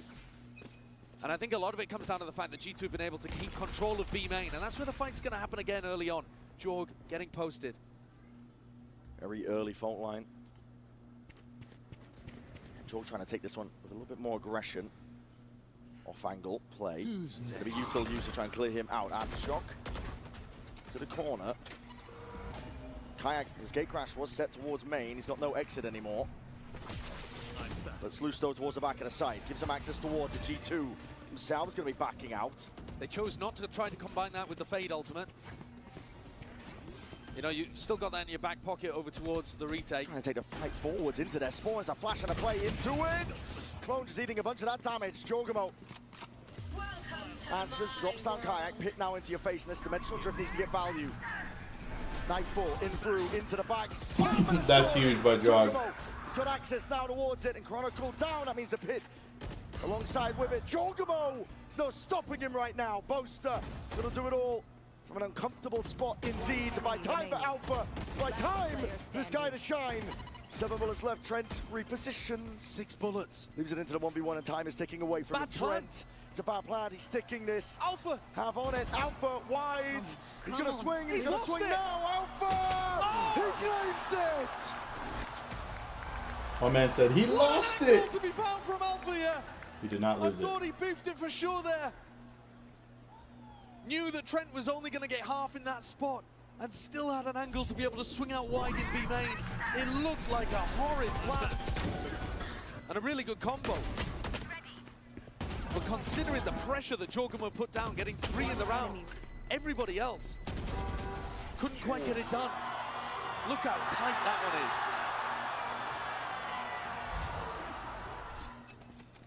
Fnatic with a weapon advantage heading into round 8. And a few really good tools to be able to work with too. Cosmic Divide, Crashies with an ultimate as well. Plenty of tools to be able to get in and run some kind of set play with the ultimates.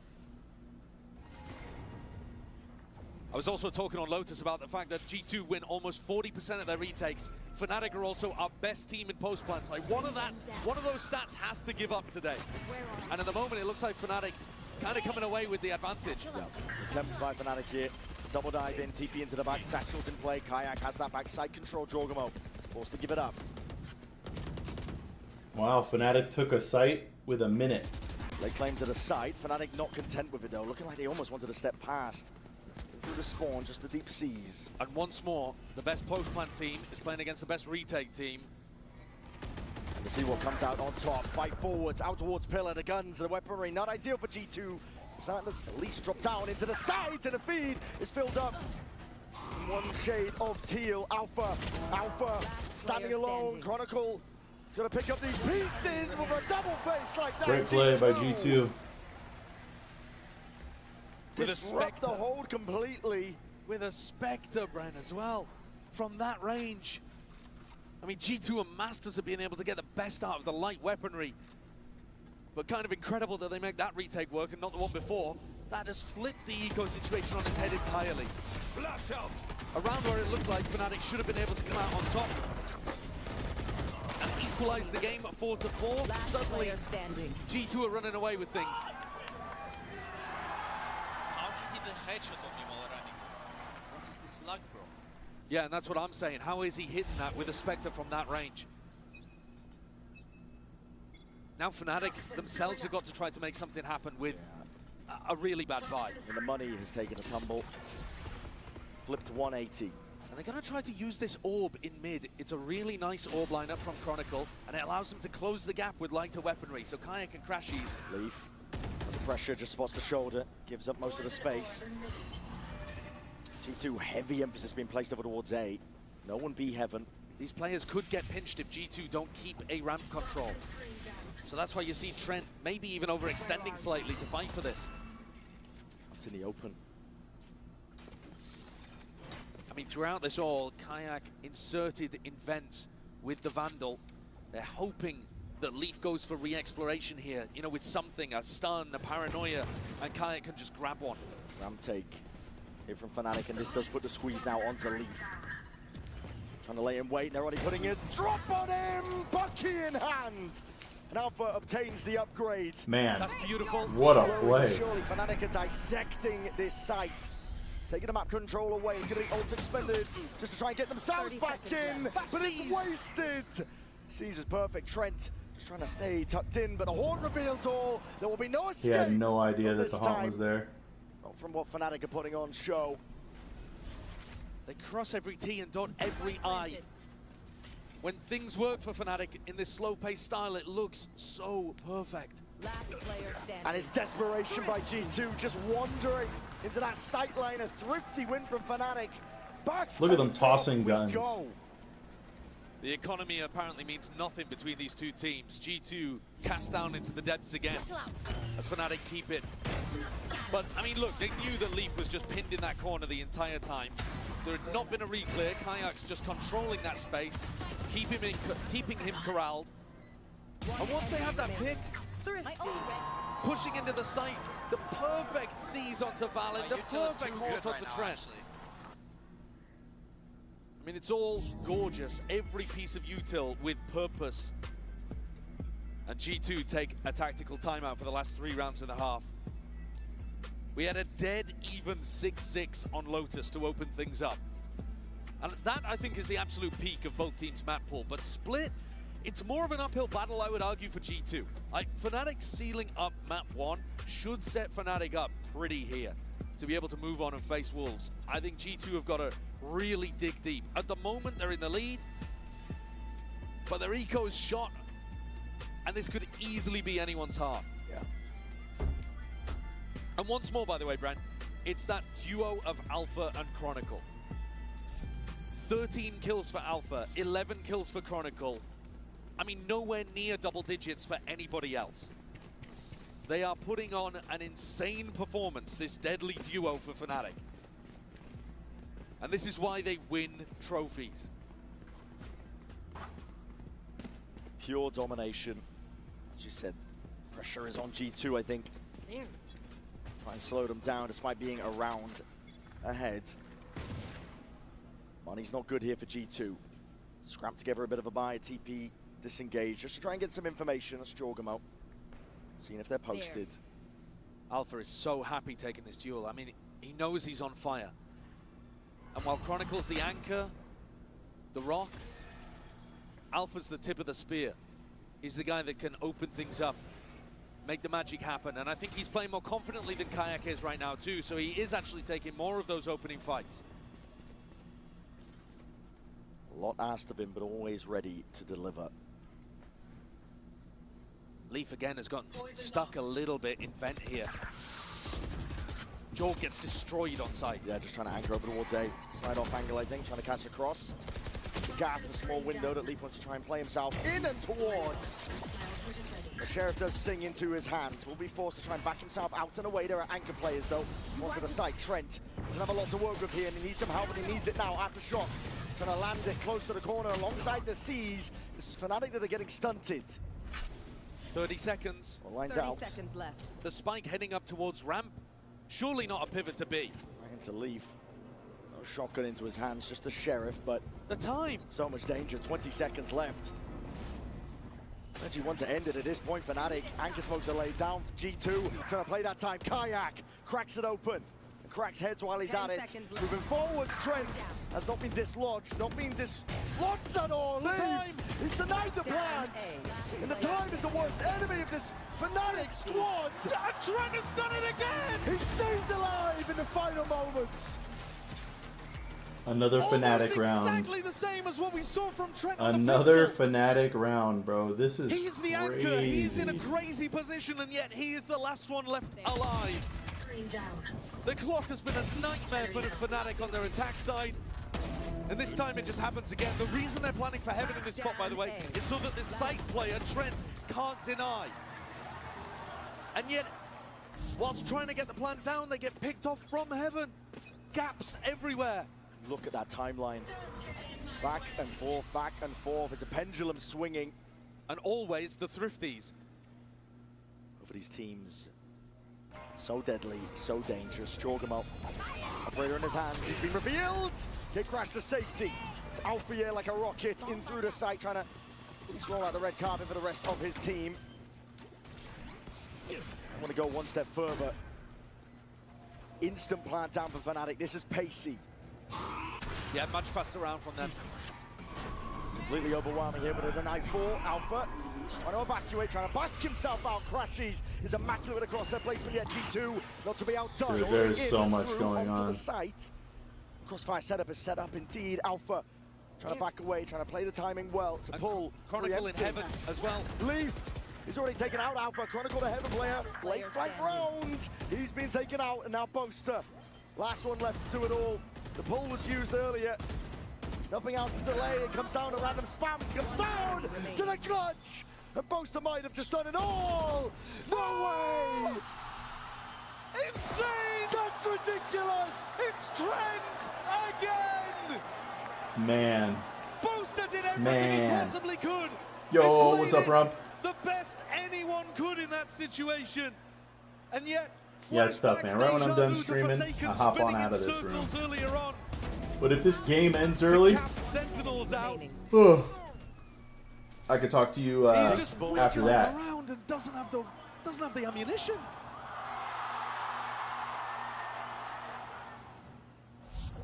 That's a heartbreaker now. G2 leading by 3 rounds.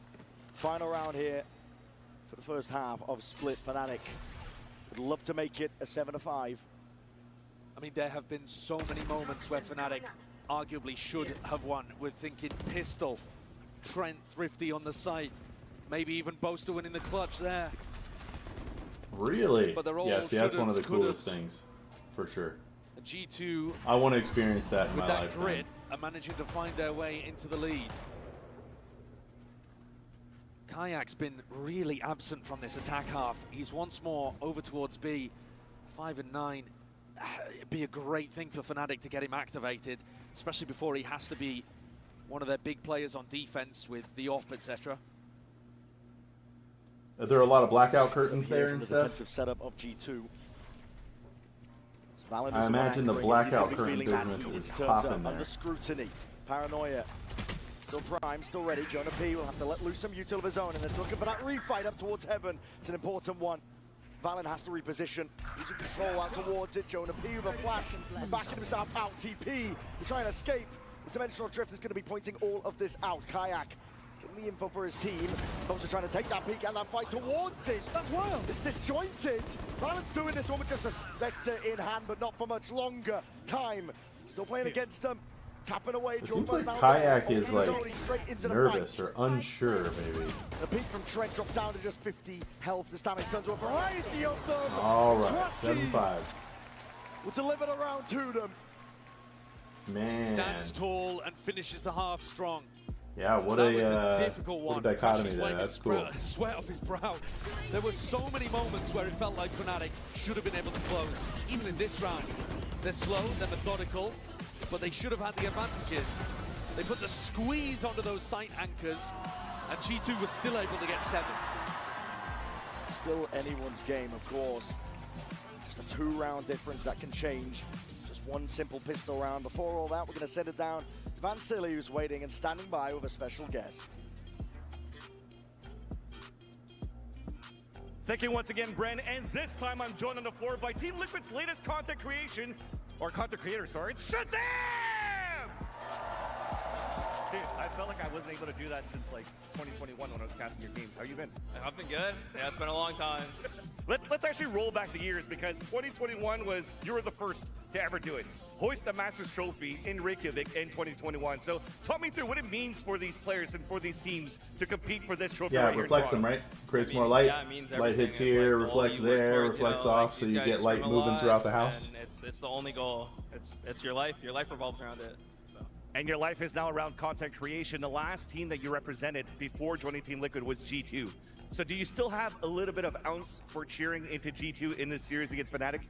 Yeah, I mean, my time with G2, they were an incredible organization, and Shaz! the guys on this team right now, I consider them good friends, and I'm like rooting for them to make it to the finals. But Team Liquid right now is also fire as an organization, right? Oh. Yeah, I mean, they're amazing. That goes without saying. So another quick question here. So 2021 again with Reykjavik, you had a chance to IGL against Bolster as well on that stage. What's it like to play against Bolster, and how can he carry the team over to the victory? Yeah, Boaster is someone I have a tremendous amount of respect for. He is a talented player. He works on his own game. He works on his team, and I think he's like a natural leader. Like you know, the antics on stage and stuff. It's like it's a good thing for a team. Like I'm sure they like laugh about it. It makes them happy. It makes people comfortable. It's like a really big thing. So We definitely see them happy out there. And Shazam, I want to thank you so much for your time. It's always awesome to see you, brother. One more time for Shazam, everybody. And let's toss it back to the game. Chaz was just mentioning, you know, the tenure, the history. Played against Boaster himself many a time. Yeah, including Boaster's first Grand Finals appearance all the way back at the very first LAN event. It's incredible, the tenure, the amount of time that Boaster and Chronicle, for example, have been around. Take a look at the Coinbase Econ report here too, and I think one of the players to really take a look at is Kayak. Struggled a little bit on that attack side. We're going to expect him to be trying to invest into the operator as well. I would imagine that Fnatic are probably going to need a big performance out of him to recover, but they've been great in the pistol rounds, and that's where we're about to go back in. I think you could argue Fnatic should be 3-3 right now on pistols if they had somehow managed to allow Trent to pull off a miracle in round 1 here on Split. Let's take a look now. All grouped up here from G2. I did not know you used them as like a country. That's kind of cool. The fault line Chronicle's going to be stunned up, and it's a bit late, but it's a bit disjointed. G2 still gets the one from that freebie. Alpha from behind, but be about to be backstabbed in the blink of an eye, dropping down silently. G2 are very aware of the fact.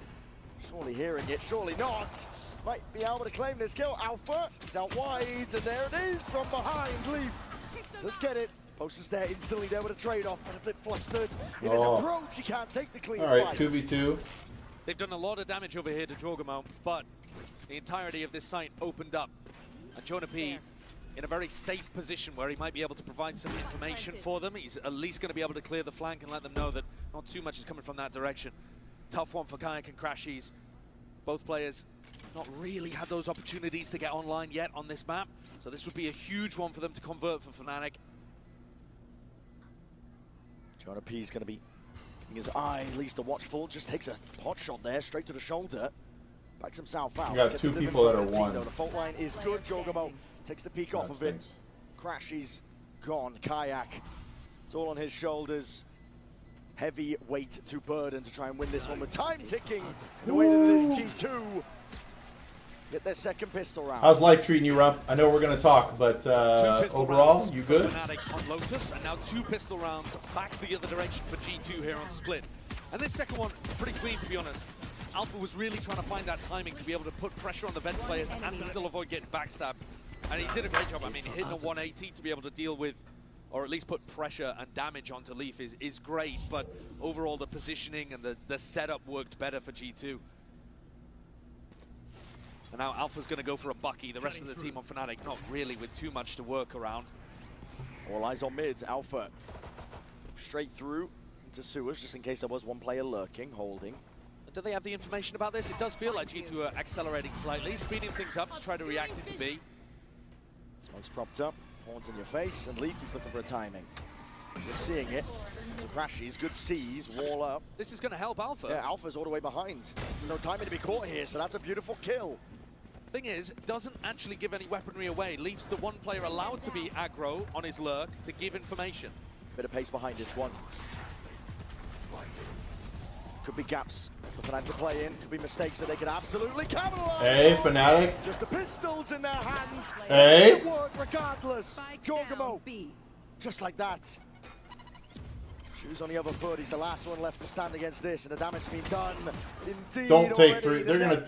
If they take 3 1v1s, I'm gonna be upset.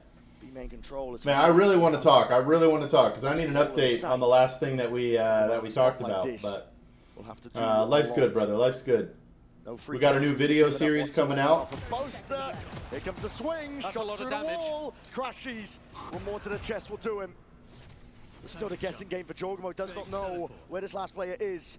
And with time ticking down, surely it's not possible. A 1v4? Surely not. Alpha. Quite an upgrade in the midst of all of this one. Spectre in his hands. 10 seconds left. It's getting dire. Out towards the top. Just can't land a shot. Fnatic. But if you got some spare time, would love to know your thoughts on the video series. If you like Star Wars at all, you'll like the intro of it. It is another MasterCard Thrifty. I think a little bit of a scramble, a little bit rushed. One enemy remains. The G2 players, we talked about this previously in one of the other games, who said we were playing scared and fast. I think that was in the game against PRX actually that they were talking about that. What are you doing, bro? Hey! What is going on? You're getting classic! And Valin, I think he made the wrong judgment call there to accelerate towards the end. Fnatic already had the read that they were going to collapse into B. If he'd taken a slightly faster timing on the reaction, it might well have worked. But that is going to get Fnatic straight back into this game. And anytime you have a thrifty like that, round 2, you're also allowing Fnatic to build up to these big ultimates. Yeah, they're going to start farming. Orbs attempted to be picked up here, but just a random spam and spray. Fnatic got this one locked down.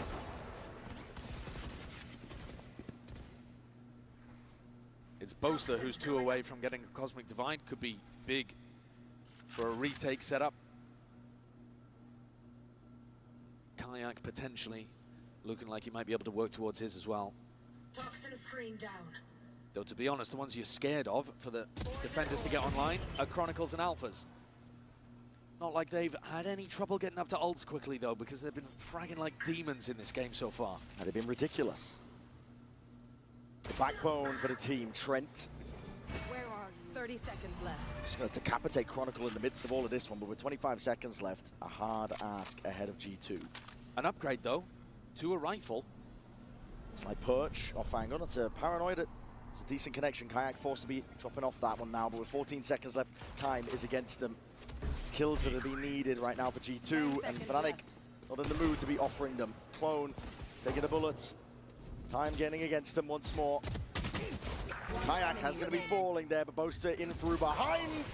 Easy with the cleanup. Oh man. 8-7. All right.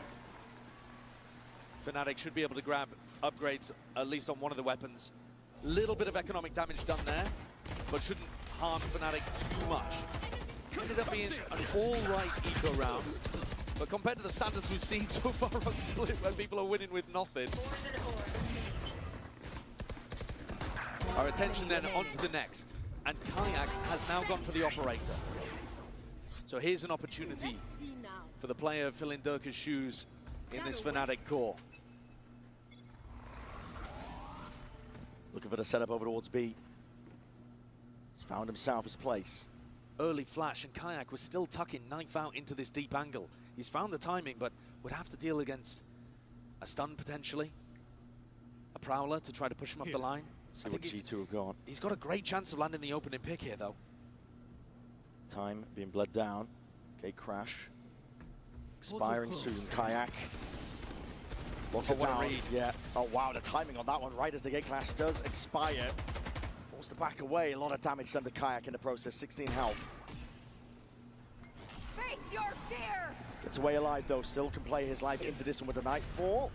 It's going to be colliding. Pulls going to be used out early. Jorgamo already dipping his way in through the back of the site. And a wonderful peek at that. What a shot by Boaster. Trying to make a go of this one here. Kayak!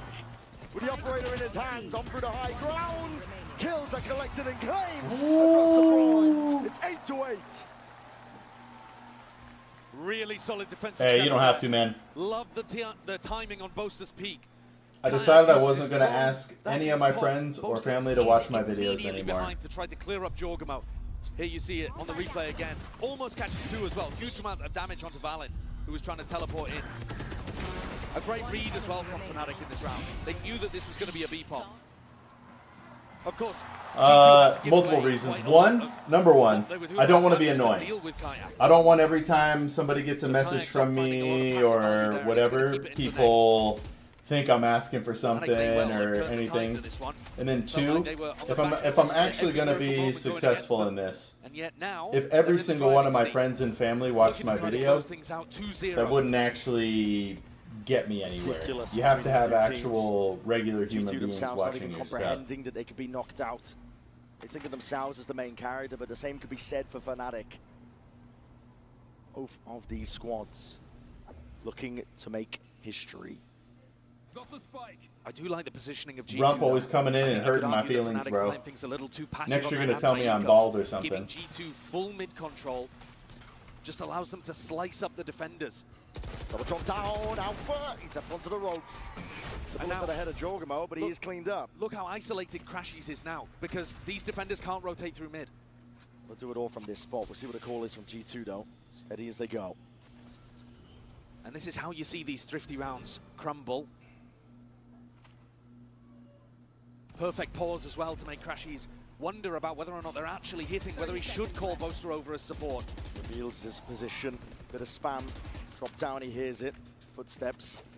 Colliding with the floor. This is G2 with open access now towards the site and looking for potentially a refight. It's a plan for Heaven and for main. Dimensional drift from Kayak. He's going to be getting a lot of information.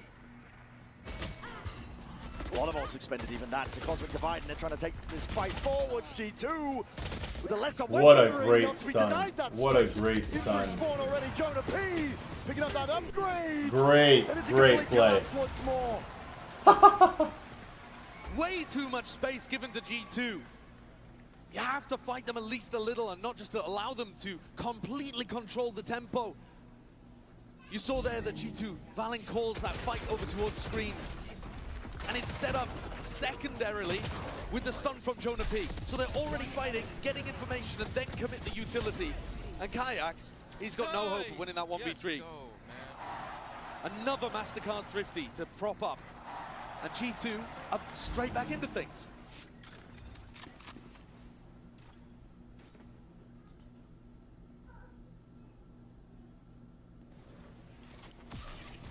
Bit of a mid-take here. Fnatic trying to hold against this one, but a Dimensional Drift's going to be used nice and early. A TP, even into Spawn, but cancelled out. G2. Did he see the second guy? Throwing some fakes into the mix. Trying to spot out some of these players. Kayak assertive, but reveals it! Yo. Just missed timing onto it. Jomo had to exit out through D for Kayak. Puts it down. Alpha forced out now with the ult in his hands. A showstopper.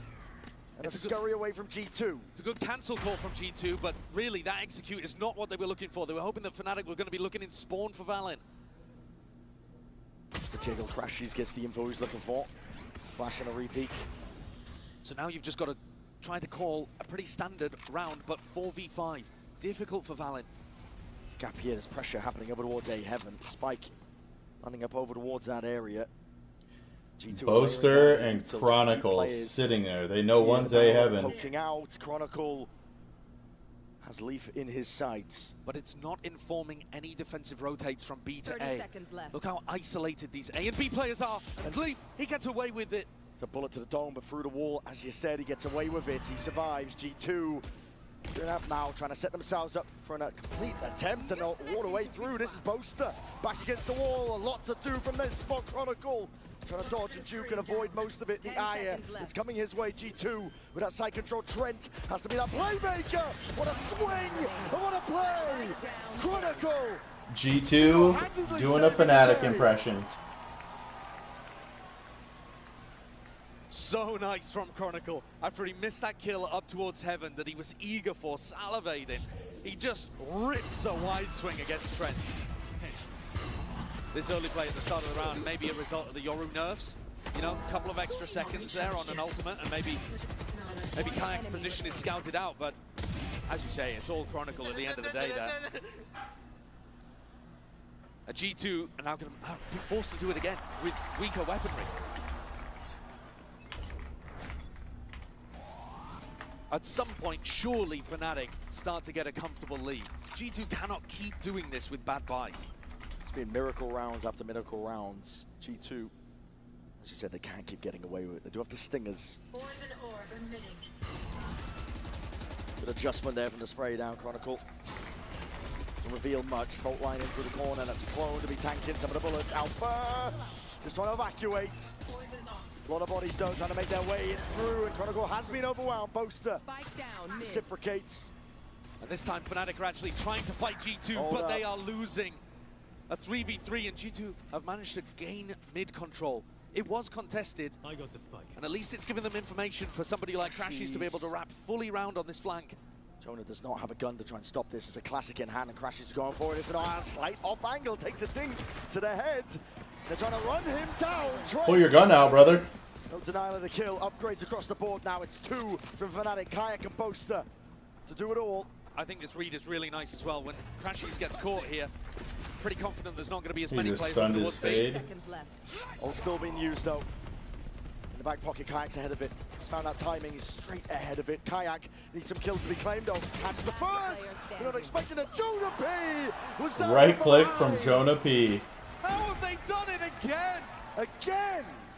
It doesn't matter what Fnatic's game plan is. If they play passive to try to avoid the stingers, then G2 just take the site and play post plan. If they try to contest them for space, they're losing the fights to the death ball, the brawl of G2. Down B. It is a nightmare right now, and you can see it writ all over the body language of these coaches. No, we're winning every round, even though it's chaotic, they're mid. Just keep it up until they... They're winning every round, but they're winning primarily when they don't have weapons. Yeah, and the odds are stacked against them as G2 proved that they have grit from that last series, the run back against Gen G. Fnatic are feeling it now. Big investment of a Viper's Pit in a round where you have bad economy. Fnatic do not want G2 to be able to get comfortably up to 11. Frankly, the weaponry hasn't made a huge difference here on Split, so entirely winnable for Fnatic. Portal closed.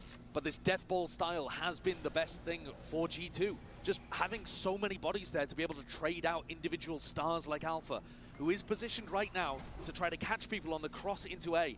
So I think it's Crashy's job to try to draw attention, and Alpha, the dagger in the back. Crashy's jiggling. Like you said, looking to pounce onto this one here to seize a nade. Only catching onto the clone. No casualties. By going for that season 8 though, Alpha's given up his position. So he has to relocate up to heaven. Paranoia swoops forward to get Crash in. Alpha is 30 on seconds left. the high ground, Guardian in hand. And the time has not been a problem for G2 this series just yet. 25 seconds left, and you can hear it rumble of the footsteps, and there it is! Trying to make their way forwards. A bit of spam coming through, but still evens out G2. And spending everything, but can they remove Crashies finally? Yes, time! 11 seconds left. 10 seconds left. Utilizing the pit though against two players with light weaponry could be a disaster for Leaf. Out forwards, trying to take that timing, Leaf. Why would it be a disaster for Leaf? Past it already, both they can get in close. And it is, it's going well, Yuli. I gave it up as a thing. Oh! Into the back. Pellets raining down and the pit falls because of it. Nothing to hide, Trent away. He's got to do it all from this spot here to jiggle the shots. It's immaculate from Boaster. The 2v1, smoke up, full committal. And Chronicle sticking, counter spam from Boaster. Oh man, and they win. And they win the round. And another thrifty, of course it is. But yeah, it's going well. I don't think... No team right now I went to lunch unexpectedly with two buddies. And I think the big reason why that is the only teams are willing to take more extra money I spent. I had it budgeted, or and go really whatever, fast but just based on noise still. cues. Willing to take timings and moments of aggression.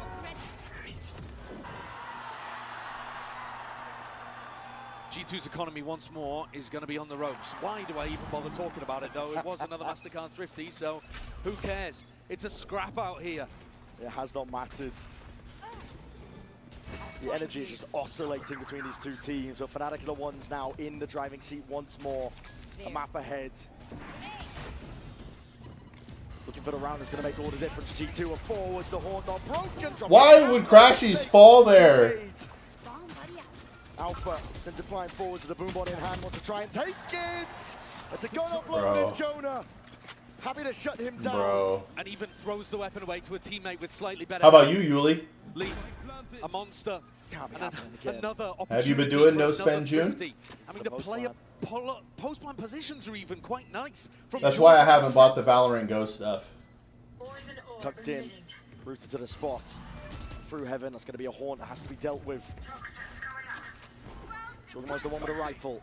Fault line, Cosmic Divide even being committed. TP now into the back in the space. Right there, they have no idea. They are none the wiser. Kayak, it's your time to shine. Yo!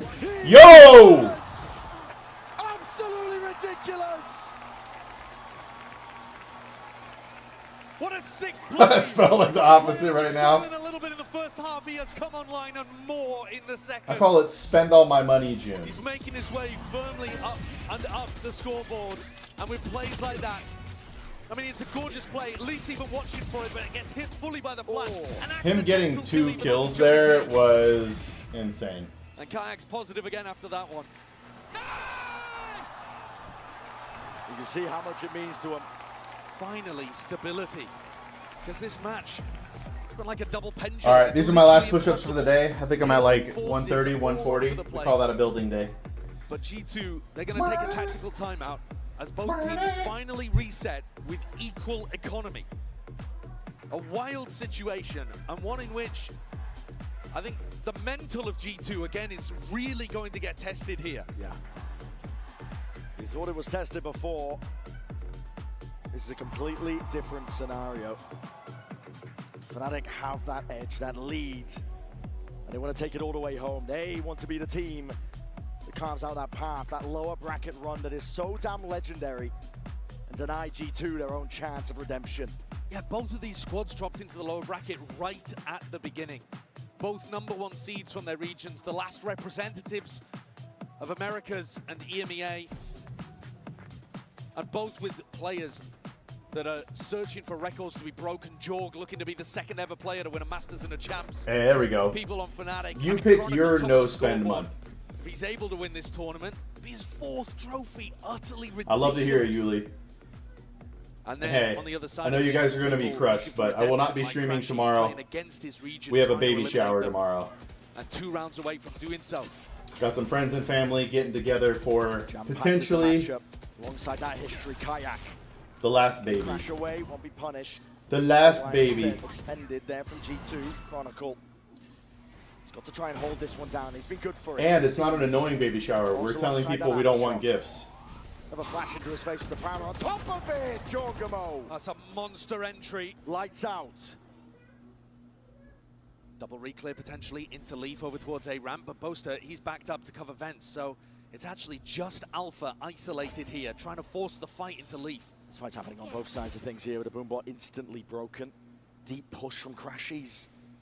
Hyperextended. Now Valin, he heard the flash, he saw it. 6 I watermelons. feel like there could be the possibility of a deep push up, but risks to be taken when you're a player down. Crashies getting Wait, so Ty, much why would cherry on top. why is it cheap advice guy? This ult just for information. It would have been amazing for the retake, honestly, to combine with Crashies, but Crashies pushed up. No way, Valin expects it and he doesn't. Dropped. It's a wild off angle, that one. 30 seconds left. B main control still there for Fnatic. They have a beautiful hold on this one.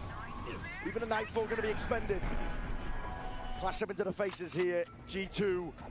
A weakened Decay down. Lee finds it. That's a big kill by Lee. Clears up that one question mark. Kayak answers again. 14 seconds. Layers them all down. Lines them all up and Leaf. Knife out. He's going to do it all now, but there's no chance in hell. Swarmed in his position. Attack to force it out. Yo. 12 rounds for Fnatic. And we have been talking so much about the storied players in this. The IGL battle, Chronicle Alpha, yeah, the core, and yet it's Kayak. Yikes, in the Rump coming through here, making my my stream adult rated. Filling some gigantic shoes, was dominant in stage 1. We're gonna get 12 watermelons. And it's now put together 2. Man, my one of my tias is going to make chocolate tres leches cake, and I'm not gonna eat it. Fnatic 1 round away from sending G2 home. 1 round away, claiming that spot in the lower finals. Taking a quick peek. TP even committed there. Jorgamo did not want to be caught into that corner. Deep mid control. Kayak not pushed back. You know, Ty, I didn't even think about inviting you. That space, but you wouldn't have fun. On a tear.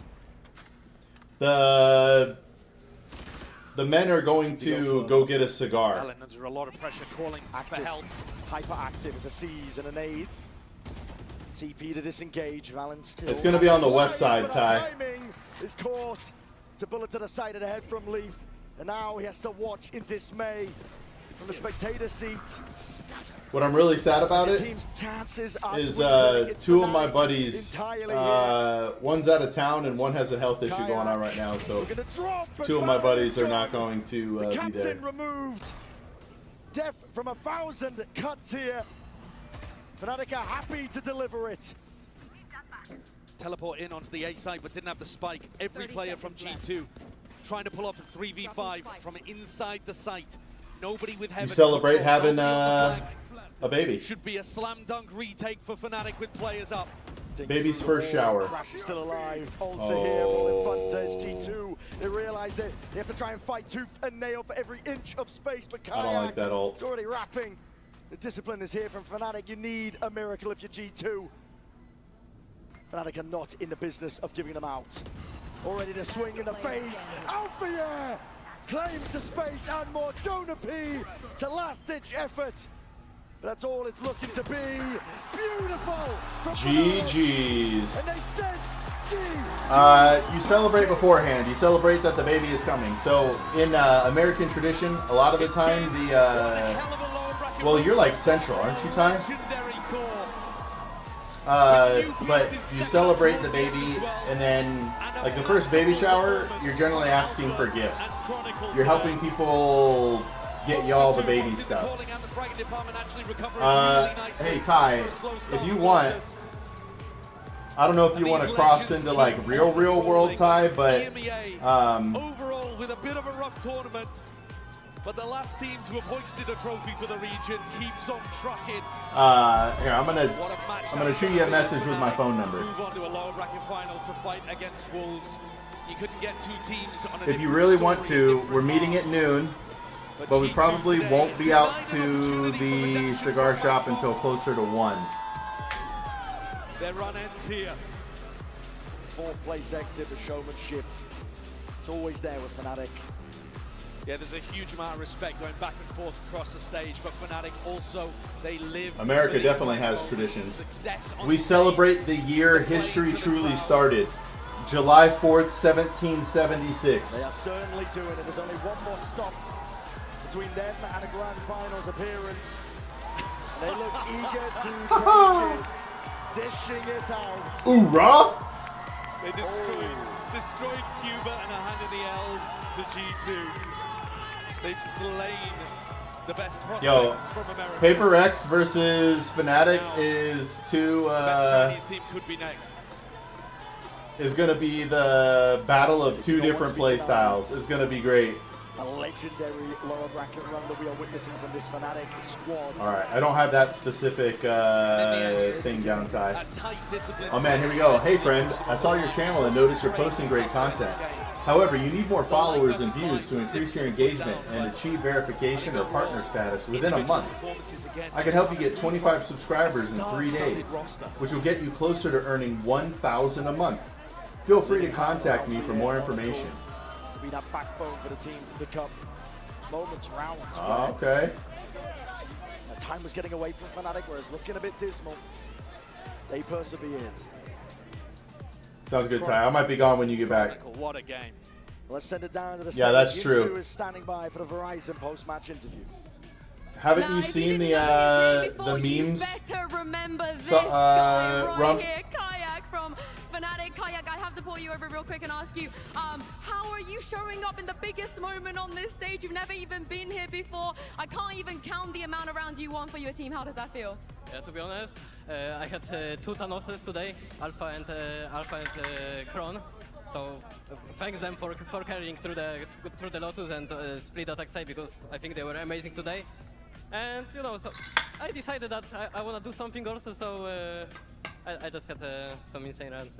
The rest of the world lives the way they live because America exists, Rum. I don't think anyone's going to forget some of those insane rounds you spoke about. Now, like I said, you've never been to a global event before. What's it been like? How's the stage? Are you enjoying yourself? Countries don't even have to spend a certain amount of their GDP on military because they know America is there. That's part of this, because like you can hear them through the headphones and stuff. So thank you guys, because you're all amazing and we can hear you. And so far the tournament is... Alright, I'm a fan, Kayak. We got any Kayak fans? Yeah? Oh, they love you guys. How does that feel? This is new, right? This is a new feeling. Yeah, of course, compared to the EMEA stage, this is definitely like bigger feeling and better feeling, so... All right, well, oh man, he just smashed the EMEA stuff. They seem very excited here. Come with me, come with me. First of all, Boaster, very cute sign, very cute sign. Can you just turn around for 2 seconds? What do you think about that over there? That might be the most beautiful thing I've ever seen in my life. Well, come on, I think you need to sign this. You need to sign this. Yeah, most beautiful thing he's ever seen in his life.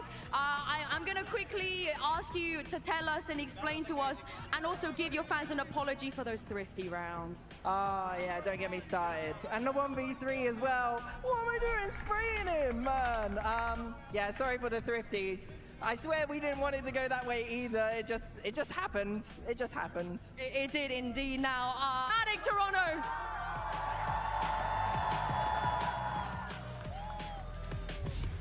And there you have it. Fnatic are walking away the winner of that game. Unbelievable series from Fnatic without a doubt, but that unfortunately means we have to say goodbye to the America's #1 seed. G2 Esports played a great tournament, had some ups, had some downs. This is a phenomenal squad. Without a doubt, Kukuka, I really do believe this is a team that's so consistently good. We should be seeing them on the champion stage. Absolutely. And if anything, they're going to come back with a lot of fury. Yeah, do not forget this is a team that had that crazy comeback against G2. All of the seed ones had a hard time on their opening matchups, but today they have proven that G2 have what it takes. You know who else has what it takes?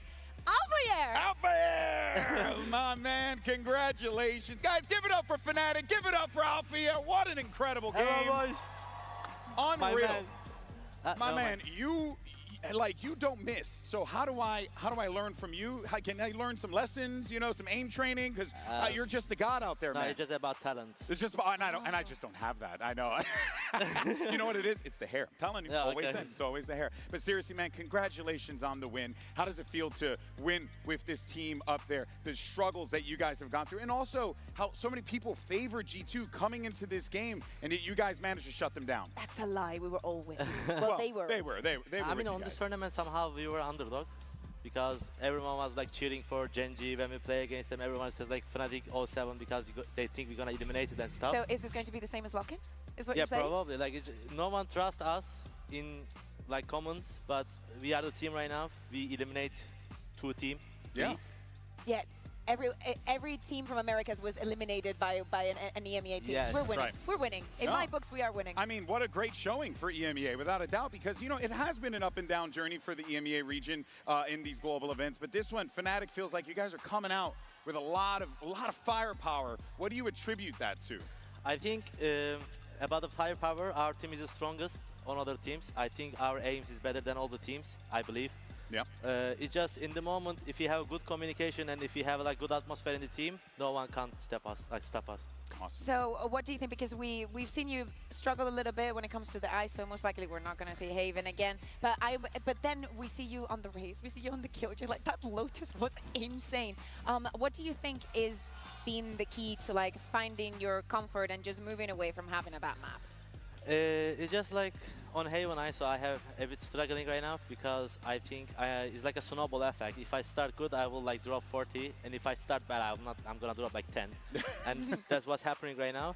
And if you play Haven again tomorrow, and if you like, you won't, most likely. I'm just telling you because they will spam the map. So just letting you know I like that how you she's giving you the coaching right yeah, here. don't worry. I'll walk you through everything. I got you. Okay, let's say we play Haven tomorrow, and if we win Haven, I think we're gonna fix Haven as well. We just need 1 win on Haven on official, then we will be fine. Do you feel like this is the best version of Fnatic? Because you've been in this team for such a long time, and obviously recency bias, I'm sure, but you've seen the ups and the downs, and you guys talk about team culture a lot. Do you feel like that is it? That's the whole reason why? Obviously the aim is crazy, but you get the vibe that you guys are just having fun out there, brother. I think between difference 2023 and 25 Fnatic is just like on 23, I'm not gonna lie, but everyone was in the peak form, so players was better. But with 25 Fnatic, I think the atmosphere, like, is so good. What do you prefer? It's just, I prefer atmosphere. We can find good players. Yeah. You can't find good atmosphere. That's true. That's you already have good players. What do you think? What has been like your biggest learning throughout this event? Because you know every first seed started off with a loss, things not working out. So I assume you had some expectations when you came into the tournament, and you've been preparing some things. But I assume there's been also some changes from that moment on to today. So what has been the biggest change, or the thing that you've learned the most from? To be honest, as a team, we didn't have any expectation about this tournament. We just came to here to play and have fun. Is that different from other tournaments in the past where you guys do kind of put expectations on yourself? Normally we put expectation on ourselves, but this tournament especially, I don't know why, we just didn't put expectation because we just wanted to came here, play. If we win, we win. If we lose, we lose. And it's going good. So I gotta say, man, look, a lot of people will look at that and be like, oh, you always want to win, you always want to do that. But I do genuinely believe that that is a healthy mindset to have, because then at that point, whatever comes, you know, the atmosphere is very important. You guys continue to build that rapport with one another, and it's really shining on this stage. It also helps too when Boaster's doing like a million Fortnite dances. My guy's out there looking like Jonesy. In any case, though, let's actually take a look at the bracket because we're now down to our final 3. PRX are moving on to the grand finals, but you guys are going to be playing up against Tia's the Wolves grandma, grandpa, everyone next. here. This has been a journey. Yinsu and Boaster. I know they are really cute. To look at the Wolves really cute and couple. on the team I hate to admit it. yeah, it's just All right, Yuli, who are we? Who are we rating? They came in here to win. But I'm pretty confident with our team because on BO5, I think in the historically, we've always been good on BO5. Shmolo? To be honest, I trust my team and I trust our BO5, to be honest. You speak about the BO5, but of course you're coming in through the lower, so if you get to that grand final, you're going to have to play maps that you do not want to play. How are you feeling about your chances? What do you want to say to PRX in case you win tomorrow? Are you scared? I don't know for any of these people. I mean, I'm not scared of any bans, but if you guys pick at the map, we ban raid. normally, you will get surprised because the agent I'm playing, oh, he's so good. Okay, thanks. Can we clip that? Thank you. We're gonna go raid. I love you guys. I will see you. Well, I'll see you. I'll play with you guys tonight. I'll see you guys on Sunday night. But have a good night, everybody. Or a good day, everybody. I'm so proud of you, man. So congratulations, and congratulations to the boys in Fnatic. You guys played some incredible.